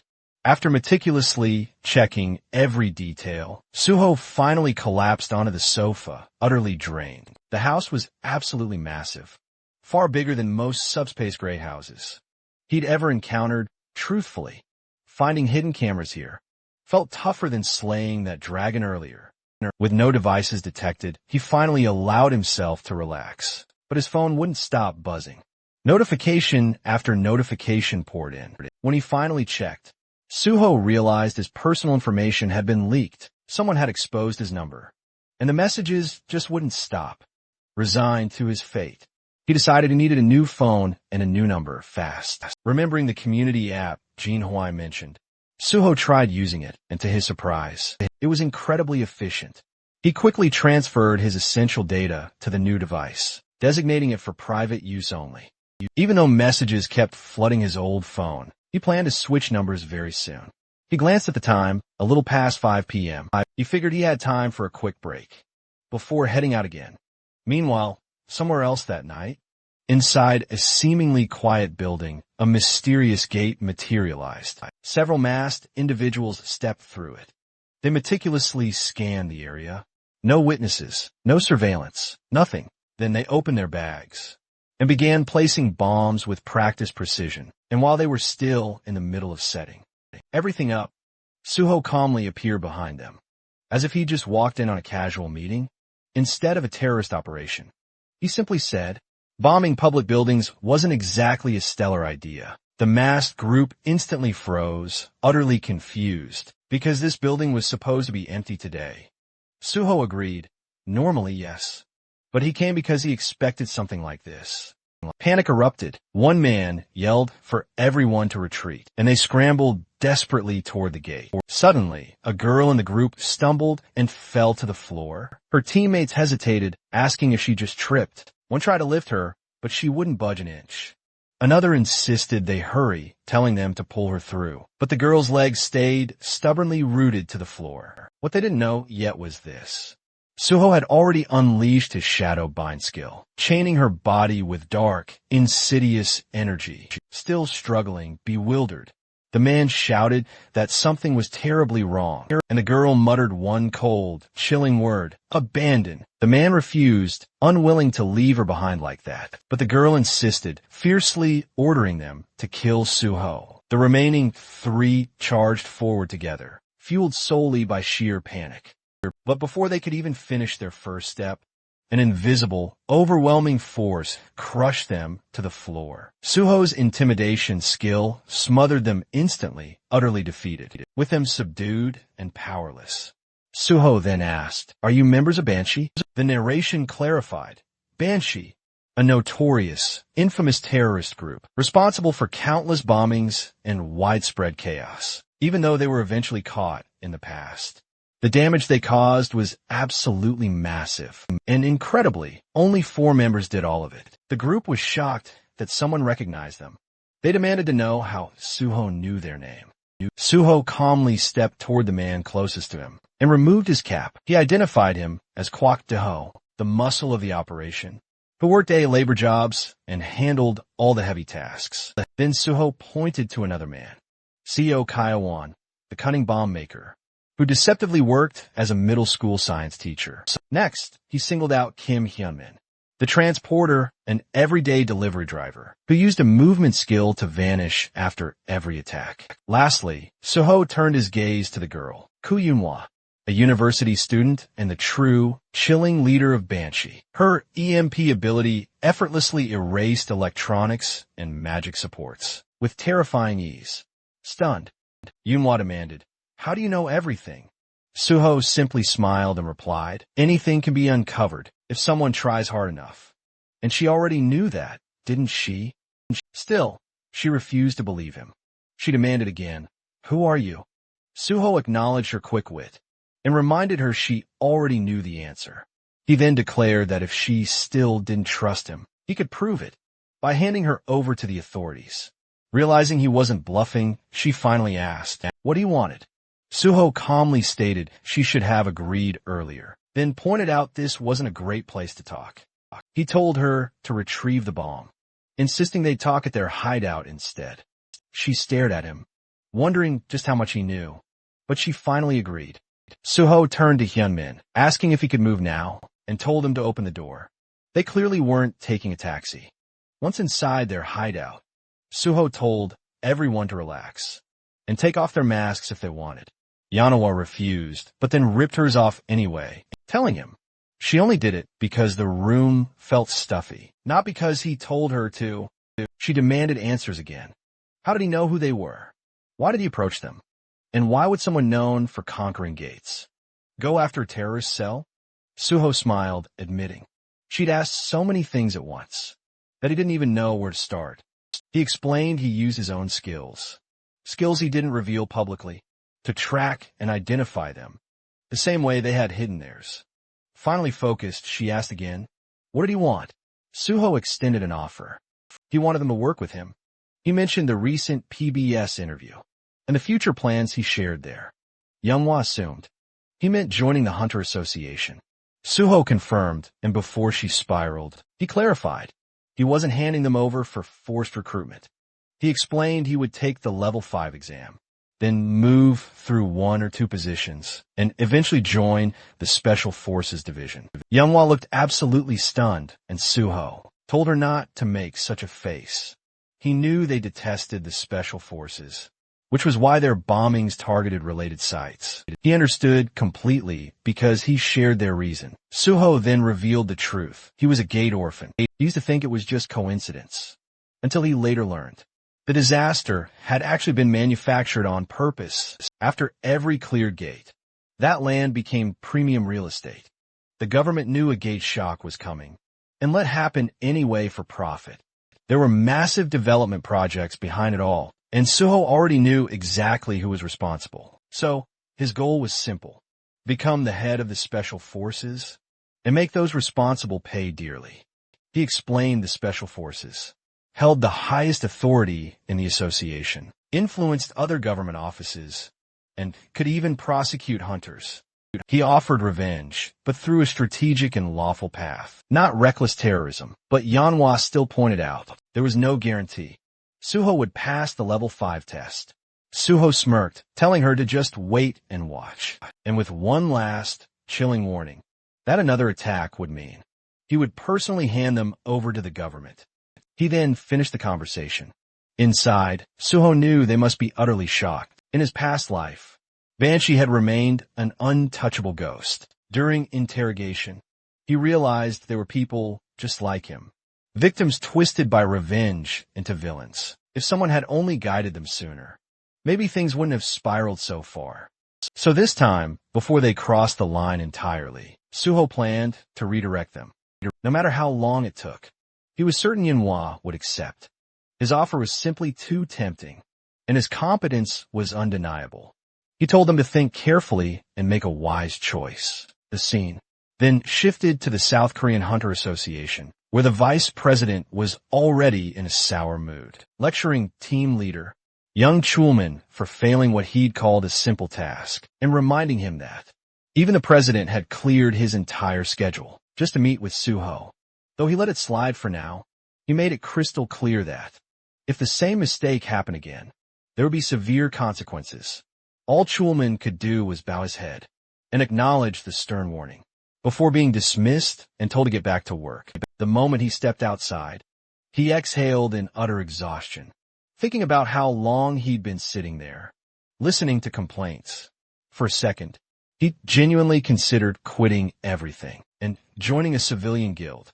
But then he reminded himself why he joined the Hunter Association in the first place. After surviving so much, Enduring one more miserable moment wasn't impossible, so he whispered to himself to stay strong. That was when Song-yeol, the head of the Special Investigation Department, suddenly appeared and placed a hand on his shoulder. And Chulman, already irritated, wondered why he had to run into this person now. Trying to act normal, he forced a polite tone and asked what the chief was doing here. Pai responded with his usual playful attitude, saying he'd heard that his cherished team leader Yang was getting an earful again.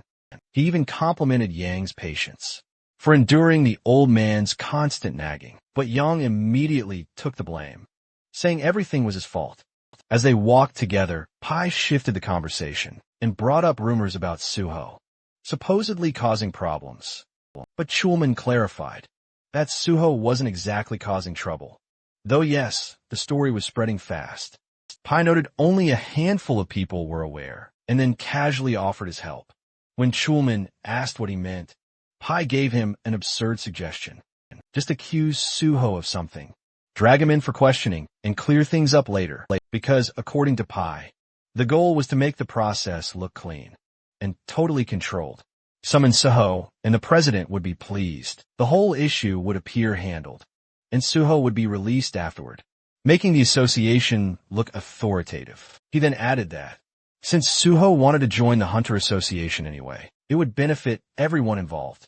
Yang stared and cautiously called Pai's ideas mischievous, because interfering with someone as successful as Suho could backfire spectacularly.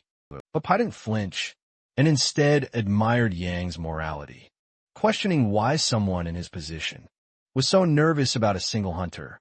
Yang responded politely, but Pai wasn't done. He reminded him that prosecutors still had the authority to investigate and charge hunters, and that hunters once feared them for a reason, hinting that Yang should be more flexible, instead of clinging to protocol. After a tense pause, Yang nodded and said he'd keep in mind. Pai left after offering support and reminding him that there were always alternative ways besides following rules strictly. Once alone, Yang replayed everything quietly, thinking about how he used to respect Pai as one of the few hunters inside the association who felt grounded compared to the disconnected elites at the top. But now he wasn't so sure. Knowledge changes people, and Pai knew too much, which made him dangerous. Feeling uneasy, Yang went outside, found a quiet spot, and sat down. Lost in thought, his mind went back to Suho, how the guy initially supported the association, but suddenly distanced himself. It wasn't shocking, though, since major guilds offered ridiculous benefits that could sway anyone. Yet Yang wondered what Suho was really thinking. Meanwhile, Suho stepped out of a taxi elsewhere and activated the ring on his finger, called First Mumu, thinking about how reckless he had been when he first unleashed it. But now, after conquering the Tower of Challenges, he truly mastered its power. Now it was time to move. He headed toward the Seoul Central Blood Center building and activated his magic detection skill, scanning the area until he found it. A faint, almost imperceptible trail of magical energy. Gates naturally emit magic, so even hidden ones inevitably leak traces. Following the signal, Suho found a faint gate, hidden like a wisp of mist, one that clearly required specific conditions to open. Without a moment's hesitation, he pulled out a knife, sliced his palm, letting his blood drip toward the gate. He already knew this particular gate demanded blood. Once it absorbed enough, the system confirmed the condition was satisfied. A hidden gate had been discovered, and Suho instantly earned 5 bonus stat points. The gate's name, Blood's Decree. Upon entering, Suho tossed glow-in-the-dark powder forward to illuminate the cave-like environment. The first stage was clearly a cave system, so he moved deeper into its depths until a mysterious, viscous liquid dripped onto his head. He looked up and realized that wasn't cave water. It was saliva. Above him hovered countless vampire bats, all around level 63. And Suho merely smirked at the dramatic welcome. Without a moment's hesitation, he activated intimidation, and instantly, every bat lost all control and crashed to the floor. Calmly, he stepped toward a single bat, and drove his shadow spear straight through its body, letting the spear devour its shadow, killing every bat in the room at once. Opening his status window, he couldn't help but feel satisfied. This method was perfect for wiping out low-tier enemies. With an S-class intimidation skill, level gaps became meaningless. Most hunters focused on two primary stats, but Suho had decoded the full color-coded stat system and planned to raise everything evenly. Reviewing his numbers again, he wondered if his current level was just too absurd just for hunting bats. His curiosity immediately led him to check the combat log, but then something peculiar caught his eye. Amidst the fallen, a blood slime lay. It must have been lurking among the bats, accidentally perishing from the intimidation shockwave. The cleanup felt utterly tedious, but he couldn't deny intimidation's power. After all, while high-level monsters could resist fear, the skill still landed, unless the foe was truly exceptional. Before long, he reached the boss room, excitement bubbling within him. Without a moment's hesitation, he charged in. The instant he stepped inside, his sword materialized, and just like that, a colossal vampire bat lunged. He parried the attack, identifying it as a great king. Vampire bat, countering with a swift slash. Then from behind, a golem surged forward, forcing Suho to sidestep nimbly. Neither creature felt like the true boss. They were mini-bosses, and he fought them both simultaneously. He slashed at the golem, then spun to deflect the bat's onslaught. When a golem attempted a devastating punch, Suho slid backward, narrowly evading the blow. He then slammed his sword into the earth, unleashing a shockwave that ripped through the room, striking both monsters. He believed the fight was over until the dust finally settled, and both monsters still stood tall.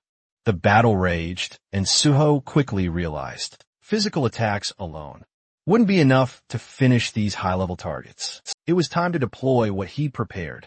Just then, both enemies attacked simultaneously, one from the front and the other from behind. Suho, however, summoned another sword, and when the ensuing explosion finally settled, he had driven one blade deep into the bat, and the other straight into the golem. Even repeated attacks weren't enough to finish them off, but Suho finally grasped the crucial key.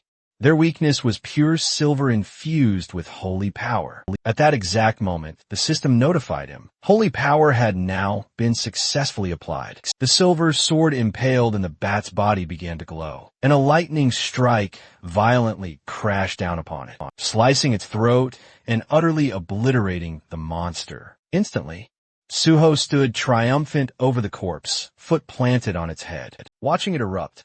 Like an insect crushed under a giant hand, the holy power was absolutely devastating. The golem lunged again, but Suho moved first, slicing it into pieces with his wholly enhanced sword, until the system finally confirmed its defeat. Looking down at the weapon, he acknowledged how perfectly it worked.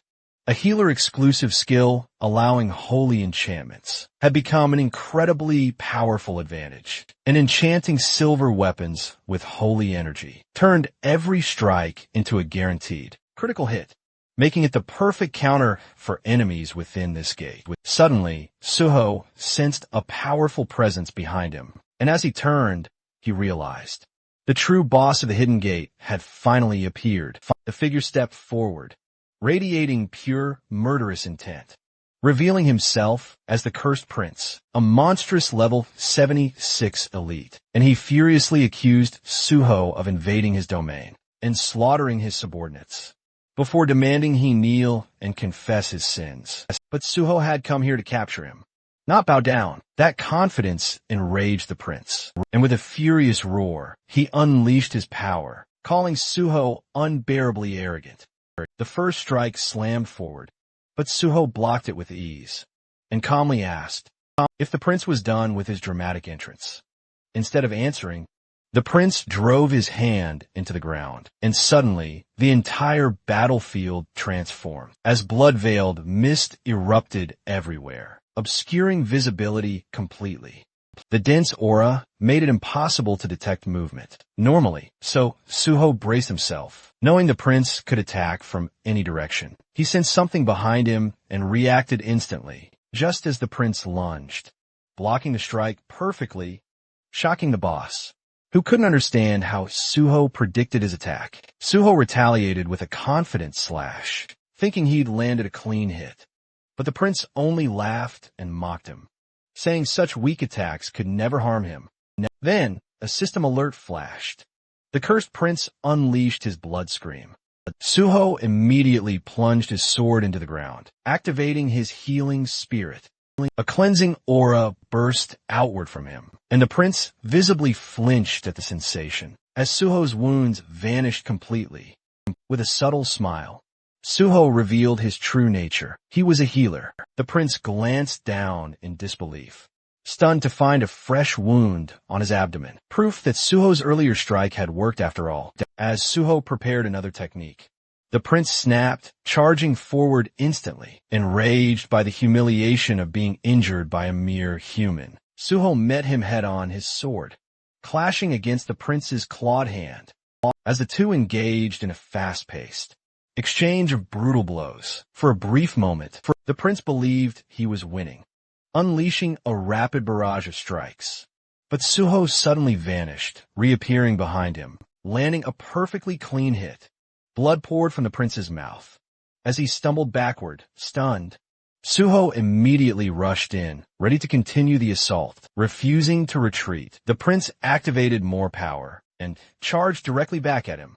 The two collided with massive force, sending shockwaves across the entire battlefield. When they landed, the scene changed instantly. The cursed prince's head separated from his body and rolled across the ground. Suho approached casually and crouched next to the severed head, mocking how incredibly easy the win had been, until the head suddenly lunged forward and bit his hand. Still living, the prince cursed Suho inside his mind, demanding his blood and promising to enslave him. With pure disgust, Suho ripped the head off and violently threw it aside, thinking the prince was basically a mosquito biting without warning. Then, the system suddenly announced the start of kin conversion. Suho collapsed to the ground, as blood rapidly drained from his body. Dizziness and a pounding headache began overwhelming him, while a violent thirst clawed at his throat. Inside his mind, the prince declared it was already too late, but Suho told him to shut up.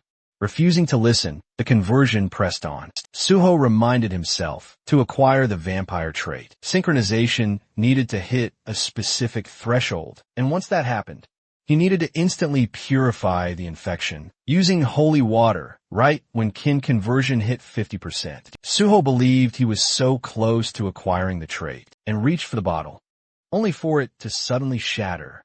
The prince laughed, declaring this was his domain, and nothing Suho did would change that. Now, Suho finally realized the prince had been far more cautious than expected. The destroyed corridor was now restored, and even the prince's body was gone. Everything had reset, preparing for the next phase. Still refusing to give in, Suho tried to plan his next move, but the system warned him. His blood was now beginning to corrupt. The prince, confident, declared there was no escape, but Suho revealed he still had one final card up his sleeve. The system immediately responded.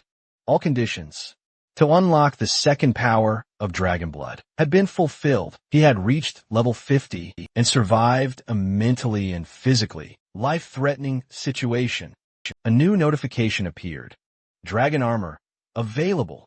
Suho smirked, realizing he'd triggered it just in time. Kin conversion stopped on the spot, and the system confirmed again.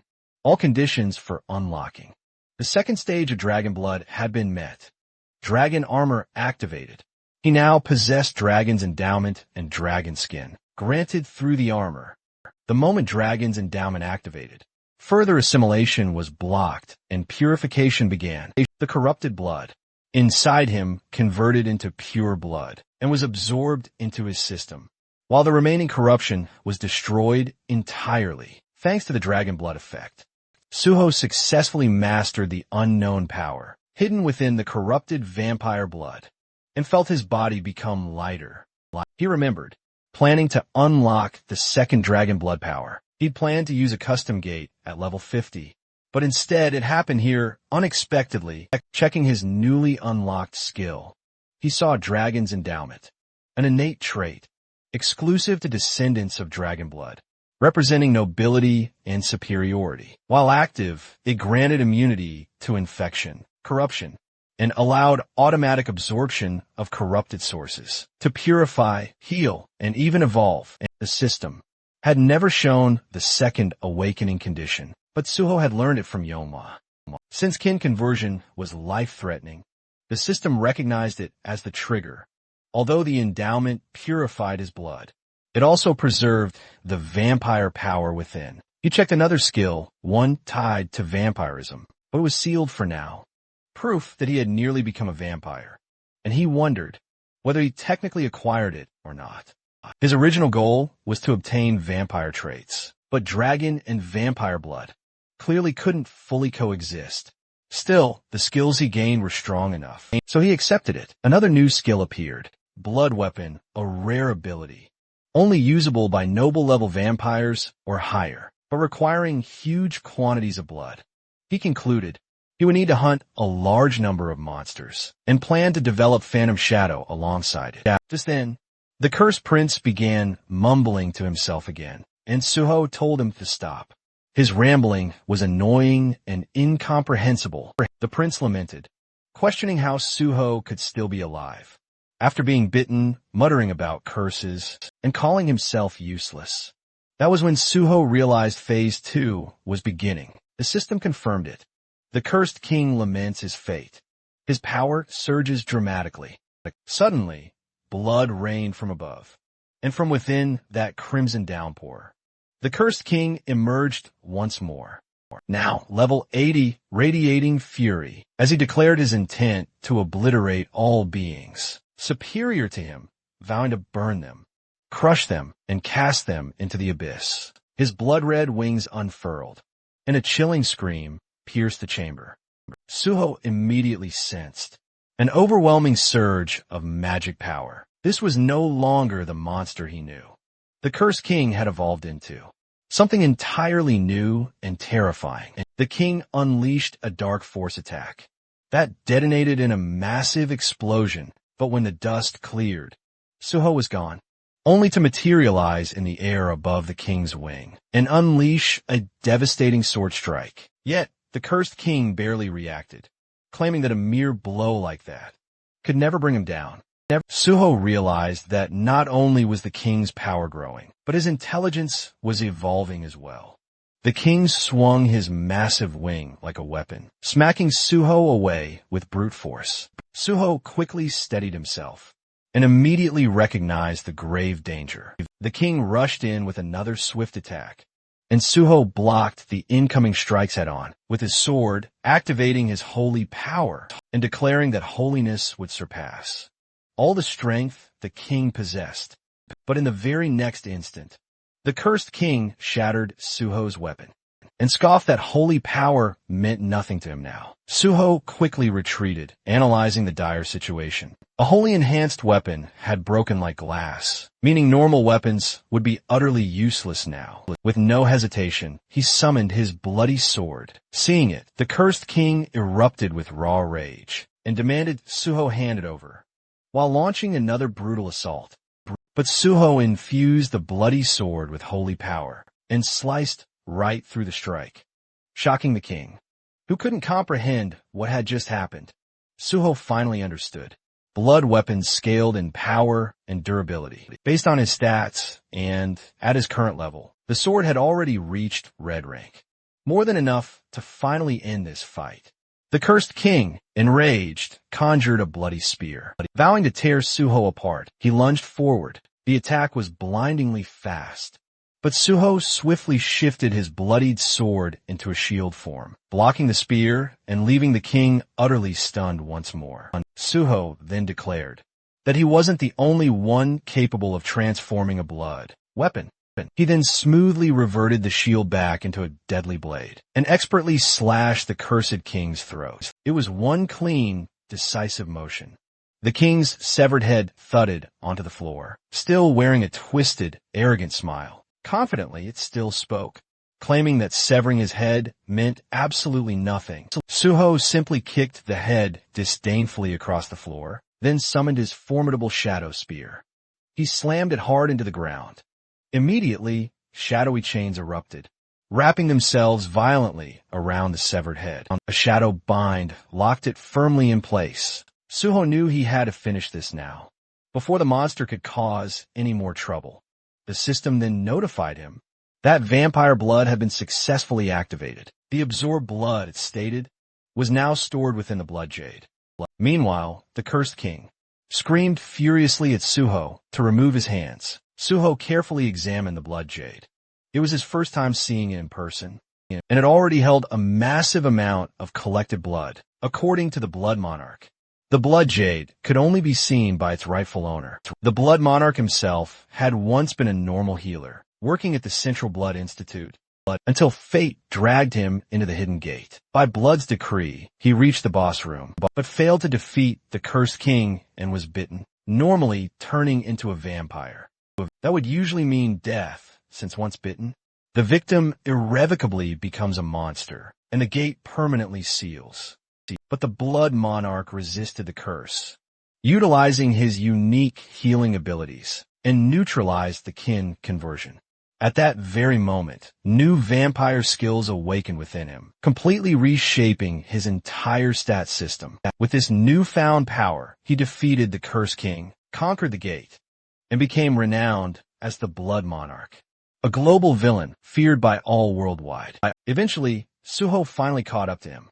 He extracted all critical info on kin, including conversion blood weapons and vampire blood. But even then, the Cursed King still raged, vowing revenge and utterly refusing humiliation. Suho welcomed it, practically daring him to try. Then, the system dramatically activated.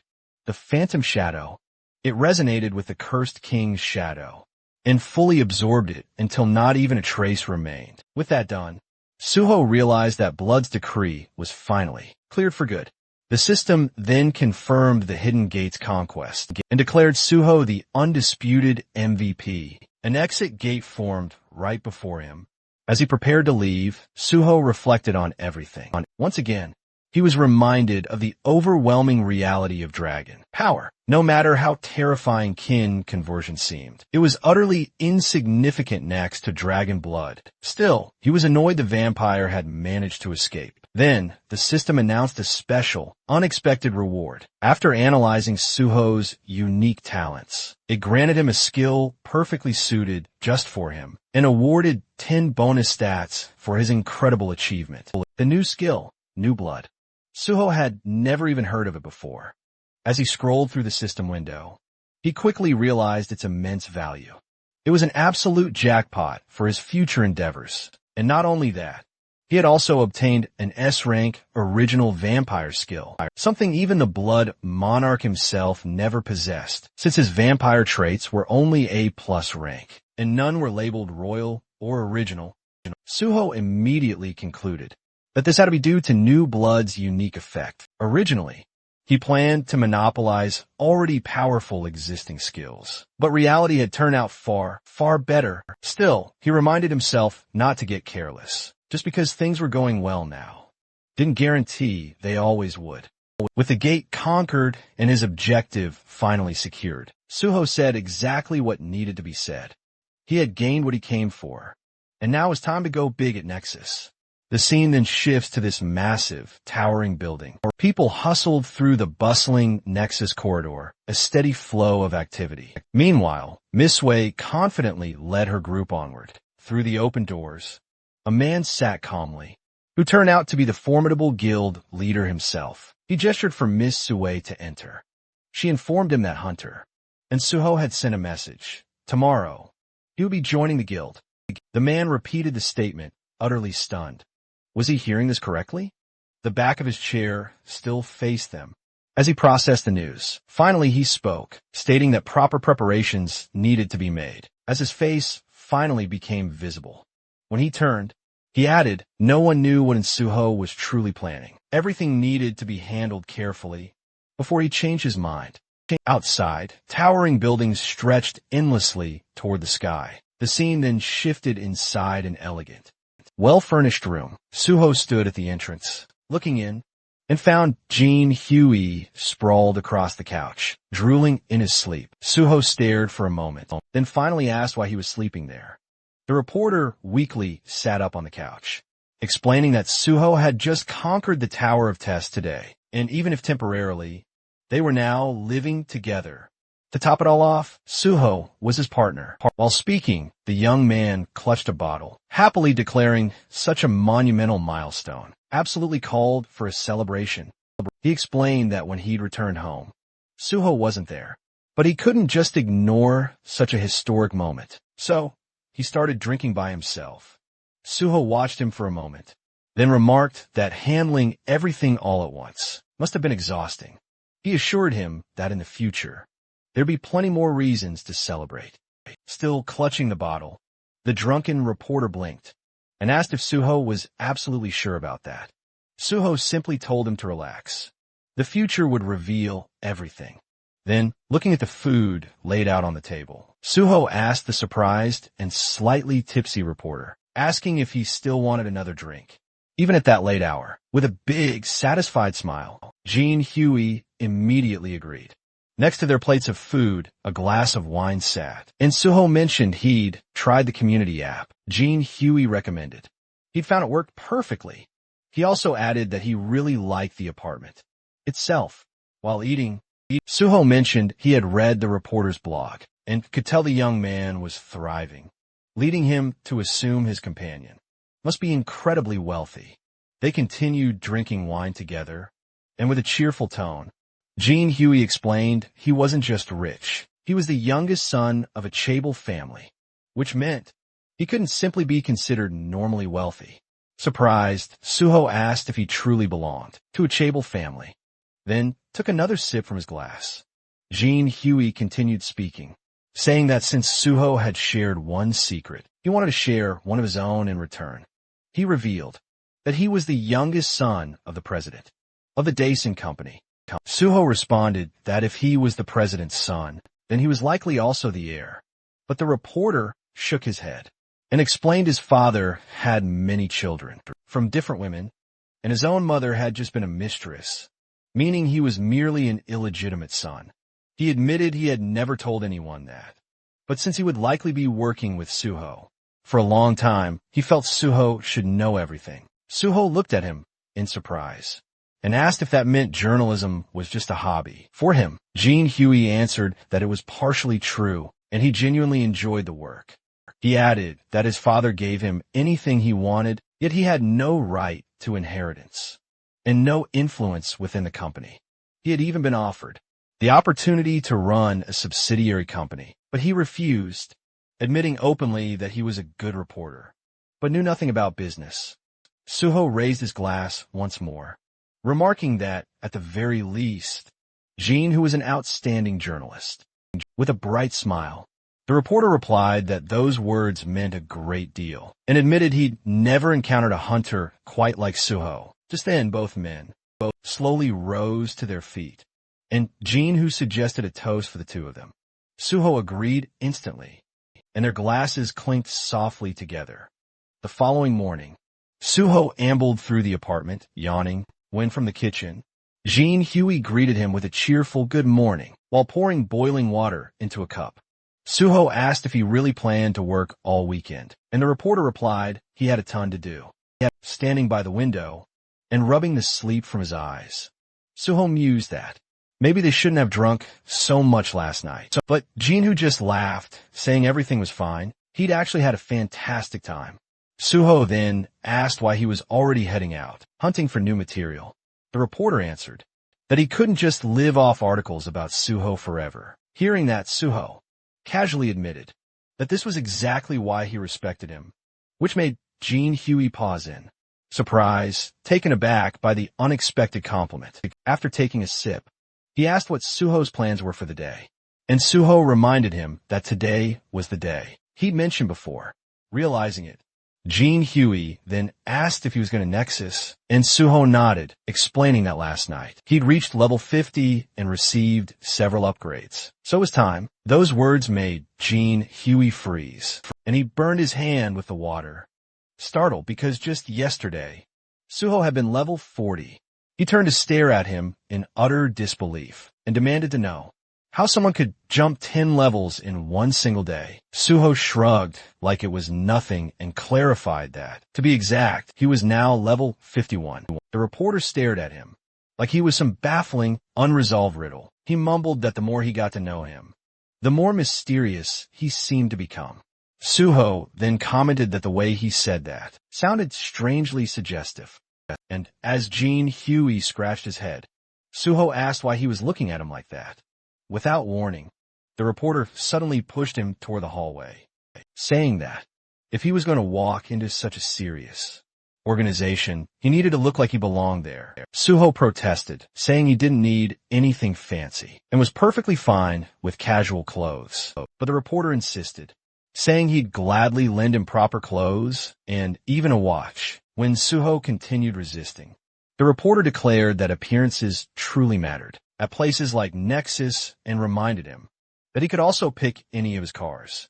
If he walked in using public transportation or showed up in a taxi, everyone would stare. A quiet, upscale district came into view as a sleek red car rolled to a stop immediately, drawing attention from the people waiting outside.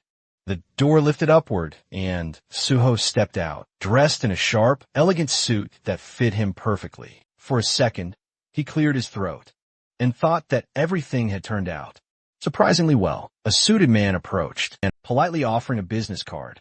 While introducing himself as Bae Dong-yuk, the head of Nexus, Suho accepted it with a polite smile. He introduced himself as On Suho and followed him inside the guild building. Soon after, he sat across from 3 representatives of Nexus. Dong-yuk calmly stated that over the past few days, Suho must have raised his level significantly and wondered if that sudden progress made him reconsider his goals, especially since he previously mentioned wanting to become a government official. Suho explained that nothing had changed. His goal remained exactly the same.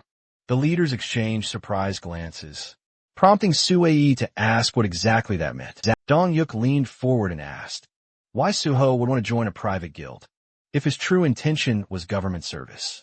Suho responded honestly, saying that joining Nexus would make achieving his goal much easier. He then announced his plan to take the 5th rank exam this year. Someone then asked if he was only interested in bonus evaluation points. Suho replied that technically yes he was, but it was only one piece of a much larger strategy. If he only chased after the Hunter Association, the association would assume he had no other options. That was precisely why he intended to join Nexus, because once the association saw other guilds offering better terms, they would have no choice but to improve their own. He added that while working for Nexus, he would commit himself fully to the guild, making the partnership truly mutually beneficial. Dong-yuk listened in silence, as Suho promised to give his 100%. But the guild master eventually leaned back and said he understood. However, he had one question for Suho. He pointed out that when Suho first approached them, Nexus was struggling, and his abilities were a complete unknown. Hiring him back, then, was a gamble, but still a reasonable one. But now, any guild in Korea would fight for him. So why, out of all of them, did he only approach Nexus? Suho smiled quietly as the guild leader continued, saying that Suho was clearly talented, but his true intentions remained a mystery.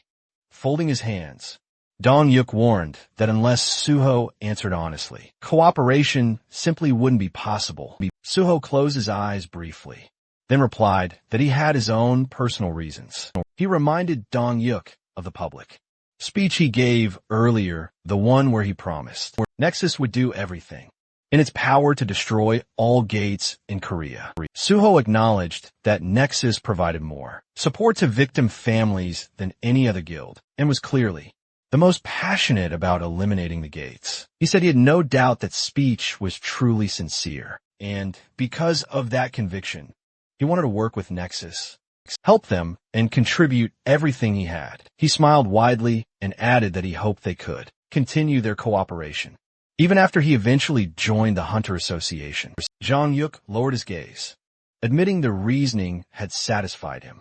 He then asked if Suho truly believed joining the association was necessary Since Nexus already worked tirelessly clearing gates and supporting hunters, Suho agreed, but explained that if Nexus truly wanted to end the gates completely, then they needed to go to places even other hunters couldn't reach, like the sealed, high-risk gates under strict government control. His gaze then shifted to an image of one such chain portal. Beyond ordinary mid-level entrances, there were also the 5 Great Gates. That was why he needed government authority. But until that time came, every successful raid would broadcast Nexus's name, alongside his own.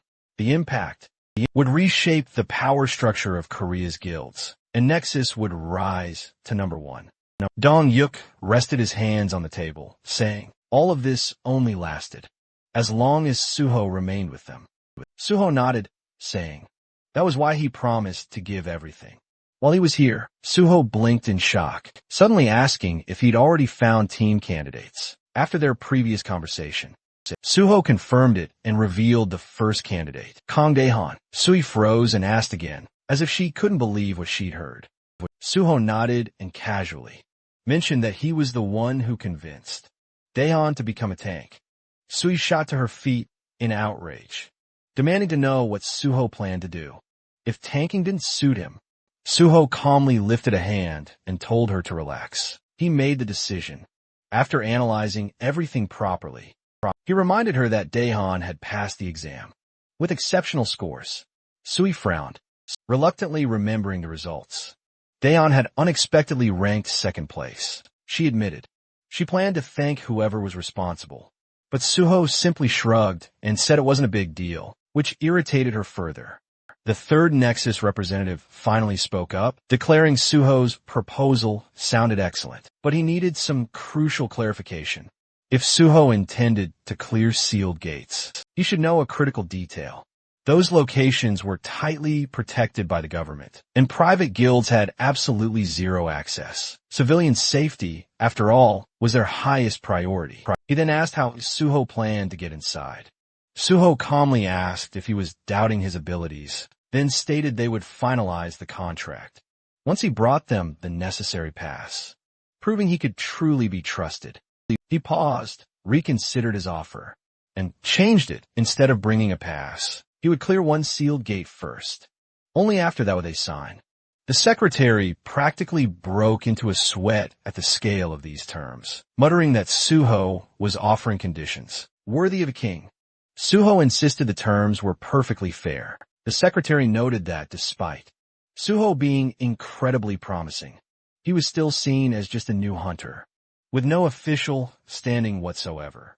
But Suho declared that was exactly why he would clear a sealed gate immediately and prove himself once and for all. Dong Yu observed him carefully, then agreed Suho would undoubtedly prove his worth. With a satisfied smile, the guild master said he liked today's outcome, and they would finalize details later, after the gate was cleared.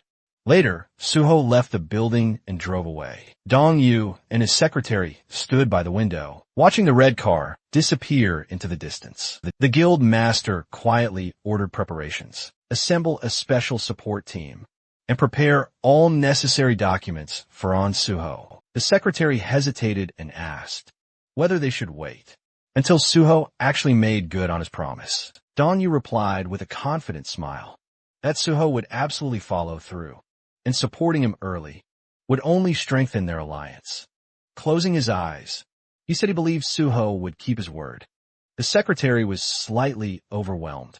He asked what made the guild master so absolutely certain. Dong Yuk replied, clarifying it wasn't just a guess, and the secretary already knew the truth.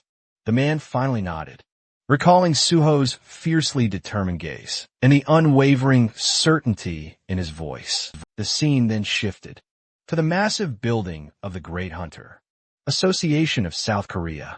Inside one of its many offices, a young Chulman sat slumped in front of his computer, clutching his head in utter frustration. He was desperately trying to figure out how to get Suho to join their organization. When Suho showed absolutely no intention of coming willingly, Chulman considered offering him a reward for clearing the test tower, but immediately dismissed the idea, knowing full well that upper management would never approve it.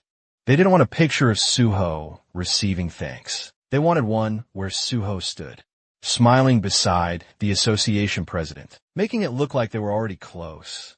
While Chulman hated the idea of using force or pressure, Chief Pai's earlier suggestion echoed in his head, a suggestion that basically amounted to dragging Suho in by force, if necessary. Chulman groaned, dropped his head onto the desk, and wondered why he ever chose to work in this stressful place. As he cursed his life choices, his phone vibrated. The caller ID was an unknown number. With a sigh, he picked up and introduced himself. "This is young Chulman speaking." He tried to figure out who would be calling him from an unrecognized number. But the moment he heard the voice on the other end, his expression completely changed. It was Suho. Chulman shot upright from his chair, his eyes wide, barely believing he heard correctly. The scene jumped to a small gukbap restaurant, where steam rose from simmering pots. Suho and Chulman sat at a table, facing each other. Suho commented that he hadn't visited this place in a long time, and noted that the restaurant served the best boiled pork. Chulman blinked and asked in surprise, how did Suho even know about this place? With a calm, easy smile, Suho casually lied that he'd frequented this spot back when he worked in the area. Chulman slowly nodded, accepting his explanation. He scooped some soup onto his spoon and admitted he never expected Suho to reach out. Then he asked why Suho had changed his number. Suho explained that he'd been getting way too many calls, so he simply got a new number. And now, Chulman could use that one instead. The civil servant nodded understandingly, commenting that Suho must be exhausted from all the unwanted attention. Lowering his gaze, Chulman thanked him sincerely for contacting him, admitting that he'd almost given up hope of ever seeing him again. Suho asked how he could even think that, and picked up his chopsticks. Then he calmly asked whether the higher-ups were pressuring him, and if they wanted Chulman to convince him to join the association. Caught completely off guard, Chulman stiffened and raised a hand to his face, as if trying to shield his true reaction. He nervously asked why Suho would assume such a thing, still holding his chopsticks near his cheek. Suho explained that he found it odd that the association president suddenly requested a meeting after the tower clearing. Normally, no matter how difficult the gate, the association simply handled paperwork. They never actively tried to recruit anyone. Speechless, Chulman stared downward with a nervous smile. Suho continued, saying that after thinking about it, he realized the executives only wanted to take photos for publicity. Hearing that, Chulman looked at him, almost fearfully. But Suho reassured him that everything was fine. He just wished they'd been straightforward about it, since there was nothing wrong with saying so. Chulman apologized, but Suho waved it off, saying there was no need. He'd already understood the situation himself. In fact, he was even grateful to Chulman. The civil servant pointed to himself in confusion, unable to believe he'd heard that correctly. Suho elaborated, saying situations like this often involve blackmail or even outright force. Yet Chulman handled everything with true professionalism, rubbing the back of his neck in embarrassment. Chulman admitted it still didn't sit right with him. Suho then, casually, mentioned he'd decided to visit the association. Chulman froze mid-motion, asking if he was serious. Suho continued eating comfortably, confirming it. He explained he wanted to thank Chulman, and felt meeting the association executives could actually prove beneficial. Chulman nodded slowly, agreeing that it truly could be. Suho then asked when he should visit the association. Chulman suggested they discuss it after finishing their food, but halfway through speaking, realization struck him, and he shot up from his seat, eyes shining with excitement.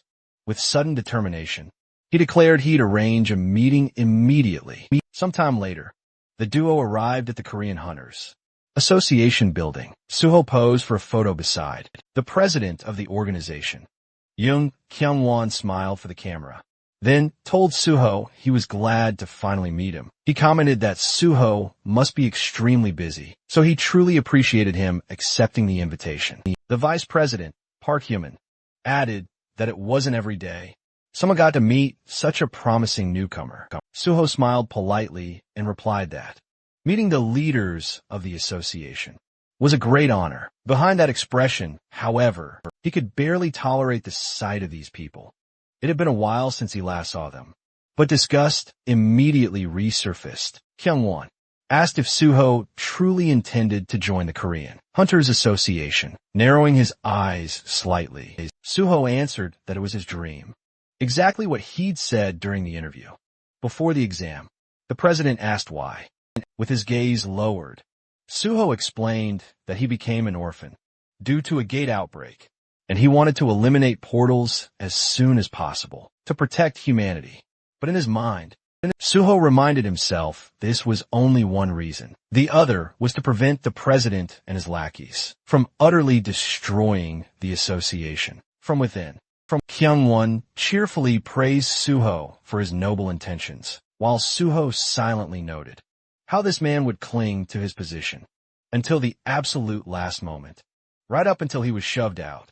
He couldn't wait to see what expression this old pig would make once that day finally arrived. And Kyung-won wasn't the only pest infesting the association. Then, Park Hyo-man spoke again, claiming Suho really knew how to make a good impression. Arms folded across his chest, he declared that Suho didn't care about material gain and only wanted to protect the general public, which was truly worthy of respect. The vice president pressed his fingertips together and solemnly added that Suho had grown into such a strong and noble man. His parents would be so proud. Suho thanked him politely, while thinking that Hyo-man was most likely the one who proposed this recruitment stunt.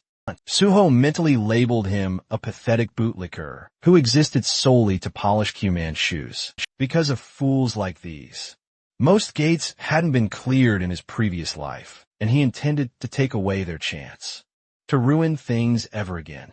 Then Hyo-man happily asked which department Suho wanted to join. Suho rubbed his chin thoughtfully and replied that he had considered several options, but ultimately chose the gate department.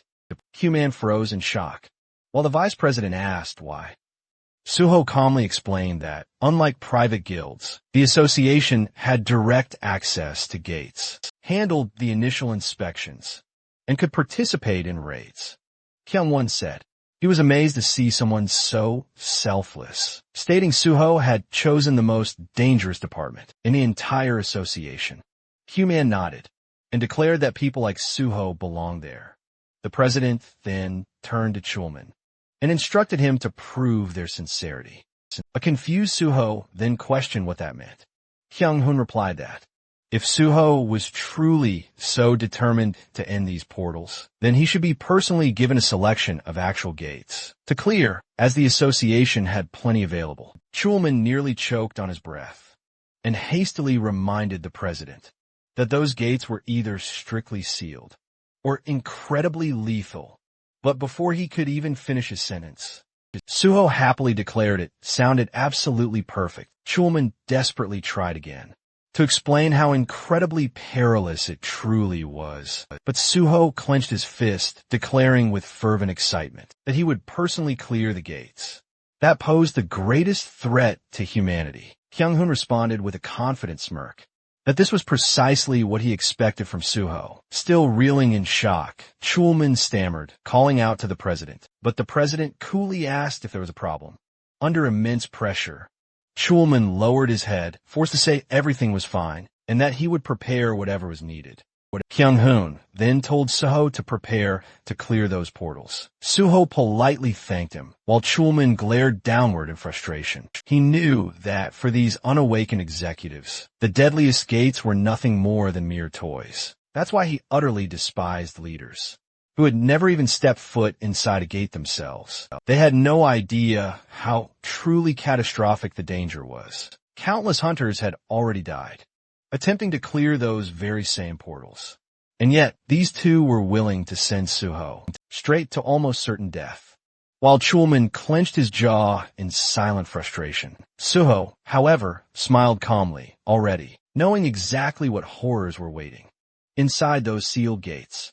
Someone then leaned toward the president and whispered something Suho immediately grasped. These two were clearly only thinking about profit and couldn't care less how many hunters died, as long as the raid ultimately succeeded. and the association gained more influence. Human lives were simply irrelevant. Kyung-hoon then looked at Suho once more and asked what rank he planned to achieve during the exam. Suho simply smiled and stated his intention to tackle the level 5 test, all by the year's end. Kyung-hoon questioned if he truly grasped the exam's difficulty. Suho confidently replied, explaining that attaining that rank would open up a wealth of opportunities, and he aimed to join a guild to rack up some experience. Meanwhile, Kyung-won eagerly raised his hand and declared it an excellent idea. After all, experienced applicants were always preferred. He then inquired about the typical duration of private guild contracts. Suho asserted that the contract length wasn't his main priority. Gaining real field experience was, if a guild met his specific requirements, he'd stay until it was time for his exam. As for the association, Kyung-hoon yawned, hoping Suho could actually find such a place. Suho smiled to himself, a calculating thought forming. If the president approves terms like these, then joining Nexus is entirely possible. He sensed a golden opportunity to forge a bridge between Nexus and the association. Suddenly, the door swung open and someone announced Pai's arrival. Suho's expression immediately stiffened. Pai confidently strolled in, quipping that his bosses were enjoying something delicious without him. Then he paused, noticing Suho sitting there. His lips stretched into a wide, disarming grin. He started to turn, feigning politeness, but Kyung-hoon barked at him to stay. Pointing at Suho, he introduced him as the hunter who had cleared the test. Tower. Pai tried to recall the name, then suddenly exclaimed, "I remember," with a hearty laugh. He declared it incredible to finally meet him, and extended his hand. Pai, chief of the special department, he introduced. Suho shook it, introducing himself as on Suho. They exchanged polite, if tense, compliments, though Suho's smile remained sharp and guarded. Once seated, Kyung-won raised his hand and informed Pai that Suho intended to attempt the level 5 exam. Pai blinked in utter shock, stating it would be an extremely difficult feat. Suho simply affirmed he wanted to try anyway. Pai stared at him, utterly stunned. One of the executives then added that the association planned to grant Suho access to sealed gates after he claimed he could clear them. Pai froze, his eyes wide. He then mumbled under his breath, covering his mouth in sheer disbelief. Looking worriedly at Suho, he asked if he was truly sure, because those gates were incredibly dangerous. Suho noticed the anxiety etched on his face and found it strangely amusing. He replied that he was well aware of the danger. Still uneasy, Pai crossed his arms and said he couldn't stop Suho, even if he wanted to, but he sincerely hoped things would go well. Suho silently acknowledged Pai was a hunter, someone who valued talent. His expression showed genuine concern, not for Suho himself, but for the possibility that someone so promising might die needlessly. Then, Pai added that if Suho wanted to join the special department, he would personally take care of him. Simon immediately raised a warning finger and warned him not to poach. Suho had already chosen the gate department. Pai asked why. Simon replied that Suho wanted to destroy all gates and have priority access to them. Pai nodded slowly, now understanding. He said that if that was all that mattered, then his department could also support him. Turning his head, he smiled at Chulman and asked him to confirm that. Sadly, Chulman nodded, hands on his hips. Pai commented that if Suho passed the level 5 exam, his relationship with Chulman might become rather complicated. Facing the young hunter, he added that they could discuss all of that after the exam. But for now, he sincerely wished Suho success. Suho thanked him politely, privately thinking what a sly fox. Suho quietly glanced at Chulman, already realizing that if he passed the exam, he would outrank him, and that alone would put Chulman in a painfully awkward position. Suho let out a subtle sigh. That was exactly why dealing with Chulman, things felt complicated. He didn't want to corner the man or make him feel overshadowed. After the meeting concluded, the two walked side by side down the long corridor. Chulman kept his eyes glued to the floor, his shoulders slumped with worry as Suho stole another glance, before finally asking if Chief Pai's words from earlier were bothering him. Chulman admitted, Of course I am. He knew better than anyone just how talented Suho was. But even with that exceptional ability, clearing a sealed gate was incredibly dangerous, with a serious tone. He told Suho to be extremely cautious. He even offered to personally speak to the president to ensure the association would provide as much support as humanly possible. Suho looked at him with genuine appreciation and said he truly valued his concern. But Chulman wasn't just being polite. He meant every single word. He reminded Suho that he had only recently become a hunter, warning him again that sealed gates were nothing like ordinary ones. Then he asked if Suho understood why the government trusted no one except the Hunter Association to clear them. Suho calmly replied that even top-tier guilds were rarely allowed into sealed gates due to national safety protocols. Chulman stopped dead in his tracks and looked at him in confusion, asking why he would still insist on going there. Suho answered simply. He was absolutely confident he would succeed. He told him everything would turn out fine. Then, with a faint smile, Suho mentioned that among the sealed gates managed by the association, there was one called Nameless Sword. Immediately, Chulman stiffened, exclaiming, "That gate was among the most dangerous ones in existence." Suho's expression didn't change. He just smiled a little wider and said he already knew exactly how to clear it. The next day, a military vehicle stood, parked against a backdrop of typical Asian buildings, in the district of Gyeongju, right beside the nameless Swordgate Square. Two soldiers stood in front of Suho and Jinwei, and one of them asked the pair to hold on. Suho agreed without a single complaint.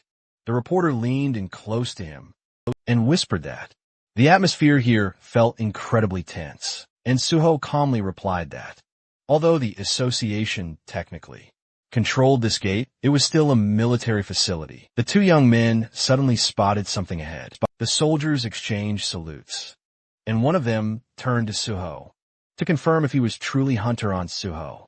After receiving confirmation, the soldier introduced himself as Major Kim Jong-gu, the senior commander of this entire square. Suho greeted him politely, saying he was glad to meet him. Major Kim stated that the team leader was already waiting inside. Jinwoo pointed ahead, asking if they were heading straight for the gate, and received an immediate yes. As the massive structure loomed into view, the reporter's eyes widened in awe. Its sheer size left him utterly stunned, and he exclaimed it would make for extraordinary material. Major Kim went on to explain that the colossal walls surrounding the gate were constructed from iron, and a special alloy designed to hold back any monsters attempting to break out, while also preventing the portal from expanding. Jinwoo gaped at the sheer scale of it all, admitting that the portal was far larger than he'd ever imagined, and the closer they got, the more fascinating details he began to notice. Suho chimed in that the military had taken extensive precautions to make the portal itself difficult to reach. The group continued forward until Major Kim arrived before Chulman and announced that Hunter on Suho had arrived. The civil servant smiled and greeted Suho warmly. The two exchanged glances full of familiarity and relief. Chulman remarked that it was quite a long trip to reach this place and said he was glad Suho managed to arrive quickly. Suho then noticed that Chulman had arrived even earlier and inquired when he'd arrived. The civil servant coolly replied that he himself had only just gotten there. He then eyed the person standing beside Suho before he could press for details. The journalist cheerfully introduced himself as PBS reporter Joe Jinwei. Extending a hand, he declared, "It's a pleasure to finally meet you." The men shook hands, but Chulman still looked bewildered, asking why a reporter was present in such a place. Suho intervened, clarifying that photos would only be snapped once the raid was completely finished, and inquired if Chulman would permit it. The civil servant responded that this wasn't some top-secret facility, so there was no reason to deny them. While still slightly perplexed, he admitted he was mostly just surprised Suho had brought his own personal reporter. Jinwoo gratefully thanked him for the permission and, brimming with excitement, declared they'd likely be meeting often from now on. So he should definitely remember his face. Chillman replied that he certainly would. Major Kim then approached Suho once more, an M416 automatic rifle in hand. He stated that, according to the association's message, the raid leader would be none other than Hunter Suho, who confirmed this with a simple nod. The major hesitated for a moment before apologizing and asked what Suho's current level was.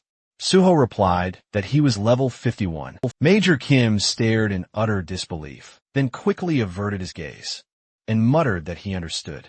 They soon reached the entrance, a heavy, reinforced door towering over them. Major Kim explained that the inner perimeter of the portal had already been fully prepared, and Suho could enter immediately. He firmly warned that as soon as Suho stepped inside, the door would be sealed shut. Suho thanked him with a calm smile. At that moment, someone called out his name. Chillman hurried toward him and asked if he had any strategy in mind. Suho answered that he did. Major Kim observed their interaction, clearly bewildered by their casual banter, especially in such a perilous place. Suho explained that describing his strategy in words would be tough, but he'd clear this gate, just like he conquered the Tower of Challenge. He added that if he succeeded, Chillman better remember his promise to help him clear the remaining portals. Just then, the door unlocked and slowly creaked open. Chillman wished him a safe return. Suho reassured him not to worry, confidently stating that 1 hour would be plenty. Chillman's eyes widened, repeating in utter shock. 1 hour. Suho glanced back with a confident smile, saying they'd meet again very soon. The door clicked shut behind him. Jin-woo exhaled, noting that Suho had officially gone inside. Closing his eyes, Chillman replied that now all they could do was wait. Major Kim quietly asked, "Will everything really be okay?" A place like this could never be cleared alone by someone with just high stats. He then asked if Suho was also a healer. Jin-woo blinked in confusion, so the major repeated his question. The reporter grinned widely and corrected him, saying Suho was only nominally a healer. Major Kim looked even more utterly confused. Chillman raised a hand, claiming he'd never seen anyone wield a sword the way Suho could. The major asked if he was truly that skilled. Chillman then recounted what he'd witnessed during the Hunter practical exam. Suho was supposed to be taking the healer test, but instead, he slaughtered every monster with a sword, while still perfectly protecting his patient, thus passing without issue. Jin-woo, gripping his bag strap, said this was his first time hearing about it, wondering aloud if it was even allowed to take an exam like that. Chillman admitted he'd been shocked too, but Suho had fulfilled all the requirements, so it didn't violate any rules. Both the soldier and the reporter. He gaped in utter disbelief. Major Kim instantly realized Suho commanded a profound mastery of swordsmanship, and then understood why he'd sought this place, specifically to challenge this very gate. Gazing toward the dungeon's entrance, Chunman nodded resolutely, declaring, Major Kim had been absolutely right. Before Suho stood the nameless sword portal, its entrance allowing only one person at a time. The moment he stepped through, towering cliffs enveloped him, as the system officially declared he had entered the gate. Moving through the forest, sword in hand, he scanned his surroundings, thinking it had been ages since his last visit to this place. The path weaving through the trees was clearly visible, and Suho recalled how he'd constantly struggled to conquer this gate in the past, barely surviving each grueling attempt. Suddenly, a sharp clang rang out beside him, and he spotted a dark shadow weaving between the trees. The system reported the boss's appearance, and a knight in full armor stepped forward. The nameless swordsman, level unknown. He stood, blade at the ready, and instantly, the air around him began to glow with a brilliant yellow glow. The system confirmed that the nameless swordsman had activated the battlefield, explaining that while this zone remained active, the swordsman's status would exactly mirror the user's. All combatants within this field were strictly prohibited from using anything except a sword and sword-based skills. Smiling, Suho greeted him as an old acquaintance he hadn't seen in ages. The knight instantly lunged, and the two clashed in a fierce, close-range battle. Suho met the enemy's blade with his own. He struck back, but the knight blocked with effortless grace. White tendrils of energy shimmered before the warrior as the two momentarily separated.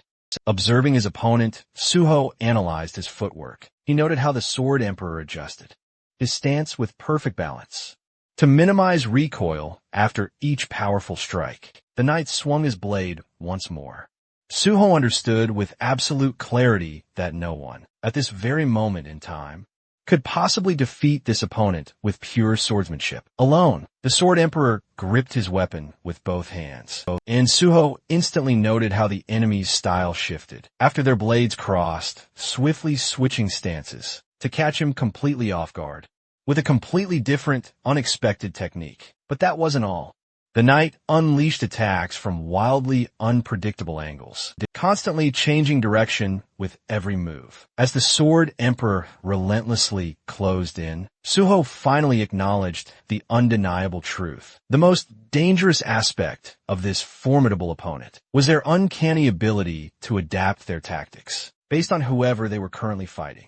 The knight struck again, but Suho expertly dodged, realizing just how incredibly cunning this foe truly was. Yet, that was precisely the reason why. Suho had learned so much from him in his past life, and with a small, knowing smile, he braced himself for the impending onslaught.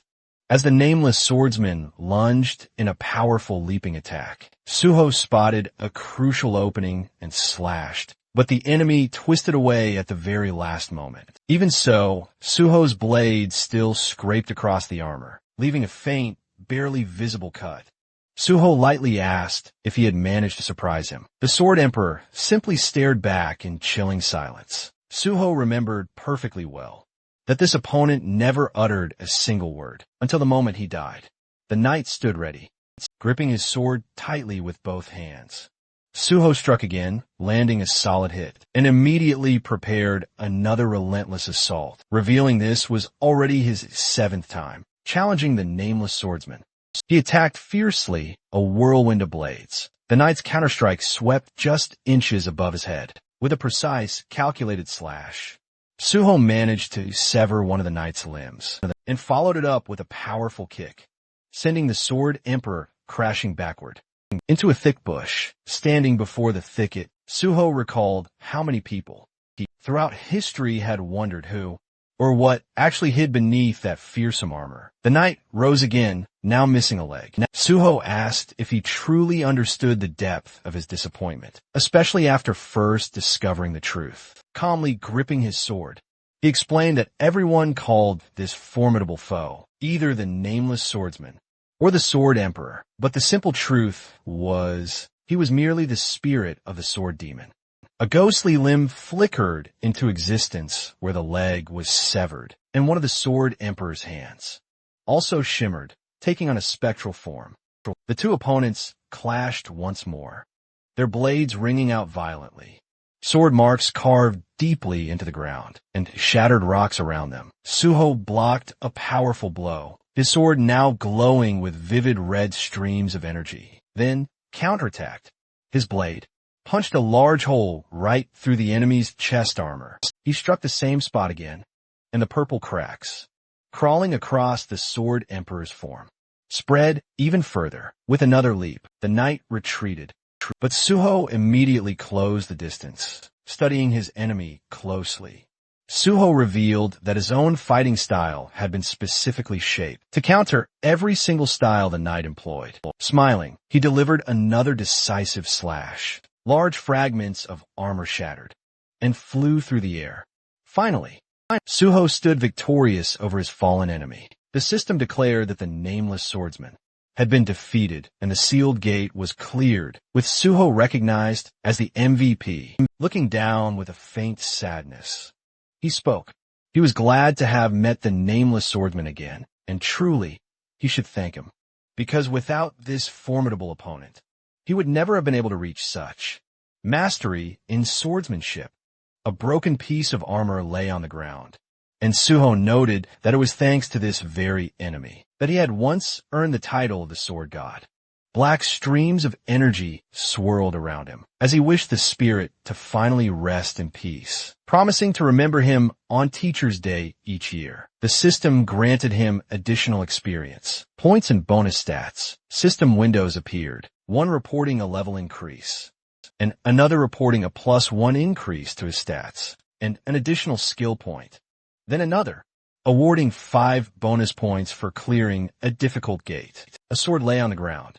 Suho sighed, regretting this ghost had no blood or shadow. Therefore, his bloodsucker and shadow eater skills were useless. Here still, he picked up the weapon, examining the blade closely. Just this sword alone made the trip worthwhile. His reflection shimmered across its surface as the system identified it as the Nameless Sword of the Nameless Swordsman. Ranked F. The blade quivered and abruptly shattered in his grasp, rising as floating fragments. The system announced that the Nameless Sword had been absorbed, activating Sword Understanding. Suho smiled as he learned that the soul of the Nameless Sword had altered his fighting style and changed the nature of the Guardian Sword. Then, a description unfolded. Guardian Sword, rank S+.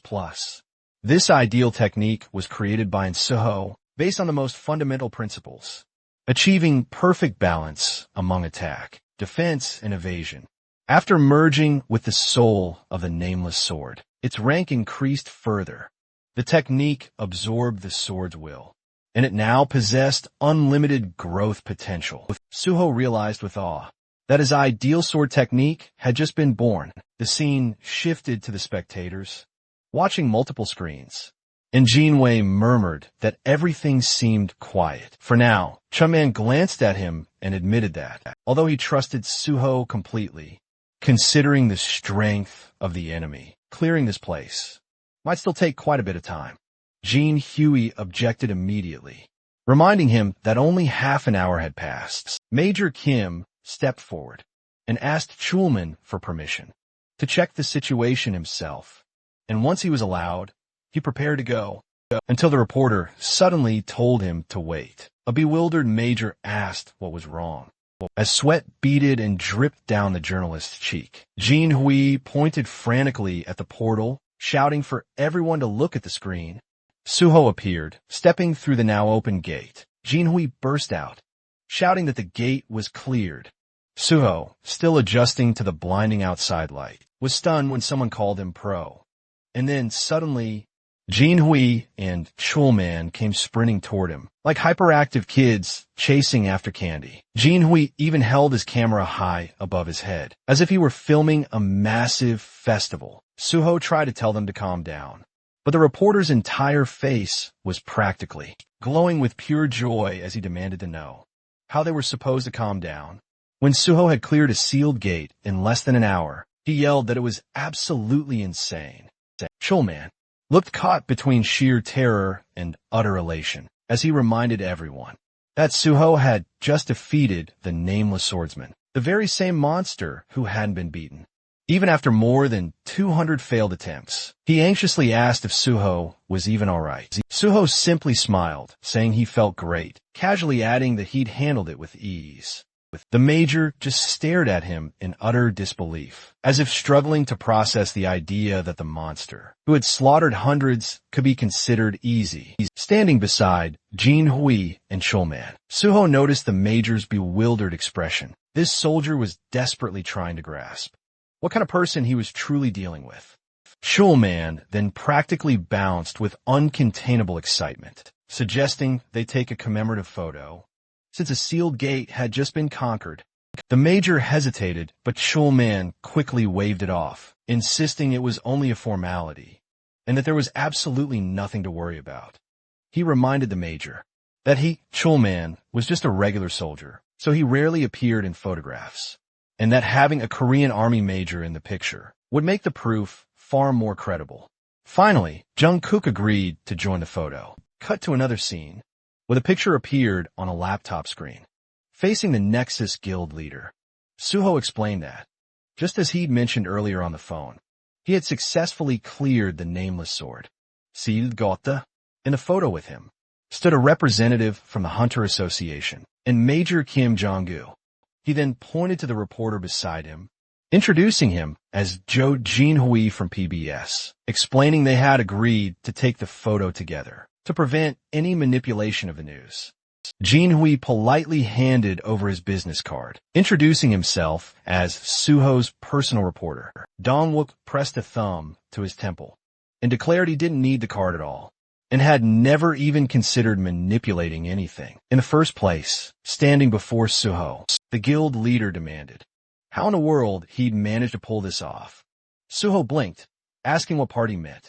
Dong-wook gestured wildly at everything, demanding specifics. How he'd gotten permission to access that sealed gate, how he cleared it so fast, how he'd survived, something that had killed over 200 hunters. Suho calmly explained that he'd met with the president of the Korean Hunters Association to gain permission, then simply went in and killed the monster. Dong-wook stared at him in utter confusion, running a frantic hand through his hair. As he tried to make sense of it all, Suho then asked if, now that he'd proven his skill level, they could finalize the contract. Holding up 2 fingers, he stated that the guild leader could choose the salary amount himself, but he had 2 conditions. First, as long as he was with Nexus, he needed full support. Second, if he passed the Hunter Association exam, his exclusive contract must be terminated immediately. He casually added that he had already informed the association president about clearing the gate, and that several other guilds had already contacted him, but he told all of them he would only accept an offer from the one willing to fully support him.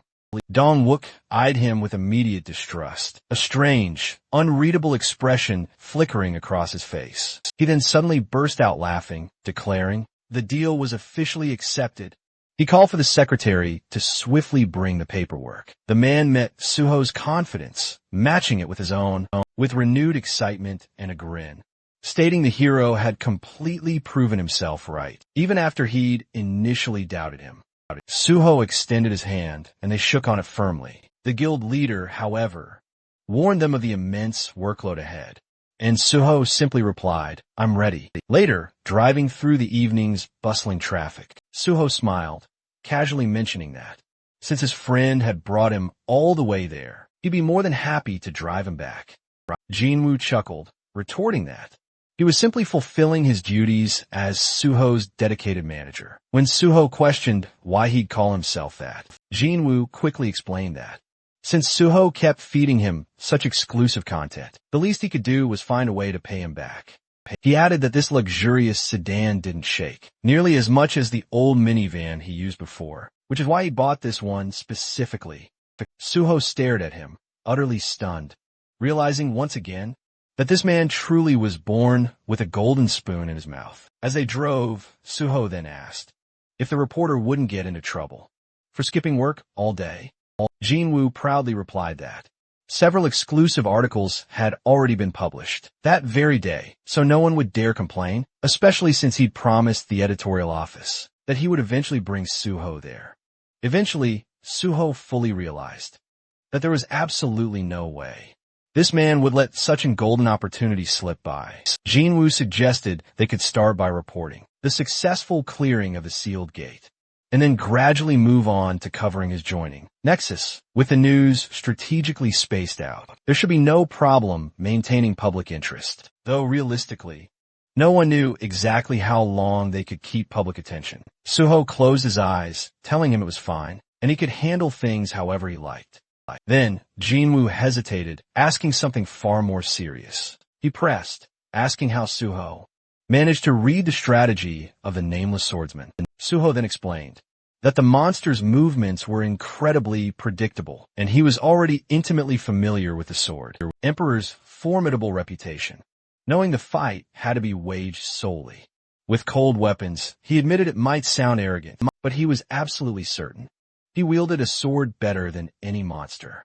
Jinwoo stared, utterly bewildered, gripping the steering wheel tight, as Suho calmly continued, emphasizing that experience played a colossal role in battle, and that his own swordsmanship was incredibly potent. The reporter reminded him that this very monster had slaughtered over 200 elite warriors, including the nation's greatest swordsman, and asked if Suho truly grasped the gravity of that. Suho calmly explained that the nameless swordsman copied the opponent's status and adapted their entire combat style accordingly. Inside that gate, only sword skill truly mattered. No items, no external abilities, nothing else could possibly influence the fight. Driving, Jinwoo finally blurted, "Do you even have a swordsmanship skill?" Suho replied that he did, and it was rank S. However, it didn't show up in his status window. The car swerved violently as Jinwoo slammed his forehead onto the steering wheel, completely stunned into disbelief.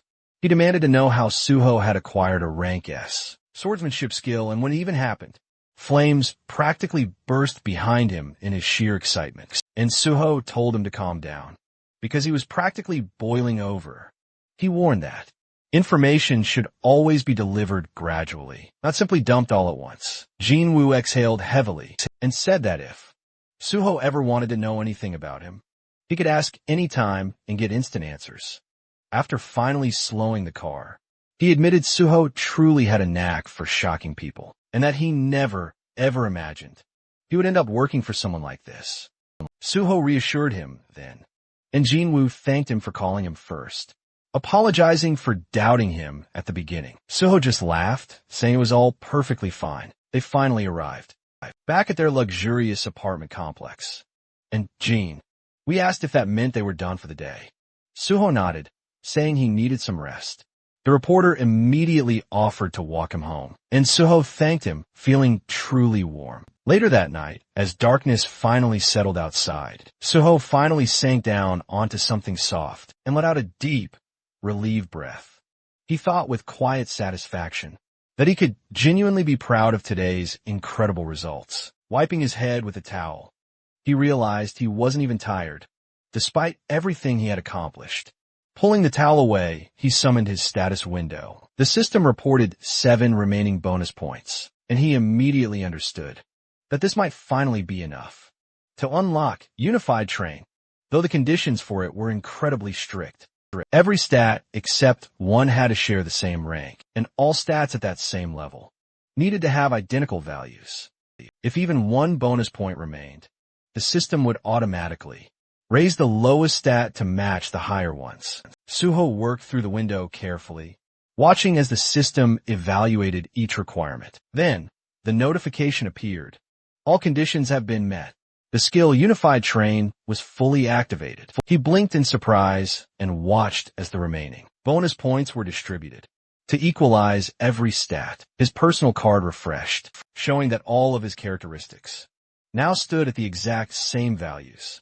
Red level, rank 14, across the board. Joy surged through him. Suho clenched his fists and thought that he had finally done it.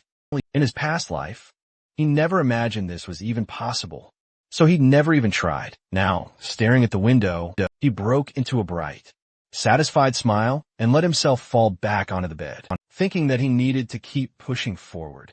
Exactly like this, his phone rang beside him. The caller ID displayed a name he hadn't seen in a while. Gu Yanhua, still lying down. Suho said it. Had been some time since he heard her voice, and she had called at the perfect moment, since he was already in a fantastic mood. She quickly noted that he must have a lot of free time on his hands. Confused, he asked what she was getting at, and told her to drop the formalities. Yenho then revealed she'd read the article. A smiling Suho pressed the phone closer to his ear. Surprised the article had dropped so quickly, he admitted he hadn't checked the comments yet, and asked her for the scoop on everyone's reactions. But she, once more, addressed him as Sir, and insisted on meeting him first. Suho reiterated that he simply wanted her answer. She sharply reminded him that they hadn't actually accepted his offer. Suho then assured her that if she or the others weren't satisfied, he wouldn't force them to agree. That shocked her, and Suho once again pressed for an answer. Yunho then closed her eyes and asked what they were supposed to do from now on. Suho slowly rose from the bed and offered to explain everything tomorrow during their meeting. He then proposed they all meet at Nexus Academy at 1 p.m. She instantly objected, claiming Tu had work and she had lectures. His expression hardened with clear disappointment. He then declared he must have seriously overestimated them. Apparently, not a single one of them truly cared, except for utterly useless nonsense. He quickly yanked the phone away from his ear, as Yanawa exploded, cursing him out, and then screamed that she would still be there. She declared she'd be at Nexus Academy at 1 p.m. and slammed the phone down. Suho smirked and whispered goodbye. The following day, at the Grand Nexus Academy building, Yanawa, arms crossed, snapped at him, warning him not to get full of himself, insisting she only skipped her lectures, simply because she felt like resting, not because of him. The others stood before Suho, who was casually seated on a bench. He simply stated he didn't recall asking her why she came, and she let out an angry, irritated snort. She then demanded why he'd gathered them all. Suho stood up and announced he brought them, because he had something crucial to say. He finished with a smile. He declared that today he would kill them all.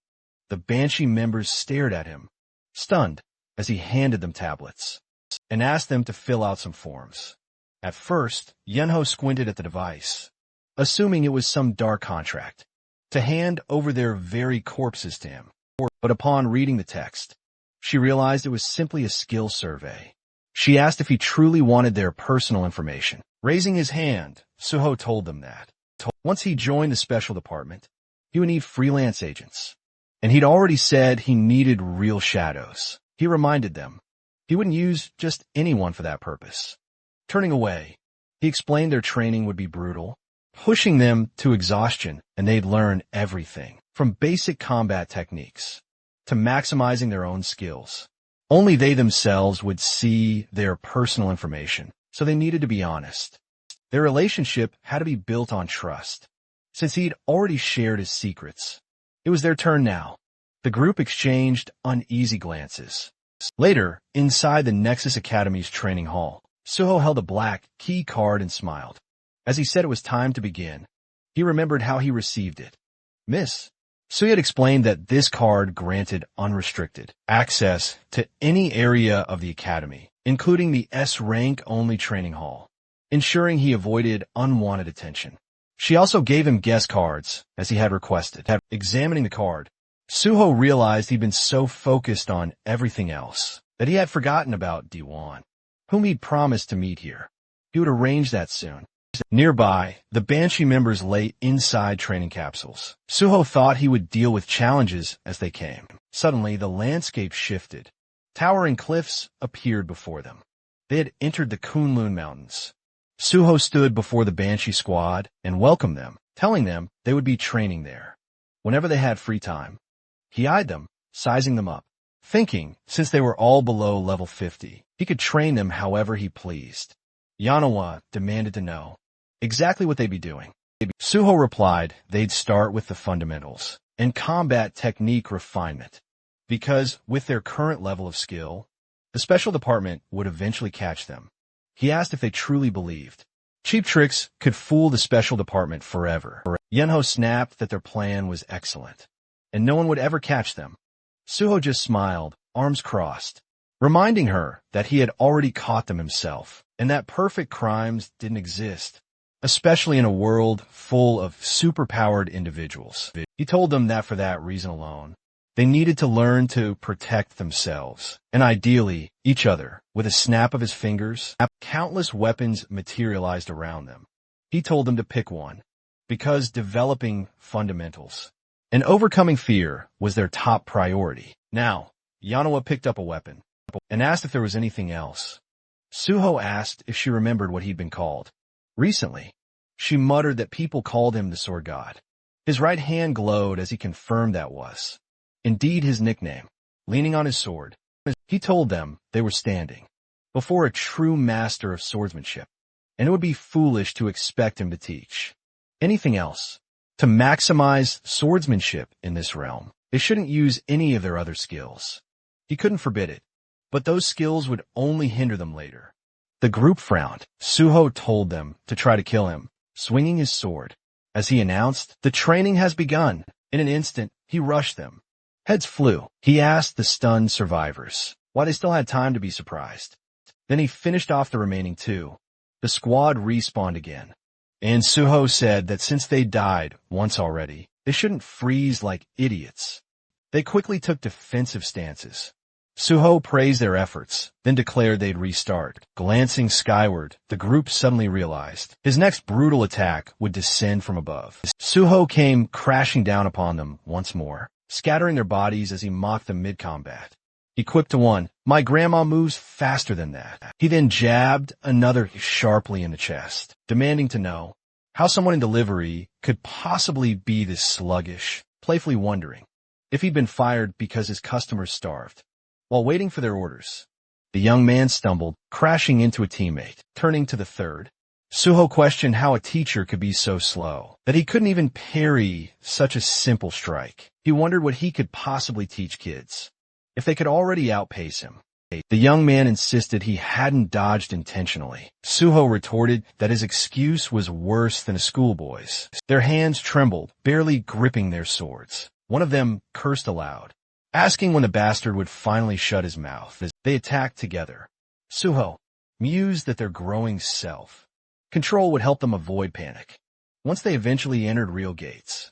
Suddenly, a powerful blast tore through the terrain. Suho told them they would become his shadows, not just simple errand runners, but true warriors who would help clear gates.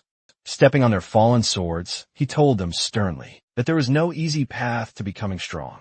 You only truly became strong when you believed there was no retreat left. The bloody training continued, relentless and unforgiving. After what felt like an eternity, the exhausted Banshee members struggled to even stand again. Raising a hand, Suho declared he was satisfied with their effort. However, he had other matters to attend to. The group stared at him in utter shock, as he informed them the simulation would automatically end at the appropriate time, and they must continue training until then. Yunho asked in utter disbelief if he was really just leaving them. Just then, a digital clone of Suho materialized behind him. Suho told her not to worry, explaining the clone possessed all his exact same abilities. The copy then lifted its sword and immediately insulted them. He called them pigs and trash, demanding they brace for a fight. The furious Banshee members were absolutely enraged, cursing Suho as a complete bastard. Suho stepped out of the capsule and glanced back at the four others, still training. That's enough for them for now. He answered a call, and Miss Sui's voice came through. She said an article had just gone live about his recruitment into the Nexus Guild, and called to confirm it. Suho asked if the author was Ju Jin-woo. She confirmed it was his exclusive report, and the PR team wanted to publish additional info. Looking out the window, Suho calmly stated, "That's perfect. In fact, another article should be prepared." Sui hesitated, concerned it might be too soon. Suho explained that the public reaction would likely be harsh since he had previously stated he dreamed of joining the government, then abruptly joined a private guild. There's bound to be negativity. Sui assured him that following his plan would settle public opinion. Soon enough, Suho then thought about the fact that he still hadn't publicly announced he was taking the Rank 5 exam at the end of the year, though it wouldn't remain secret for long. He told her he'd explain everything later and needed to make another call. He phoned Jin-woo, who greeted him happily while working at his laptop. Jin-woo asked what he needed. Suho said, "I heard the article about Nexus has been published, and public opinion is heated." He said he had an idea. He wanted another article. This time, it would cover his next challenge, the clearing of another sealed gate. Smiling, Suho dramatically announced, "I'm planning to take on the Swamp of Despair next." A new article rapidly spreads across the internet, announcing that Suho has successfully cleared the sealed gate of a nameless sword. People online explode with shock. How could he have just cleared the Tower of Trials, yet already moved on to conquering a sealed gate? Someone wonders aloud if Suho has become the newest Sword King. Another instantly corrects him, insisting that guy should be called the Sword God. Next, a second article appears, reporting in Suho's enrollment in Nexus Academy. Right away, users quickly remind everyone he'd previously declared his intention to work for the Hunters Association. Some instantly accuse him of corruption, hurling insults without holding back. Just then, a third headline hits. Nexus Guild Hunter and Suho plans to clear another sealed gate. The Swamp of Despair. He's a complete psycho, someone exclaims, while another ridicules those who insisted Suho join Nexus for money, asking, "What do your faces look like now?" Another user boasts, "I believe in him from the start." Someone else proclaims Suho as their new idol and boldly threatens to personally deal with anyone who dares insult him. Suho quietly reads all these comments on his phone. Most of them are thrilling and incredibly positive. He cracks a subtle smile, thinking everything is going exactly according to plan. Right on cue, Chulman walks in, looking utterly exhausted. His head droops, supported by one hand. Suho quickly asks if he'd been granted access to the Swamp of Despair. Chulman sighs, saying he'd been discussing that very thing. He vividly remembers the president's expression. The association's head had screamed, "Of course, Suho should be given access," calling Chulman an idiot for not doing it. The moment Suho first asked, Chulman muses that now, it seems, the hero practically has automatic access to every gate he could ever need. As Chulman mentally prepares himself for endless paperwork, Suho genuinely thanks him for the effort. As they move between the office desks, Suho reveals he plans to take the exam for the 5th rank at year's end. It's a secret, though, so Chulman shouldn't tell anyone. Chulman instantly mimes sealing his lips with his fingers, swearing he'll be silent as a fish. Suho laughs to himself, thinking he was just kidding, but his reaction? Absolutely priceless. He tells him they should get moving and clear the gate.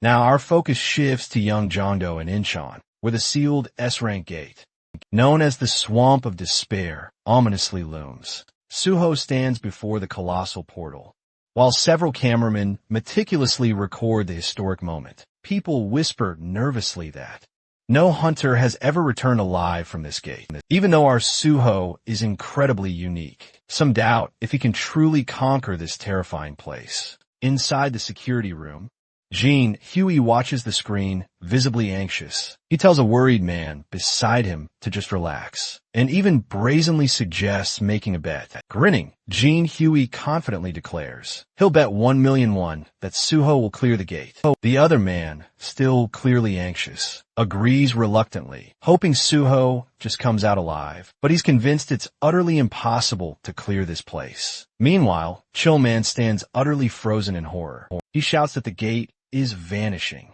Everyone stares at the screens, completely stunned. Jean, who asks if Suho actually cleared it already. The other man yells back that it's impossible. In a panic, Jean, who elbows Chulman right in the face, demanding to know how many minutes Suho was inside. 10, 20. Chulman shakes his head, saying it wasn't even 10. It's been less than 5 minutes. The very moment Suho stepped inside, the astonishing truth becomes clear. The system informed him the Swamp of Despair had absolutely no entry requirements. Any number of players could enter. Now, Suho stands at the base of a colossal staircase, stretching upward into an eerie, unknown sky. He remembers all too well that this gate caused even more casualties than the nameless sword, and no one had ever returned from it. Outsiders, however, never truly understood what happened inside. Suho knows monsters don't appear here. To clear the gate, one must simply climb these stairs. But every single step is a psychological nightmare, packed with terrifying mental traps. That's why horrific monsters surround the staircase. Victims permanently turned into petrified statues. Suho understands the real strategy. For clearing this place, you need a specific item or skill. You're granted S-rank mental protection. Otherwise, the endless despair will simply kill you, and your corpse will become another statue on these very stairs. This gate is fittingly called the Swamp of Despair. For that very reason, no one has ever made it back alive. Suho steps onto the first stair, a faint smile on his face. He thinks that none of this truly matters right now. Immediately, a crushing wave of despair slams into him. His legs barely manage to stay steady. Purple streams of despair swirl wildly behind his head, but despite all, he smiles. The system announces Dragon Blood has activated. Mental damage immunity granted. with dragon blood coursing through his veins. The entire gate transforms into nothing but an easy stroll. Suho confidently climbs to the next step. Terrible monsters lurk all around him. Yet, he keeps walking calmly, unfazed. He notices fewer and fewer statues the higher he goes. Only a handful ever made it even halfway up. Twisted faces stare at him from the sides. Forever trapped, he knows he cannot save them. In his past life, the hunter who cleared this gate spent hundreds of days strengthening his mind. That man attempted to save the victims here. But when he touched the statues, they all crumbled to dust in the end. He was left alone, unable to save anyone. Finally, Suho reaches the very top. He looks at the lifeless forms below him and says he knows how much they suffered. Pressing his palms together, he promises to set them free. He knows he can only release their trapped souls. A shimmering white portal awaits him. The system declares him MVP and awards additional experience points and a skill point. It also announces, "You are the first person ever to clear this portal," awarding 5 more skill points.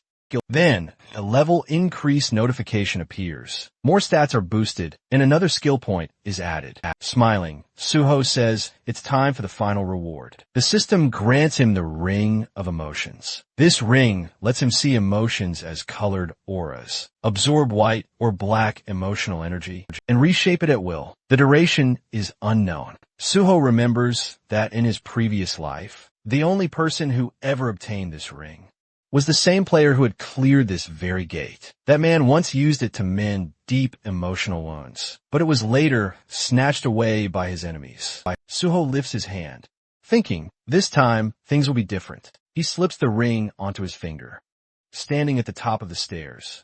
The ring instantly begins to absorb the ominous black emotional energy lingering in the corpses. Thanks to his dragon blood, Suho takes no mental damage. He touches the ground, and the system reports that the ring reacts to strong emotions. Its color is black, and absorption begins. Black energy swirls as Suho raises his right hand. The ring has absorbed the maximum amount it can hold. It isn't enough to purify the entire staircase, however, but he has no other option. Now that he faces the exit portal, turning toward the shimmering gateway, Suho quietly states, it's time to leave. The moment Suho stepped outside, reporters instantly surrounded him, their cameras flashing nonstop. He lifted a hand to cover his face, as journalists urged him to look into their lenses before he could even steady himself. Chulman and Jinwoo rushed toward him, both overflowing with excitement.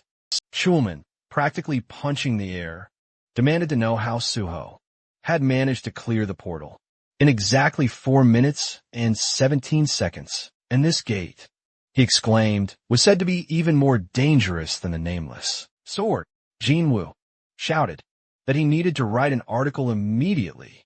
Suho told them to calm down, but with a smile, he invited them for a photo, and the two happily agreed. As news of the cleared gate exploded online, people questioned whether Suho had truly conquered the swamp of despair, a gate no one had ever returned from. The answer was yes, he really had. Dong-yuk stared at his tablet in disbelief, overwhelmed that the completion time was under 5 minutes. He covered his face with his hands, unable to believe what he was reading. Just then, the landline rang, and he picked up. The caller introduced himself as John Kyung-won, the president of the Korean Hunters Association. He politely asked if Dong-yuk had a moment to discuss something. Dong-yuk immediately assumed this was about Suho. When asked if he could come to the association, Dong-yuk offered lunch instead. The president agreed, and after hanging up, a man entered the office to speak with him. But Dong-yuk simply called his secretary, Kim Mi-gang, and instructed him to arrange a meeting with Hunter and Suho later. A sleek white car pulled up, and Jinwoo told Suho they had arrived. As they got out, Suho asked if he was heading to the broadcasting station. Jinwoo explained that the Swamp of Despair article was already prepared and only needed minor edits before release. He also suggested they go on a restaurant tour next time, since he enjoyed writing food reviews, and Suho promised to join him. As the car left, Suho looked happily at his ring, saying that Jinwoo's passion had filled it with plenty of positive energy. Entering a restaurant, Suho approached a table, where Kyu-min greeted him loudly. As the protector of South Korea, the president encouraged him to sit beside Mr. Dong-yuk. Suho thanked the association leaders and took his seat. Noticing Kyung-hwan, Kyu-min, Dong-yuk, and the head of the Special Force Division, Pae Song-yeol, all gathered. Confused about the sudden formality, he listened as Kyung-hwan congratulated him, praising the unprecedented speed with which he cleared both sealed gates, and calling him the future of the nation. Kyu-min proposed a toast, and Suho, raising his cup, chose to toast their shared success. Glasses clinked around the table. During the meal, the president mentioned, hearing that Suho's guild contract had no fixed term. Dong-yuk confirmed that. While most contracts lasted 3 years, and Suho was a special case, who could contribute greatly to the country, so he would not be restricted at all. Kyung-hwan laughed, pleased that guild leader Dong-yuk shared the association's goals, then asked Suho if he agreed with the arrangement. Suho said he appreciated the guild leader's consideration very much. Chief Pai then added that he looked forward to Suho joining the Hunters Association, as it would boost not only their organization, but the entire nation. With a strange smile, Suman then said the president wanted to present Suho with a special letter of thanks. Inside, Suho rejoiced. This letter practically ensured he would pass the level 5 exam. Out loud, he said he was deeply honored. Kyung-hwan explained that they had originally gathered to celebrate the nameless swordsman's victory, but Suho cleared another gate so quickly that even they couldn't keep up. Suho humbly replied that it was only possible because the president granted him the access he needed. The leaders loved his answer. Chief Pai, still holding his cup, asked how Suho managed to clear the swamp of despair, since no one had ever returned, and information was minimal. Suho recognized Pai's talent for extracting secrets, something he remembered from his past life, so he maintained his guard. Smiling, he casually explained that inside the gate, there were no monsters, only a single staircase, and after stepping on it once, he felt the danger and used his tools, while continuing to climb until he succeeded. The association representatives stared, with their mouths open, as Chief Pai stroked his beard, impressed that Suho avoided mental overload, where others relied solely on stability. Suman then asked his current level, saying he'd heard Suho wasn't even level 100. Suho replied that he was only level 53. Chief Pai nearly choked, and asked what ability he gained. When the ring on Suho's finger emitted a white light, Suho sensed immediately that the association wanted to shape him into an obedient weapon. He explained that he was a healer, but because he preferred swords, he'd mastered the path of the sword. Chief Pai claimed the sword path was nothing out of the ordinary. Still, it was quite unexpected for a healer. Suho privately noted, however, that the special department boasted many unique abilities, so his own prowess didn't particularly impress them. Yet he loathed the sensation of being treated like a mere hunting dog out loud. He added that while his main skill was indeed swordsmanship, he desired support in developing his healer abilities because a hunter's lifespan was simply too short. Dong-yuk and Kyung-hwan both concurred that hunters face constant, inherent danger, and the Nexus Guild could better support his crucial development. The leaders exchanged smiles as Chimon declared himself to be a vital link between the guild and the association. Chief Pai affirmed Suho could also rely on him. Feeling almost overwhelmed by such a multitude of support offers, Suho raised his clenched fist and boldly promised to clear every single gate in Korea. The leaders enthusiastically applauded, and Chimon refilled his drink. As night finally settled, the meeting concluded, and Suho and Chief Pai walked out, bidding farewell to the association leaders. Suho remarked that he had thoroughly enjoyed the evening. Once their car departed, Chief Pai reached beneath his jacket, offering Suho a cigarette. Suho politely declined, but the chief lit one anyway, stating he always smoked after a truly good party. He then handed Suho his personal business card, mentioning he usually ignored calls, but would definitely answer Suho's. He then inquired where Suho resided, and Suho clarified that his old place had become too crowded with fervent fans, so he was currently staying in a hotel. Chief Pai frowned, declaring this a national problem. Popular hunters, he continued, immediately became swarmed by obsessed crowds. Suho, however, dismissed it as mere normal affection, which instantly caused Pai's aura to darken ominously. Suho immediately realized his comment sounded incredibly naive to someone who viewed unawakened civilians as mere pawns, a mindset apparently shared by the president and vice president alike. Chief Pai then stated that, although the official exam would be held at year's end, Suho had practically already secured his passing. Suho simply acknowledged this fact.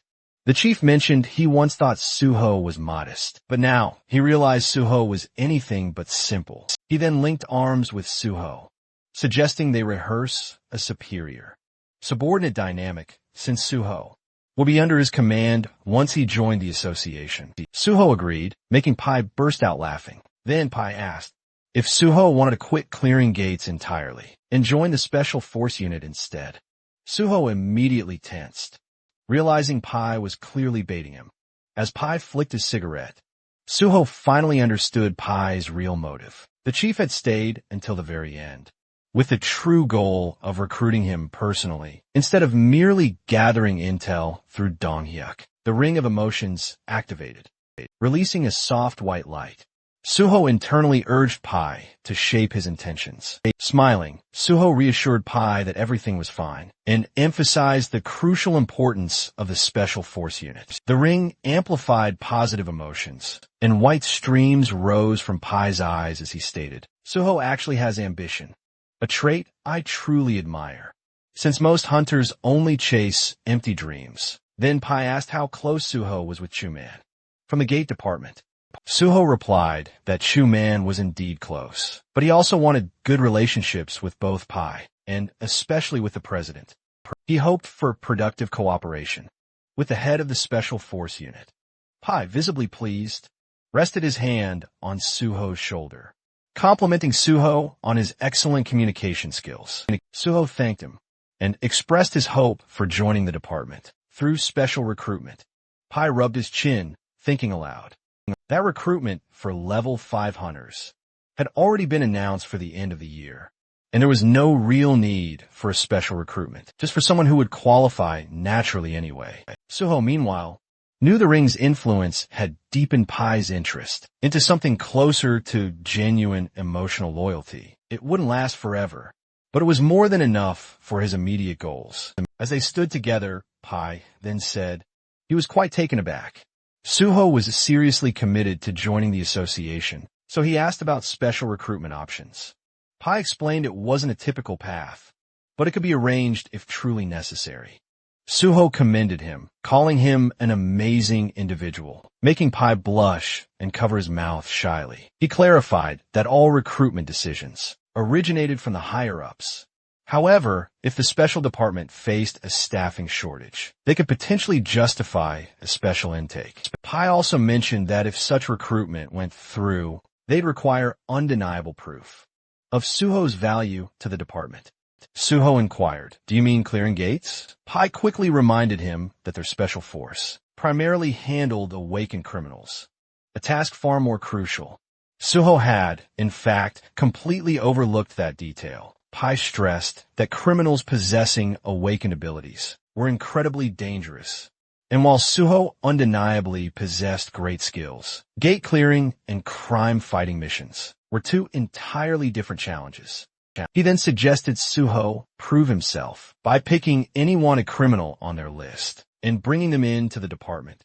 If he pulled it off, he could be accepted in just a month or two. A car then pulled up, and Pai commented how most newcomers freaked out at the mention of wanted criminals, but Suho was clearly not the timid type.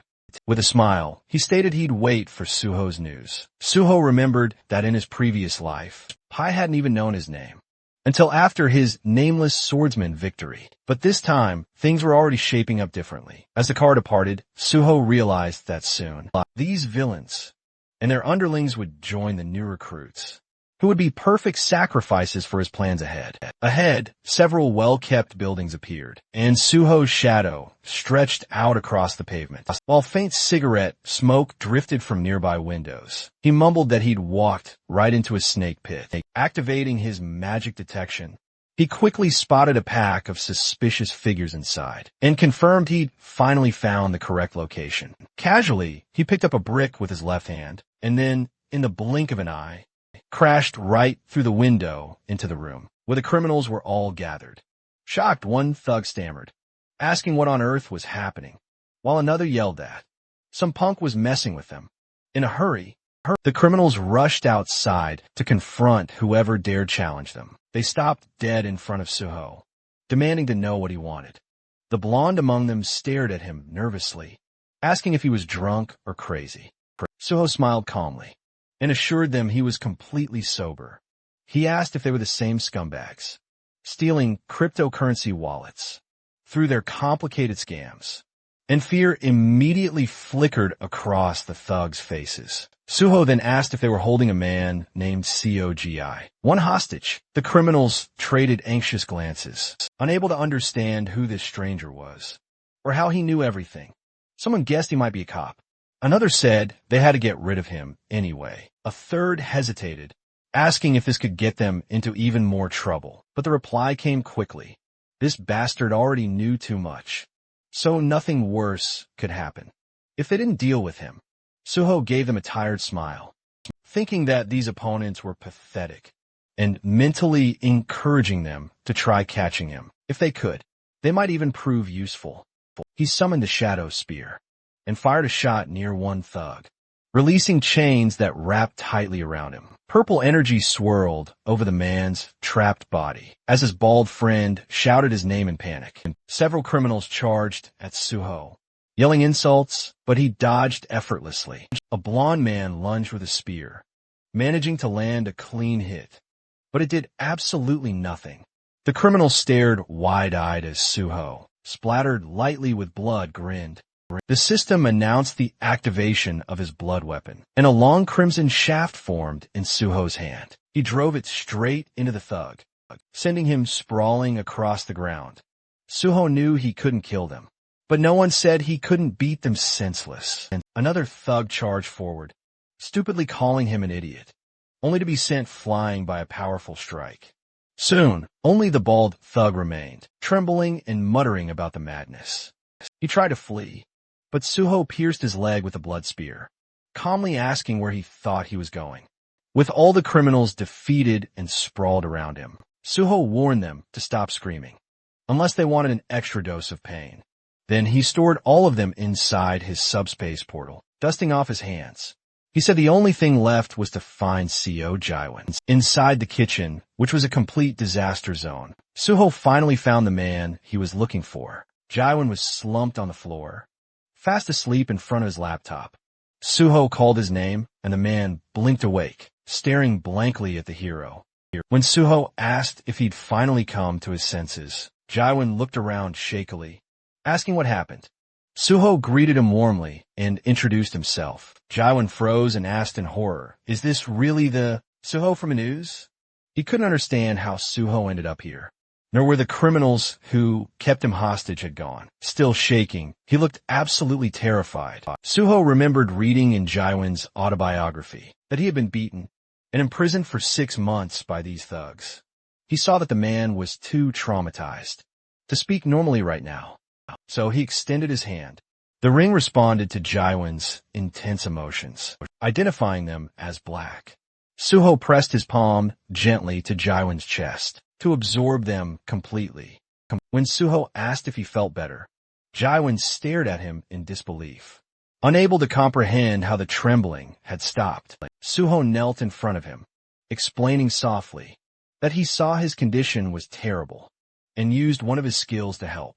Jiwon gasped and then hesitantly asked, "What would happen to me now? Would he really go to jail?" Suho asked why he would. Jiwon admitted he'd done so many wrong things. Suho reminded him that he had been forced into everything, and people like that didn't belong in prison. Jiwon reluctantly agreed, still suspicious. He asked how Suho knew he was here. when Suho hadn't even joined the association yet. Suho answered that he found him, using a special skill no one else knew about, and that he was sharing this information because he truly needed him.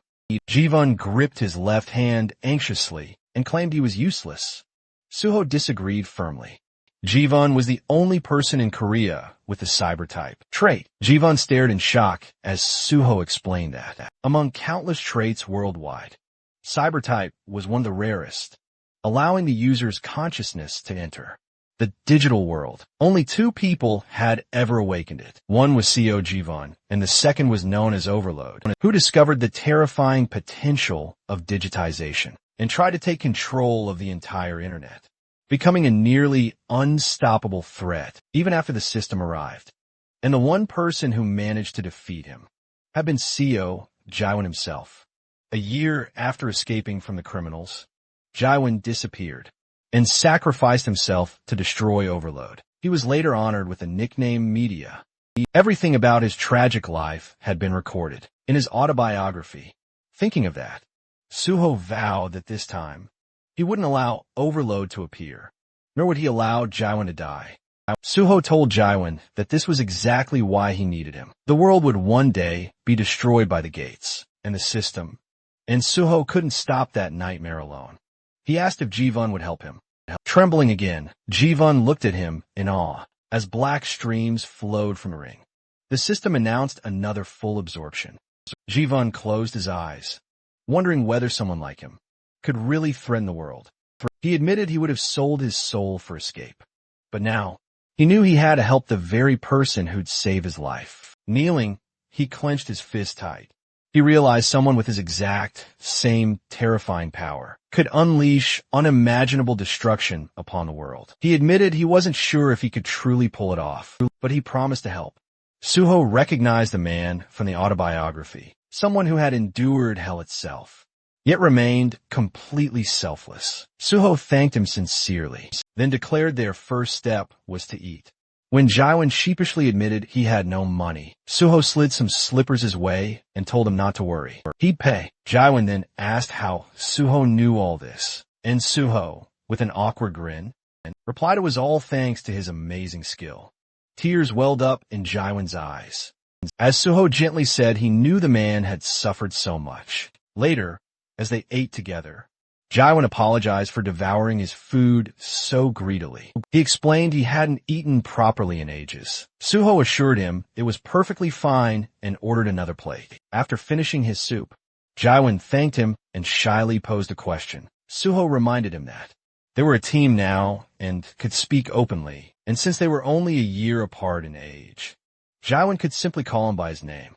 Jaiwon, having yet another bowl whisked away, agreed and told Suho he could also treat him like an old acquaintance.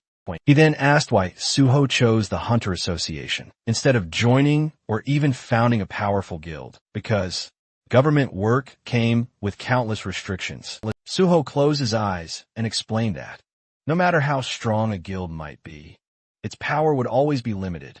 He wanted to stop the world's destruction with minimal casualties, and the association was the only place that could truly help him achieve that. Jaiwon nodded, finally understanding Suho's grand vision. Suho then put down his spoon and said he wanted to make a solemn promise. Once he joined the association, no one would ever dare do something like this to Jaiwon, ever again. Jaiwon smiled gratefully, telling him he would trust him. Suho stood up and offered to sort out Jaiwon's past. Jaiwon looked confused once again. Suho slipped on his jacket, ready for action. He then asked if his kidnappers, those thugs, truly grew up in the same orphanage as he did. It was time for a not-so-friendly visit. The moment Jivun spotted those thugs again, pure rage took over. He beat them mercilessly as they begged him to stop, calling him brother, insisting he'd kill them at this rate. His fists were dripping with blood as he screamed at them to shut up. Even the blonde thug lay unconscious by the wall. When Jivun asked to heal the villain again, Suho looked at the unconscious man and asked how many times they'd done this routine. Jivun cheerfully replied, 7 times. Suho warned him that special forces would arrive soon, so the beating session had to end. Suho healed the blonde, remembering how this man had suffered deeply because of similar trauma.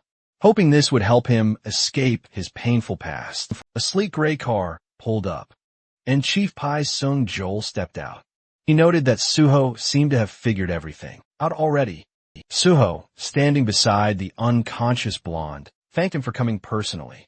Pai declared he had special feelings for Suho and simply couldn't help himself.